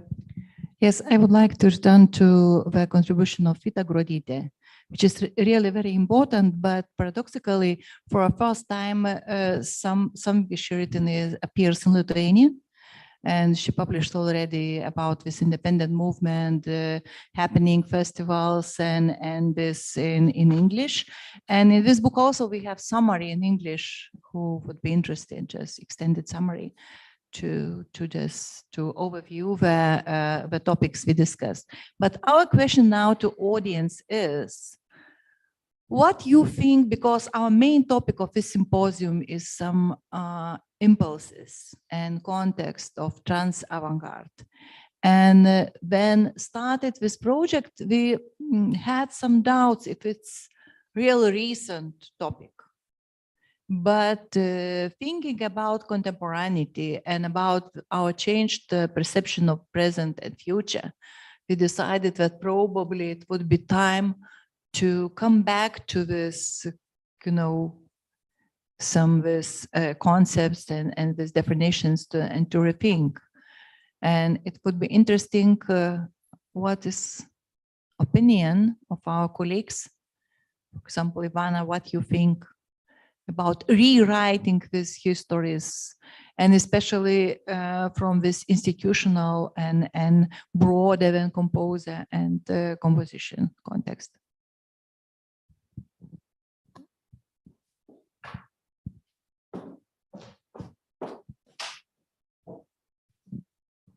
Thank you so much for this presentation. Will it be possible for me to get one copy of this to take to? I will need your autographs.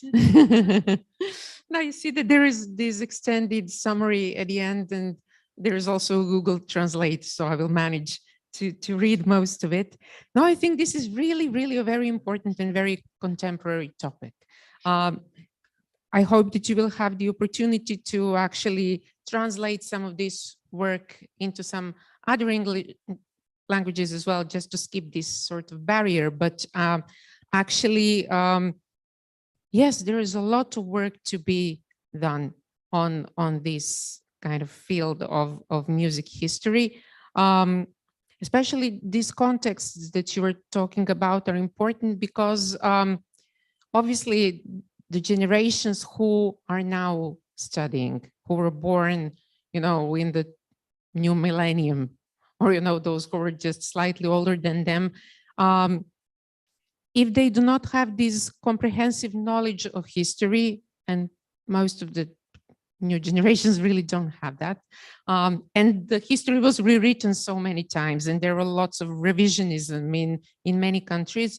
So without the understanding of the contexts, they will not be able to grasp why certain things happened in a way that they did. And then also someone approaching this music from the outside world, again, if they do not have this awareness of the context that you were talking about, then they will be lost. So I think that this is a really precious sort of approach that provides all this kind of, fills in all the gaps for people who might not know what this music was all about and why certain things happened the way they did. I don't know if you share my impression. Yes, absolutely. But my question also would be to continue. What is the situation with rethinking of Alois Haber's school and microtonal tradition in former Yugoslavian countries? Could you explain for us? Could be Yes. to compare So again, we need a little bit of context. Lots of these composers who were born around 1908, 1909, 1910, such as Vojislav Vučković, whom you have mentioned, Milan Ristić, Stanislav Rajičić, and others, they all went to study music in Prague because we did not have a music academy in Serbia at that time. And there was a huge Czech diaspora of musicians in Serbia already from the 19th century. So Prague was like a logical place to go. So many of them studied either at these Meister schools or at the university in different places. And some of them ended up studying with Haba, the microtonal music. Ljubica Marić among them, who is maybe the most well-known name of that group. The problem is they learned that music, but when they returned to Serbia, Yugoslavia at that time, there was no room for such music at all because we did not have orchestras or ensembles who could perform that. There was no school of thought that could absorb this sort of most advanced avant-garde. So many of them were actually forced to abandon this type of music if they wanted their pieces to be performed. Then also there was this huge debate, not just in terms of music, but also in the field of cultural history at that time.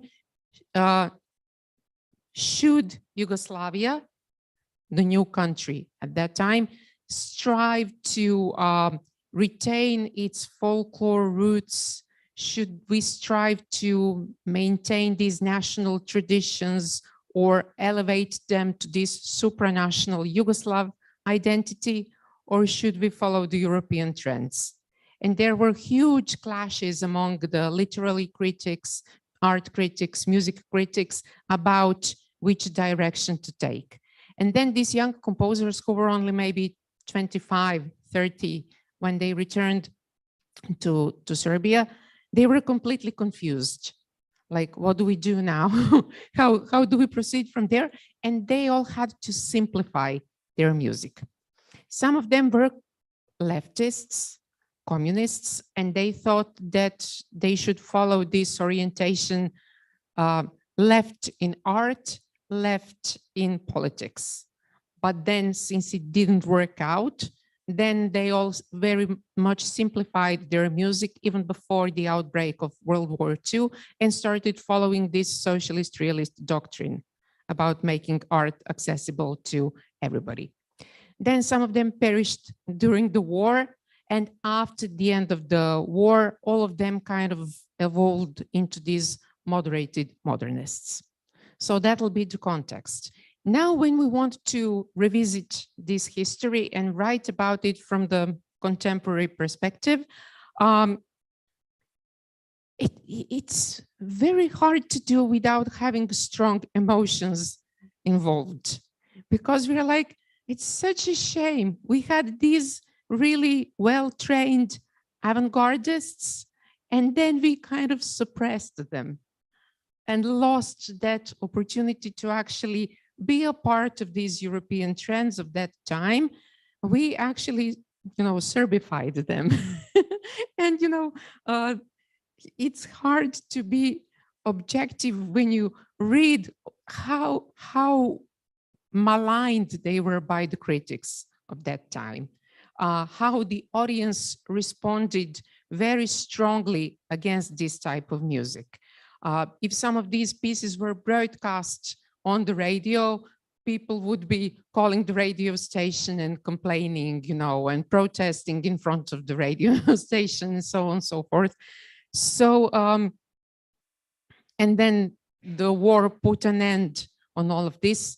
So it is a shame that really this type of music did not get a chance to properly evolve and to establish some sort of tradition.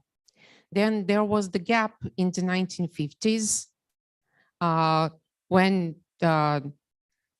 communist composers were writing mass songs and cantatas and so on. those who were not communists were kind of being pushed in the background. And then this kind of moderated modernism emerged as the dominant academic trend in art music. There was a new sort of push towards the avant-garde in the 1960s, but it had no relation to this Haber school at all. So it derived from different sources, mainly the Polish school and Ligeti and so on, less so the Darmstadt avant-garde. So sorry for this long story, but this is just to provide the context of this generation. I think it's to somehow entangle the history. Yes, Because yes. in fact, the microtonality failed the same way in Lithuania. Yes. And avant-garde impulses.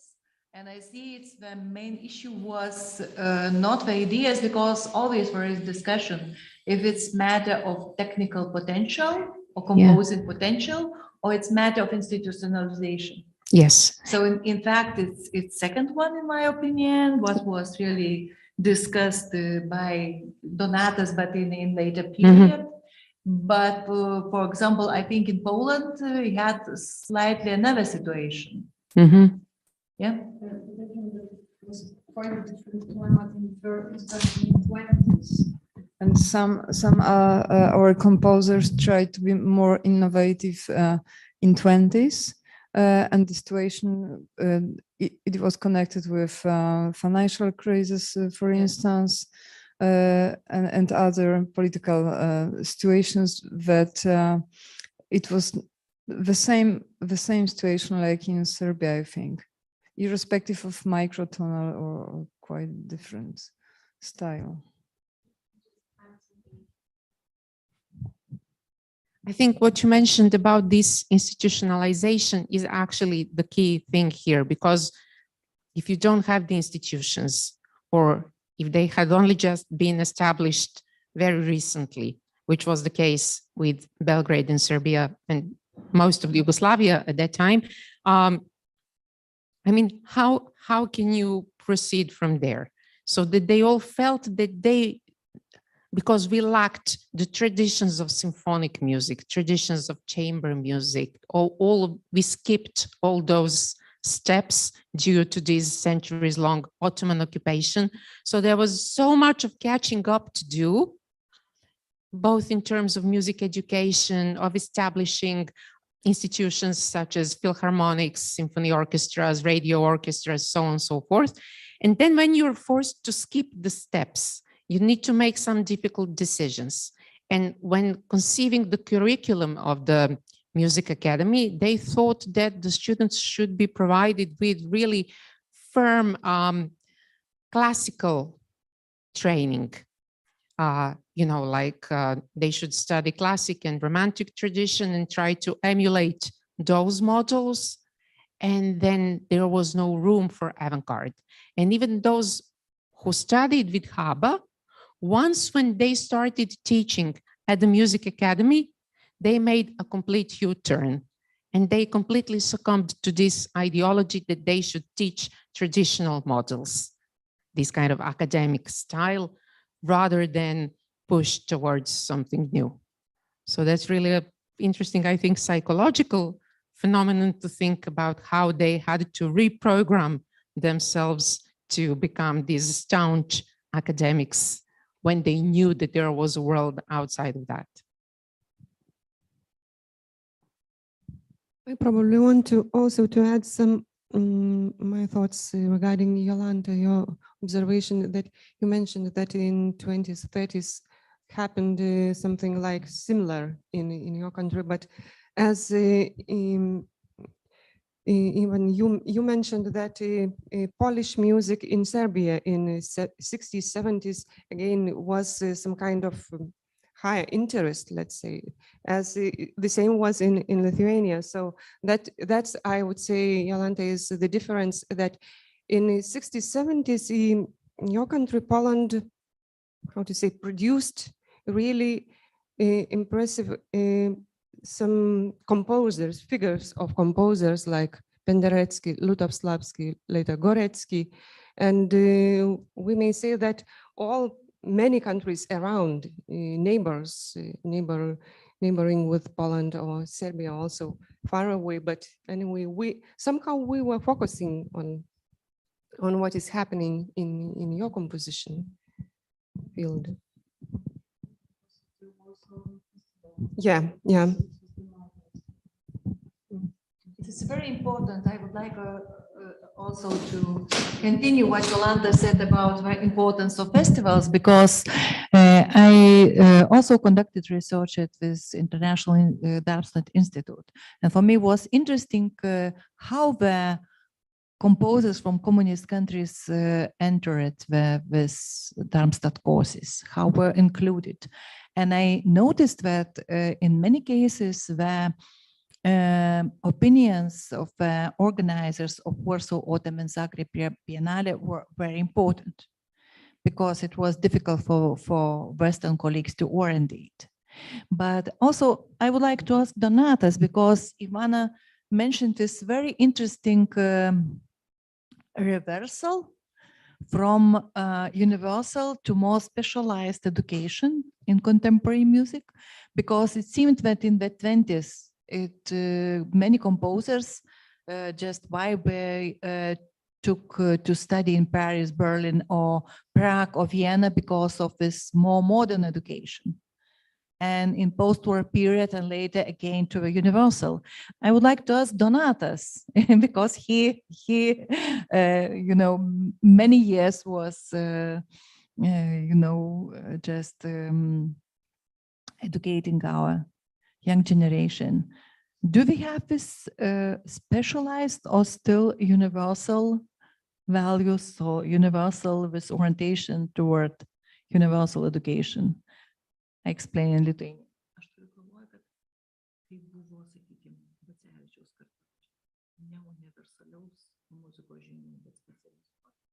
Ir dabar vėl atgal, tarsi vėliau sugrįžo tie patys kompozitoriai. Kaip tu manai, kiek mūsų yra pasikeitė situacija ir mes iki šiol duodam tą tokį universalų išsilavinimą atlikėjams?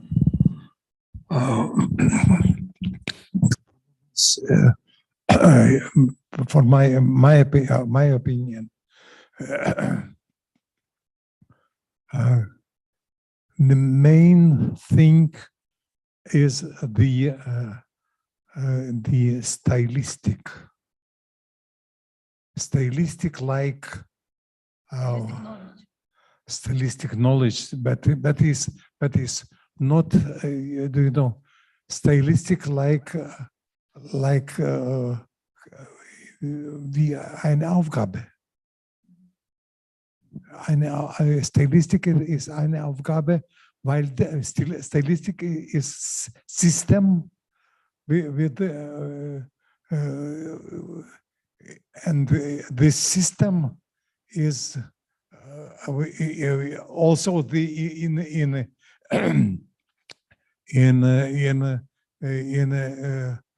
contemporary music. Stylistic is system. Now performances is also system. Absolute system. Ir labai daug nulemta ta visa ta sistema. Ir šitą sistemą, atsiprašau.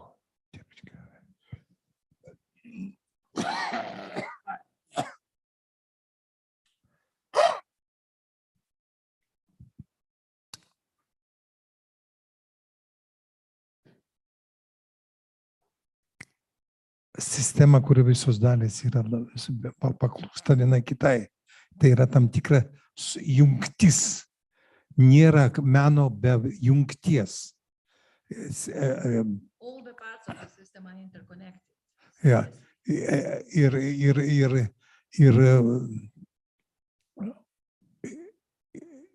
lygiai taip pat, kaip ir struktūros sistema yra. Lygiai taip pat yra svarbi ir ta viršutinės, tas, kas yra atliekama, kalbėjimas, parolė. tai yra nepaprastai, tai yra tam tikra sistema, kurią mes turime atsižvelgti. Reiškia, visi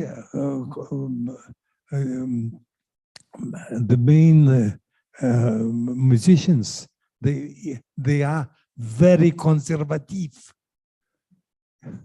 They are absolutely conservative.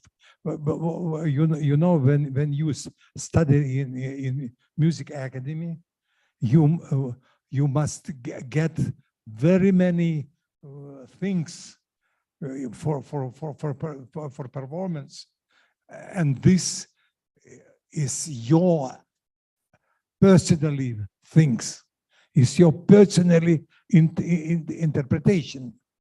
And that is terrible. And when some composer make some music, another stylistic, like interprets, is stylistic must be the same. And then we have very conservative performance. And contemporary, now, in this day, the musicians is market, is market in this market. It's mostly the romantic, but another stylistic is market stylistic. You must play so that it must be understandable for all the world. Music is the word, the universal language. No.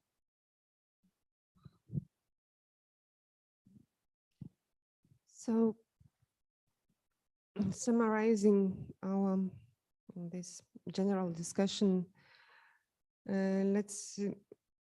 I just probably would say that we see here quite similar, let's say, experiences with some deviations, but what was happening in the interwar period in Lithuania, in Poland, in former Yugoslavia, and what was happening in this Soviet occupation period, what is happening now. And so somehow we have these neighboring histories, but they are resounding to each other with some, as I said, with some differences, but quite similar path. And now probably we have to stop our discussion. As I looked at the time, it's 5 minutes left to the concert. Concert at 7. At 7? We still have some time for working. Ah, because I thought the concert should start at 6. Tomorrow. Yes. So okay, so at 7 starts the concert, and after the concert, all you are welcome to the reception. Yeah. Yes. So the evening is still continuing, and thank you. Yes, thank you. And I would like to share some information about tomorrow, some practical information, because as you see from the program, we planned some excursion to museum, but I will write to you because it's not obligatory, just who would like to see this. I will write address because there is several interesting exhibitions in Vilnius. For example, close to your hotel where you stay, there is some permanent exhibition on non-conformist art from Soviet Union. And so on, and the exhibition I included into the program. It is the special installation which was presented at Viennese Biennale. It's also an interesting piece. So it means that after our concert and reception, then coming back home, I will write you just list. And if you will have wish to join us at 11, we could meet at one of these museums or just make your choice individually, okay? So thank you. Thank you.